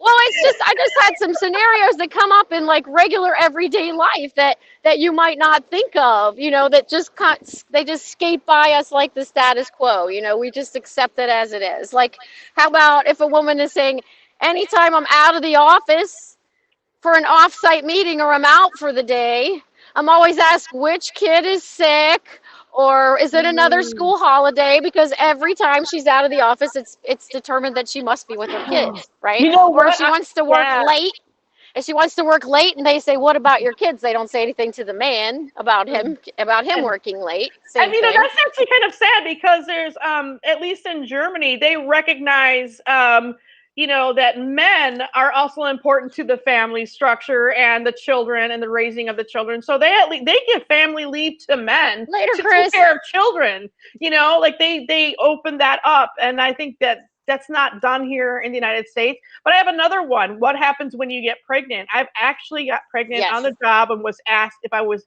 planning on returning or staying home with my child. Like, I never approached them and said, this is what my plan is. So many people assume once you have kids, you don't want promotions. They assume you don't want to travel for work, even though you might want to travel for work. They assume everything that you're doing then is geared towards children and not towards your career. And when I did get back to work, they were not assigning me stuff out in the field. It was like I was stuck in the office. And I'm like, man, when I was 5 months pregnant, you didn't have any problem having me go hike up a big hill, a big mountain kind of thing to go look at Patrick doesn't do a story on it. And I was 5 months pregnant, but now that I have a baby, I can't leave the office. What is going on here? It doesn't make any sense. And I think that unless we bring these things to the forefront, people will just think it's the norm and not even notice, because you might not even think of it. You might not think that it's offensive as a man to say, oh, is one of your kids sick when you're out of the office? Or, oh, I just assumed you wouldn't want to participate in that meeting. Or I just, those things. But that's the kind of things that we have to point out. Do you know there are women who even pretend like they don't have kids? And speaking of, somebody's mentioning that they got pregnant in 16 in high school and they expelled her. Now, did they expel the boy that got her pregnant? Right, that's always the way, right? And I always think that. Don't get me started on that. No, we're being nice. All right, I don't want to get started on the whole idea of prophylactics and birth control, but that's a huge somebody else. But it just reminds me that it always seems to be on the woman not to get pregnant, but it's never on the man to not get a girl pregnant. Exactly. Just saying. And men take a lot of heat at work too if they are trying to participate in parenting. and want to stay home with their kid or go do the things for their kids. You know, they do take a lot of heat in the reverse on that, I will acknowledge, because they get teased like, oh, you're doing your woman's work, you're babysitting today, even though it's their own kids. You know? Oh, and then they work with their wife about like doing, like if they actually have a relationship where they kind of co-parent or they co-this and that around the house, they're seen as, well, I'm not going to say it, but they're seen as, you know, under the control of their wife. Exactly. They make a bad assumption about the wife. That's the point. Exactly. It's not an assumption about the men. It's an assumption about the wives always. So it is 4:19. I'm going to try and put myself on mute. I want you to go ahead and give a summary or whatever. Okay, thank you. All right. Go for it. And thank you, everybody in the comments. I see Rosa Parks. I see always on the women. Yeah, about the birth control.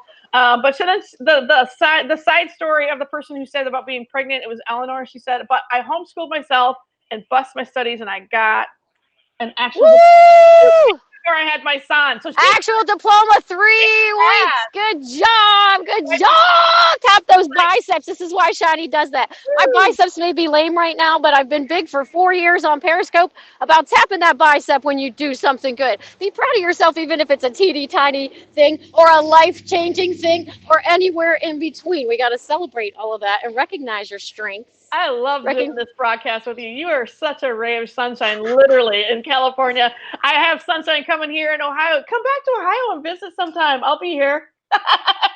John took 6 weeks off of it when his baby daughter was born. I know you did. You were such a good dad. Did you catch shit from the firefighters for doing it, JB, or did they like it? I'm curious if JB got it. He was a first responder, saving us all, firemen for a million years.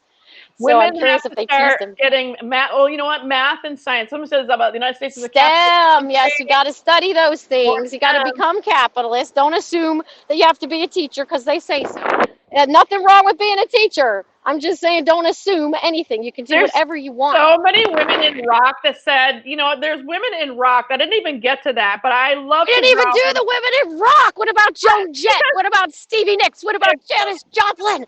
Right up my alley. Well, because I'm actually going to focus on that a lot more in my own broadcast this month. I'm going to draw some portraits of people like Susie Sue from Susie and the Banshees. And one of the reasons why they're in that in the begin with is they are definitely breaking down the stereotype that women can actually play instruments. They can rock as hard as the men. And also, they did not want to be that stereotype. They said no.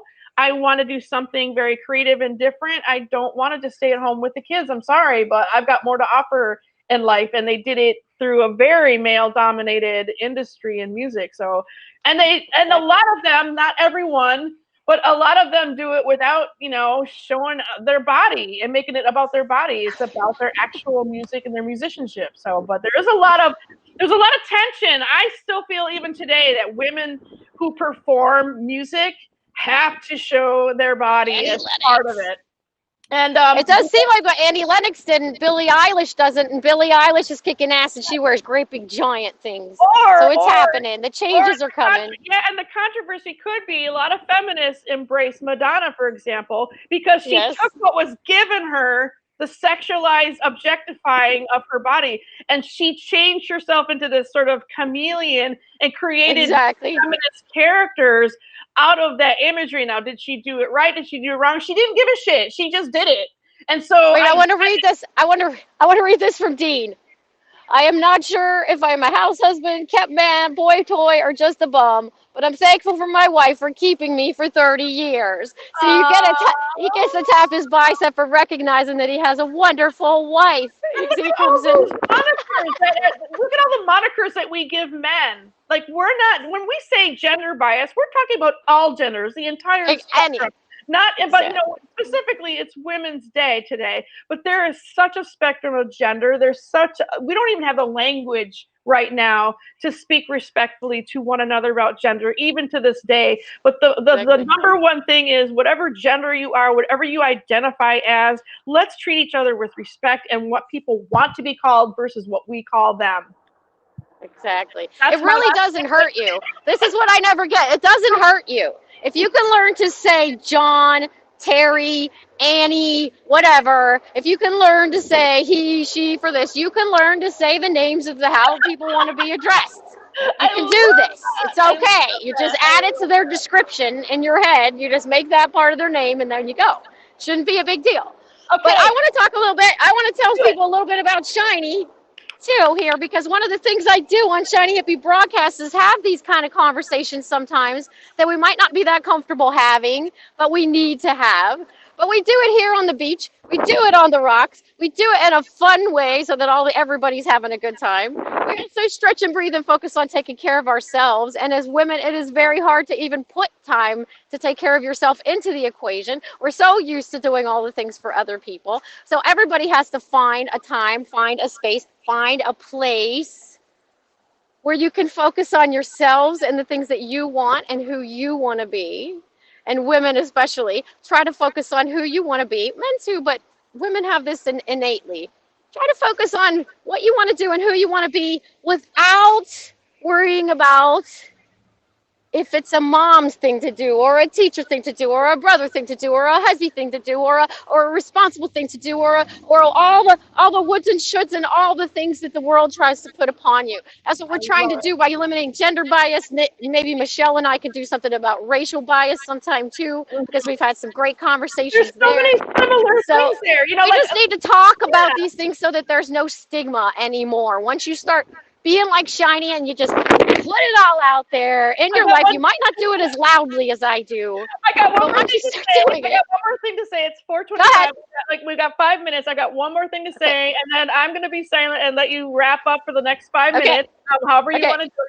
But the one thing I want to say in response to that, you've really hit a deep button inside of me, because to me, racial and gender bias kind of all goes together along with sexuality. We are more than just one part of our identity. And I talk about that a lot when I'm doing portraits and I'm doing life stories and I'm talking about my own life story. It all kind of makes sense because I'm a whole person. And here's something I want to challenge people to think of. How many things do you have to have in front of what you do? Am I a female artist? Am I a Native American female artist? Am I a Native American female bisexual artist? I mean, how many things do I have to have in front of the word artist? Why can't I just be an artist? Why can't I just be a chef? So thank you so much for doing this with me, and I'm doing this with you. I hope I was a good co-host. I hope that you were great. Thank you so much for coming to play with me today and helping spread the conversation, spread the word, and bringing your trivia to us. I appreciate it so much. I love it. Eleanor goes, I'm an Eleanor, all caps. Yay, Eleanor! She's named after Strong Lady. She's ready. Thank you, Louise. Thank you. I have no idea who's up next, but I'm just going to listen to you and learn from the Shiny. So Shiny Happy Hippie made me happy today with her Shiny everything. Thank you, Eleanor. Thank you so much. Thank you, Michelle. Thank you. I do have to tell me if you're off. I don't know. I can't tell. 3 minutes. Just keep going until somebody else. Okay, so here's what we got to do, guys. We got 3 minutes to get our groove on. We got to get out here in a positive space. We got to greet the rest of this day in a positive way. So we're going to take that deep breath again. I'm going to show you this view again. You're going to start clearing out all the garbage that the world has put upon you. When you take this breath and exhale, I want you to exhale the garbage the world has put upon you. Okay? Wherever you are, however you're watching, all the garbage the world has put upon you. Let's take a big breath into this California sunshine. Then exhale all the crap. Oh man, you just ha. Do it again. You gotta get it out. Okay. Arms up. Woohoo! You got it. I'm in a chair, so I'm just gonna do a chair yoga. Oh, I love this. Let's take a look around.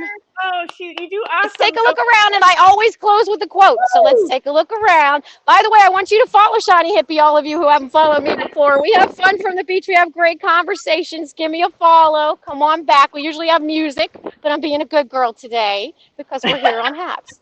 So let me show you around, everybody. And Shiny, while you're showing everybody around, I want to welcome JJ Walsh and welcome back Louise Poppy. You guys, Louise and JJ. You got my red glasses. I have red framed glasses. We could have been the trifecta of the primary colors. Louise in her blue specs. And JJ, it's so nice to meet you. I don't know who you are. It's good to see you. Hey, All right, so here's nice my to quote. meet you guys. Good Are job. we Sorry ready? I jumped in a little bit early. Wasn't That's sure fine. how it was working. It's actually Let me get the 4:29. quote. This is a great segue. Oh, she's got a quote. She's got a quote. A wise girl Marilyn knows Monroe, people. a smart Marilyn Monroe. What was the last part of it? A wise girl It says knows. a wise girl knows her limits. A smart girl knows she has none. That's the way we were to think about it. Marilyn Monroe could do it. We could do it. So that was That's Shiny awesome. Hippie and Native Graffiti. I am Michelle Alexander, and I do portraits. I'm definitely going to rock out some badass women portraits this month. Sometimes when I can fit that in with all the other portraits I do.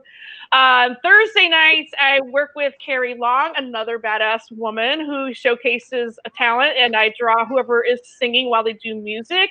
I love this. It gets me fun on Saturdays, and I'm a part of a group of people who are music heads because I am a former punk rock musician. So awesome. We love to Awesome. talk about music and those kind of things. And we're actually going to talk tomorrow night. I believe we're going to have the music head talk to our we're going to talk about badass women in music. Talk to you guys. Have a beautiful, happy International Women's Day, women and ladies. Have fun. I'm out. Bye bye. Thanks for joining me on this leg of my healing journey, guys. Have a beautiful day. Bye. Thanks for letting me make your day more shiny.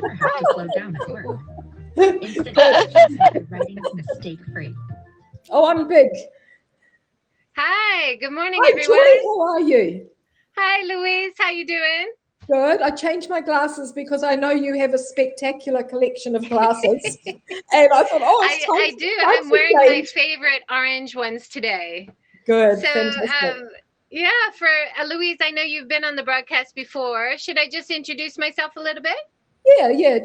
We're just going to chat. Maybe somebody else is going to come on and have a talk to us. But you're the number one host here. But I just want to say welcome and thank you for coming on to HAPS. And you've got such an interesting background. I'm sure everybody wants to hear from you. And you can tell us a little bit about living in Japan and sustainability. And I haven't met Joy yet, but next visit to Japan, it's definitely a date.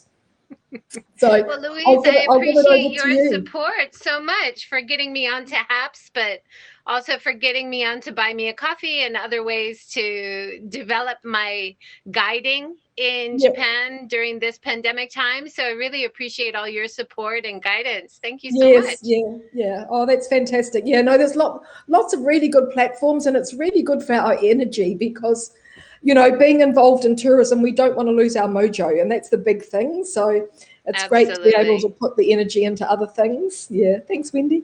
Yeah. Okay. So let's hear from Joy because she's so interesting. Just brief introduction of myself. I'm Joy Jarman Walsh. I go by JJ Walsh online because my name is very long. For those of you double-barreled women out there, I know you can identify with having long names. I'm happy to have my before marriage name and my after marriage name, but man, it's tough in another country like Japan where you have to write your name in a new language all the time.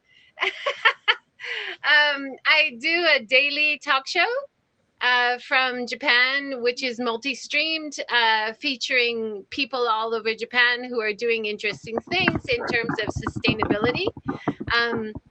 I was a travel guide trainer and consultant before coronavirus, and trying to transition online led me to this talk show series, and it's been a great learning experience and inspirational, and I've got so many wonderful ideas and inspiration for myself, and it's so wonderful to hear that other people who watch the series are also inspired, or it sparks new ideas wherever they are. I think Japan has so much to offer in terms of reverence for culture and tradition, and entrepreneurs who are going back to the old styles and keeping up the old traditions.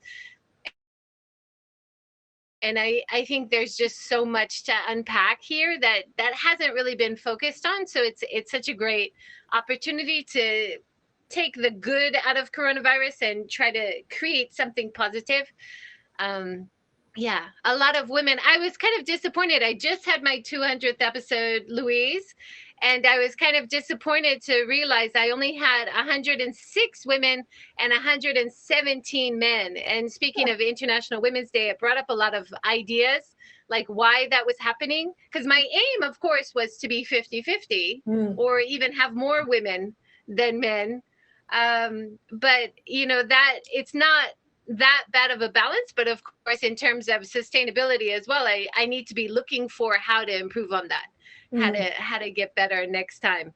But you know what, it's probably a common thing around the world, is that a lot of the women that I go to and say, would you like to be a guest on the show, they actually say no, or I'm not ready, or you know, maybe next month, or maybe once I write a book. And I think this is a common problem for many of us women, that we are our biggest critics, right? And we often self-edit and say, we're not ready, I'm not good enough, right? And we need to just put ourselves out there, I think, a little bit more.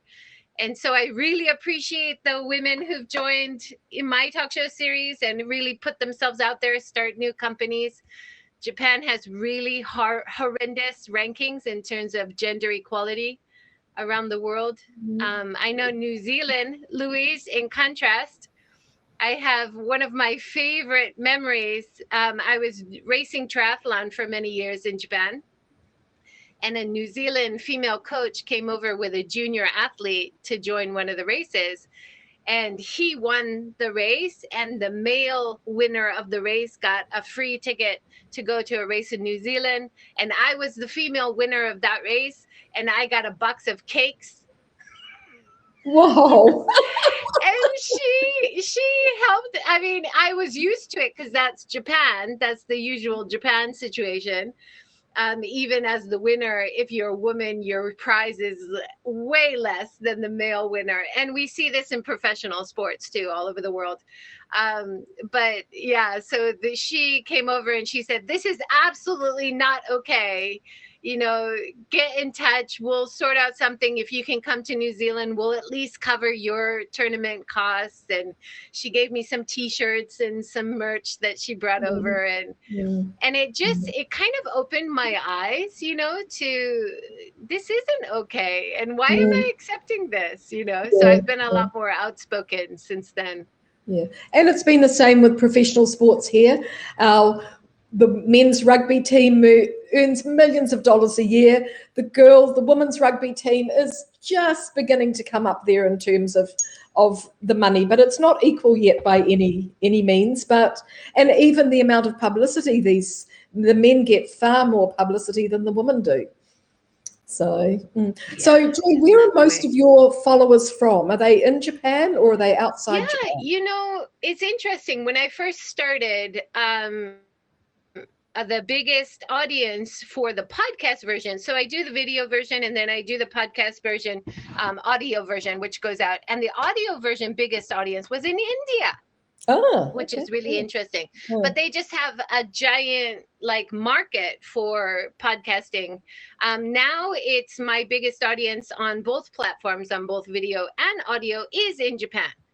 And then is America, and then is India, and then Australia, and New Zealand. So it's the top 10 are English-speaking countries, but I'm so happy to see that the top country for listeners is in Japan, because that is the aim. Everything's in English, but the aim is to try to get people living and working in Japan to think about better options in terms of more sustainable options for their daily life. And as well as inspiration, because we're all feeling a bit depressed now, and people around the world can be inspired from Japan. But of course, people living and working in Japan are most invested in Japan. So it's great to see people listening in and commenting and really getting a lot from it. I just wanted to mention some women that really inspired me this year. And Louise, maybe you've done this already. But of course, for me, focused on sustainability, Greta Thunberg and how she started the Fridays for the Future. And we actually had a lot of young people in Japan taking that up and doing Friday for the Future protests and holding signs, even soft protesting, just holding signs in front of their schools or on city street corners. Jane Fonda has been a real inspiration to me. She also does Fire Drill Fridays in America and tries to focus on the climate problems and get people inspired and get people thinking about what's going on.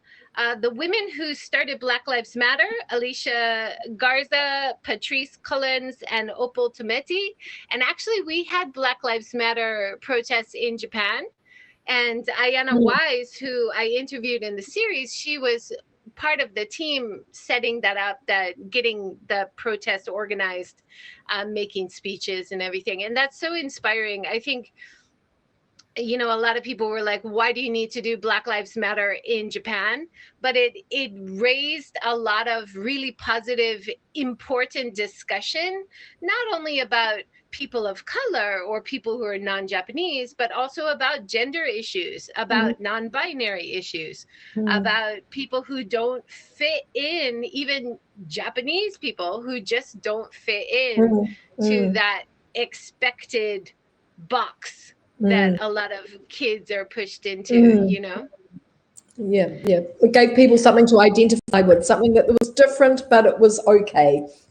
Yeah, definitely. Yeah. I'm just gonna move over because it looks like my battery's dying. I had the same problem before too. The live streaming really takes it out of your battery, doesn't it? Yeah, it does. Yeah, you get it does. to see some of my house here. It's very untidy. Oh no, but I think. But you're think, living in Hiroshima? Yeah, I'm in Hiroshima. We renovated an old house, and yeah, it's funny because a lot of the speakers in the series, we also talk about renovating houses because it's a passion of mine to renovate this old house, and I love it. And it's becoming really popular for people to move out of the cities into the rural areas. And that's also, you know, a gender issue because a lot of the farmers in the rural areas, they're women and elderly and not able to do as much of the work as they used to do. So it's great to see people moving out and reinvigorating these rural areas and rural communities. Yeah, and a lot of like single mothers finding more balance when they move out to the rural area.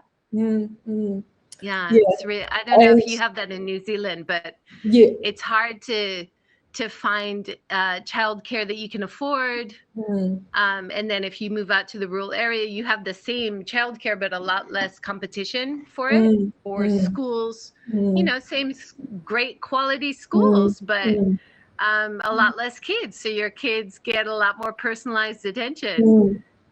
So then, can I ask you, how old is the house that you've renovated? So it's a funny story because I used to do a walk around this area and I used to see this house and I was so interested in it because it has an old traditional farmhouse kind of look. It kind of looks like a Tudor style from the outside. And I was like, I love that house. And then I saw the signs go up saying it's for sale. And I said, I've got to at least look at it, you know. And we actually got a discount on it because it was you bought the land, but then you got a discount for having an old house on it, which is considered garbage, you know. So that was nice. 50 years old. 50.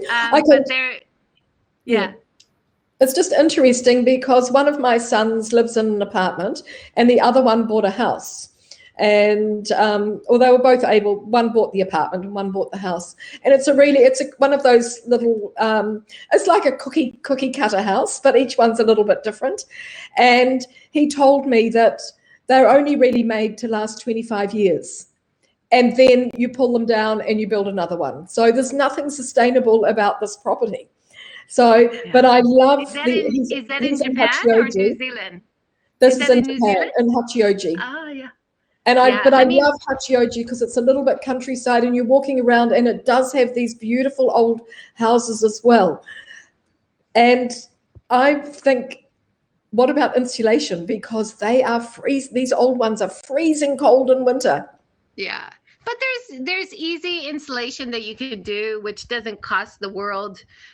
We ended up remodeling ours and spending a lot less than people who had new builds. And then if you have an old house, you can actually do a lot better. Let me move to the other area. It looks like my internet is not good over here. Sorry, a lot of movement. Yeah, but we saved a lot of money. We had bigger land space, so we could keep bigger space inside the house. So I like that because we And you feel could have a garden? relaxed. The new builds have more space restrictions. Sorry. So you have a garden outside, Joy, I'm sure. Yeah, I can show you. Oh. So I've rescued these kitties. Yes. And we have a little garden out there. Nice. They like to watch the birds. You just missed the blossoming ume tree. Oh, gorgeous. Now, ume is another great thing which I want to mention because it's actually connected to gender equality in Japan. Ume is the Japanese plum. And a lot of housewives actually make their own umeshu. Have you ever heard of umeshu, Louise? It's my favorite drink. I've got a bottle in my fridge right now. I love umeshu. Yeah. Oh, yeah. wow. So a lot of, people yeah. in Japan aren't allowed to make their own alcohol, but because they're just adding fruit to alcohol they buy in the store and making I have a friend in New Zealand that makes it, and she provides me umeboshi and ume, and she makes miso paste as well. So so I have my own little supply. Yeah. So definitely, supporting local farmers, supporting, people who make their own products in Japan is such a gender issue as well as a sustainability issue, of course. And we know that if you support women, then you're supporting kids. If you support women, you're supporting more of the community because they feed it right back.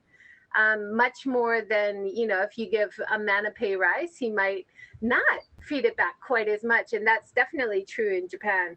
I was talking to a guy yesterday who was talking about the history of home design.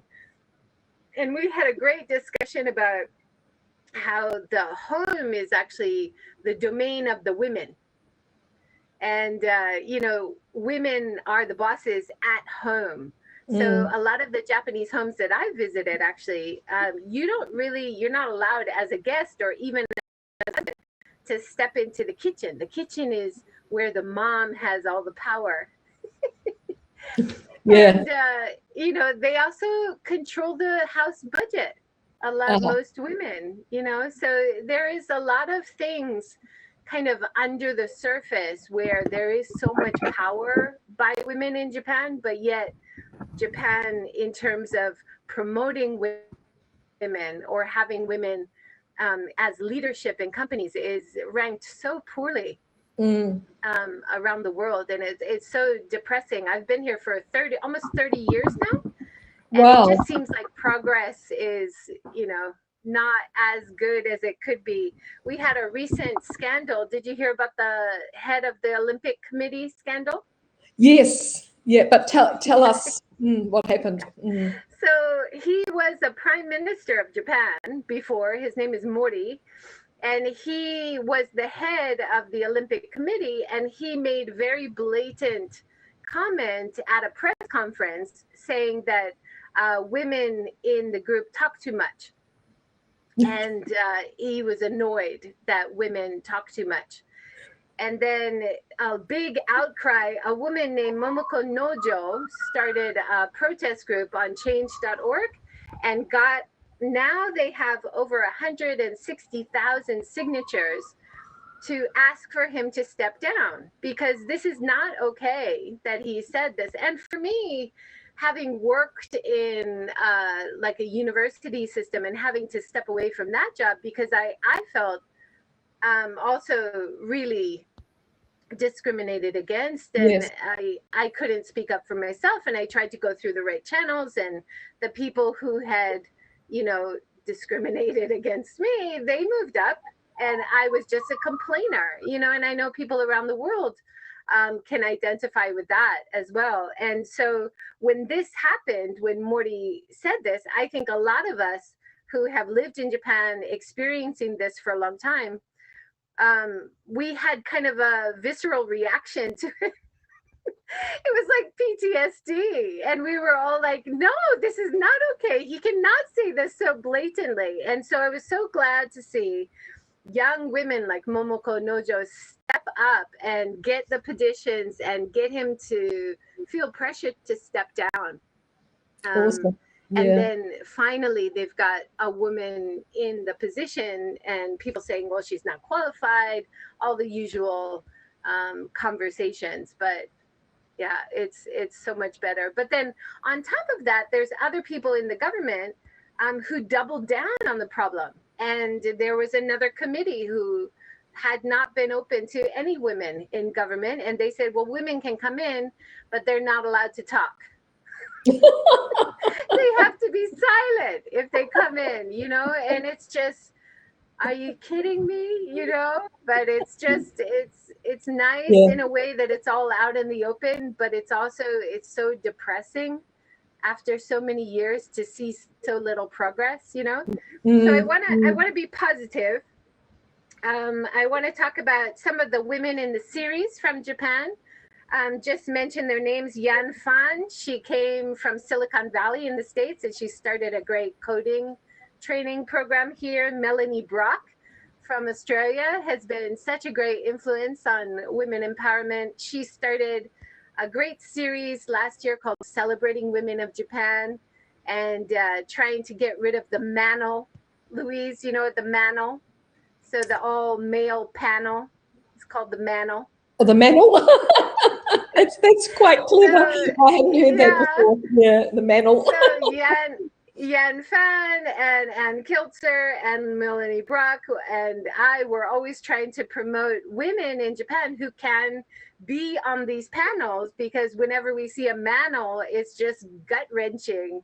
Is there no women about this topic that you could have asked to be on? You know, even sometimes gender issues or women's issues, and you'll have an all male panel. It's just, it's so depressing. So unless we have some kind of soft pressure, even from the public, or some kind of regulation, some kind of quota. I know people hate the word quota, but when we look around the world, like countries like Sweden, when they created the quota 50-50 in government, they were able to do it, right? They were able to create that system, and everybody said, even in Sweden, people were saying, oh, you're not going to find people qualified enough. But they did. You know, if you have a quota and you have to fill it, you will find people qualified enough. So I think Japan just kind of needs to step it up a little bit. You've visited Japan before, Louise? I haven't lived in Japan, no. I usually come to Japan for about 4 months a year. So, but I've been coming to Japan since 1983. So I came to Japan the year that Tokyo Disneyland opened. And then I came again the following year and went back to Tokyo Disneyland. And then 10 years later, we brought our 2 sons back to Japan. And we went to the 10-year anniversary or celebration of Tokyo Disneyland opening. So I've got that early connection, and I have been again since as well. But yeah, I'm sort of, my kids fell in love with Japan, of course, when they were children, and studied Japanese at university. And I've just had this ongoing relationship with both Japan and Korea, which I really, I treasure. It's amazing. Yeah. I want to, we've got a few more minutes, like 7 more minutes. I'd love to, think about how we can improve gender equality. I think in Japan, and maybe in New Zealand, and maybe around the world, it starts with education, right? It starts with the policies that we have in schools. It starts with encouraging teachers to accept differences. I think in Japan, there's an expression, the nail that gets hammered down. Like even, oh, hello from, sorry, St. Petersburg. Hello from Los Angeles. Yeah, Hello, hi. everyone. And everybody's commenting on our glasses, Louise. Yeah, we love Yeah. colored glasses. Yeah, we do. Yeah. So my daughter, even at school, we had to take her out of public school because she just didn't feel comfortable because of the rigid gender stereotypes about having to wear a skirt and having to be like this because you're a girl. And so much more diversity is accepted in boys. You know, oh, boys will be boys, right? Those kinds of expressions. And that's particularly strong in Japan. So we moved her to a private school where the principal is very encouraging and actually lets her wear the boys' trousers and the boys' jeans uniform. And they've been really fantastic, very supportive. So I'm so grateful to have access to schools like that, you know, and be able to afford that. I know that's privilege on my part. But I always encourage other girls and, you know, other girls in families that we know in Japan to ask. Even asking is like the first important step, right? Not assuming that things will never change, but just asking if it's possible. It might be, you know, adaptable, or it might be something that we could change even a little bit. So, Yes. yeah. I think that's a great first step. Yeah. There's a nice comment here from Dimmy, who's in Queensland. She says there's a great Japanese woman here in Australia. Her Facebook and Instagram handle is Sumiko Photography. Do you know her? She empowers women through her photography. I have actually, in the talk show series, I've interviewed a few people in Melbourne, Australia, who are very connected in Japan. So Melissa Mills, who runs a sake company, and Simone Maynard, who is promoting a lot of the sake breweries in Japan and doing interviews with sake brewers around Japan. Also Tina, who runs Wheel Woman. She brings a group of female cyclists over to Japan every year to do cycle tours. So there's a lot of positive influence on Japan from outside Japan. Definitely, right? And now with the lack of inbound tourism, I think we're seeing less traction in terms of moving towards more sustainable policies, more gender diversity, because we don't have tourists here. And people are not thinking about how to cater to people from the outside. Everybody assumes that everyone in Japan is the same.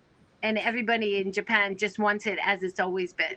But when you have international tourists coming in, you actually have companies and businesses thinking about how to cater to diversity. And that is why I'm so passionate about tourism as a part of sustainability, because it can be such a positive influence, right? Yes. And we have this very strong bond in the Pacific.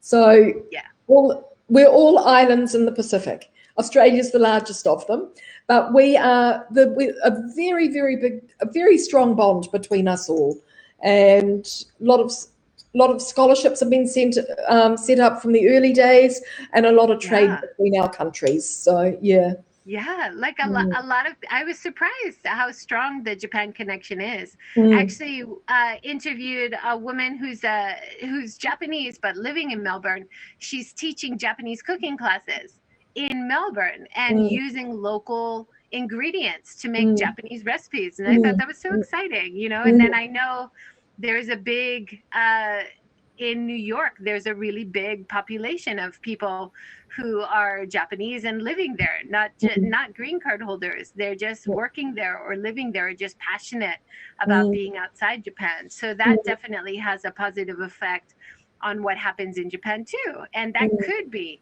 very positive in terms of promoting diversity and gender equality more. So when people train abroad and then they come back, they have a positive influence, or they could have if they're accepted, right? Yeah. I had a great talk the other day with a man named Post, who took his wife's name, and he went through all the normal challenges that a woman goes through when she changes her name in Japan.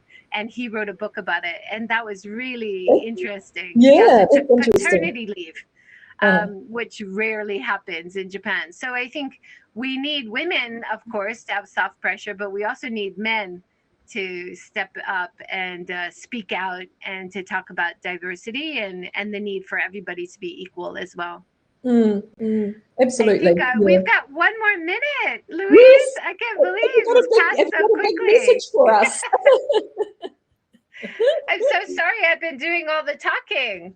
It's been fascinating, and I'm sure everybody's really enjoyed hearing a little bit about your life in Japan, because it's very interesting, and I thank you very much for sharing it with us. It's really, really fabulous, and I look forward to hearing more from you, hopefully here on HAPS, and and the different platforms that you also I'm having on. connection issues sometimes on HAPS, like I noticed today, even when I'm at home.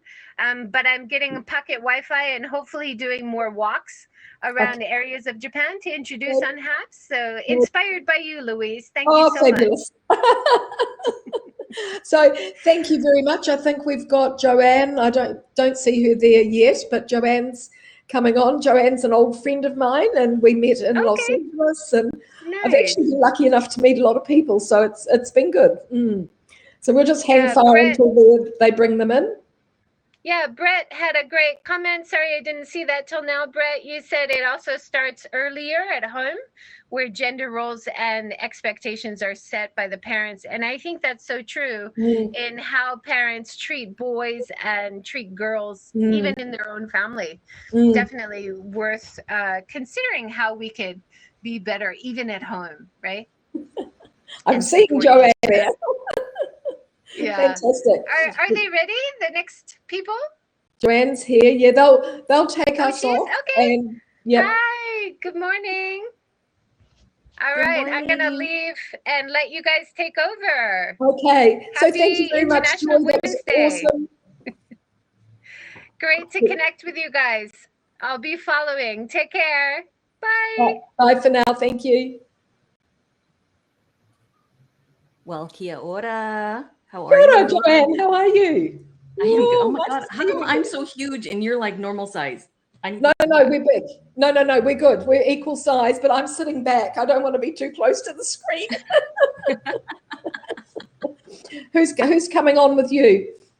Well, Michelle Garrett is supposed to be joining me, and Web EV, who I think you Nice. know, is going to be joining me as well. Okay, fantastic. Yeah. Oh, that's good. Yeah. So really, how come I'm so large and you're so like normal? No, because I think you're looking for. I'm sitting back and you're up at the screen like this. I'm not. I'm like back. Okay, maybe back a little bit. Maybe Okay. maybe I'm on the number one screen. Maybe. I'm not Maybe. sure. Yeah. I don't know. Hi, Who Dina. else? Okay, Dee, sorry. So fantastic. let's see. We're going to be inviting Web EV. Yes.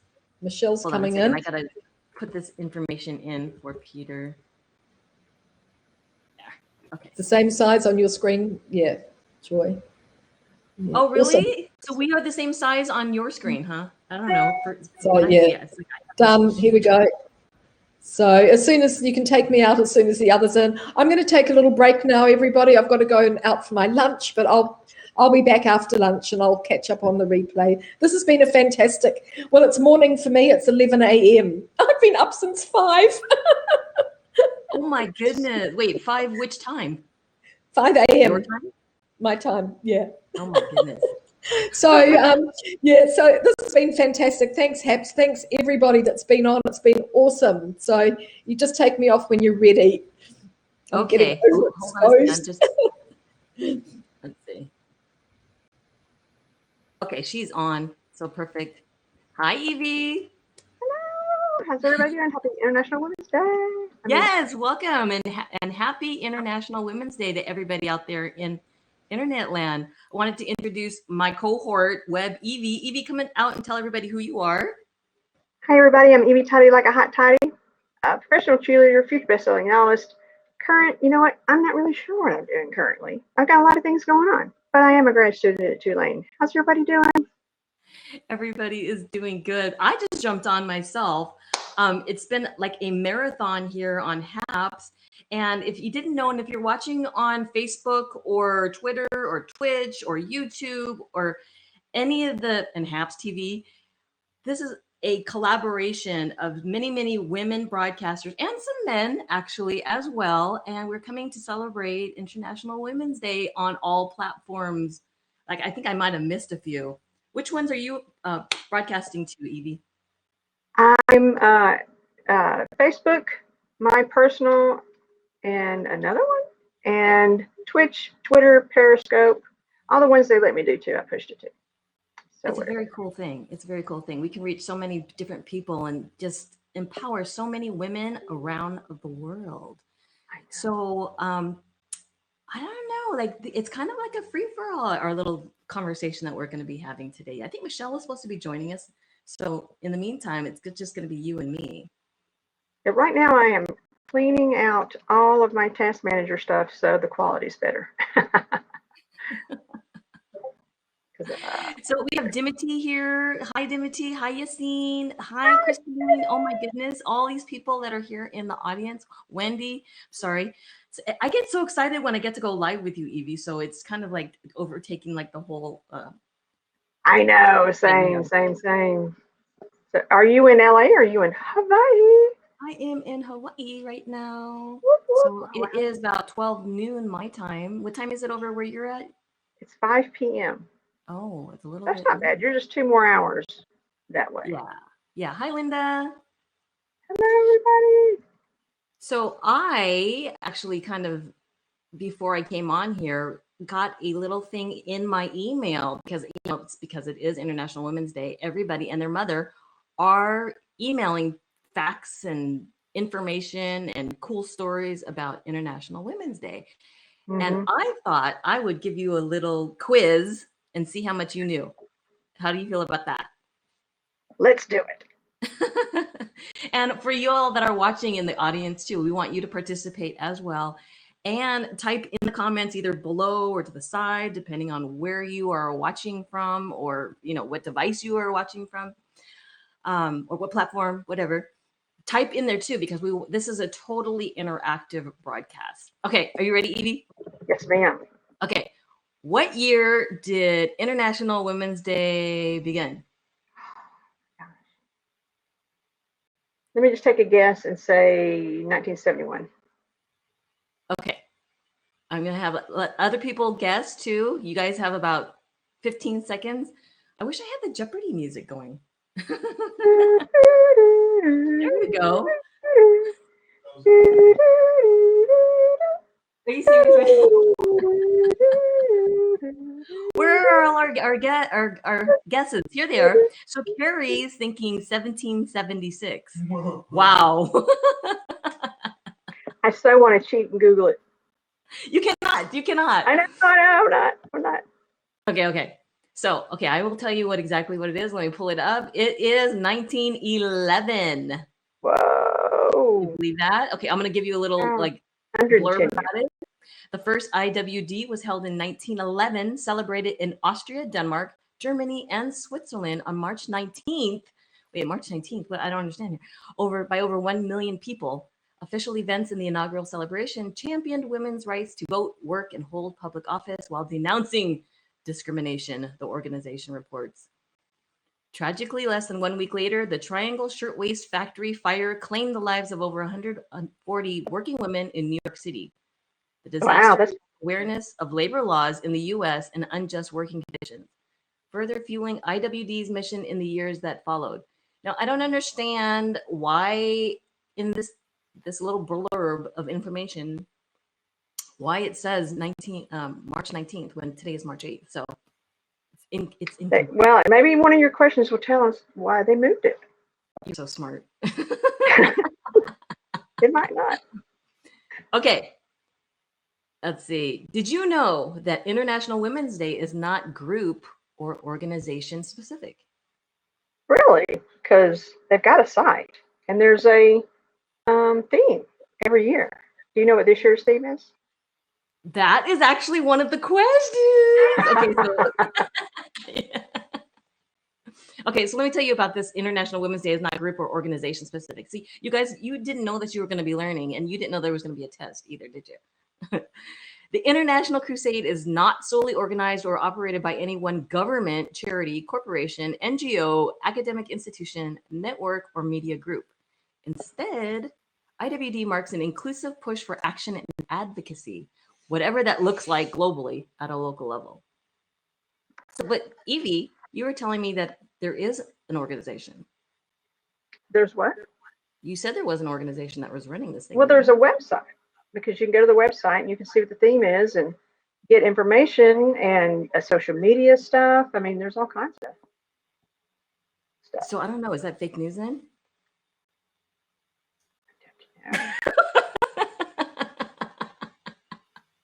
You guys, I'm going to Google and see if it's the .org.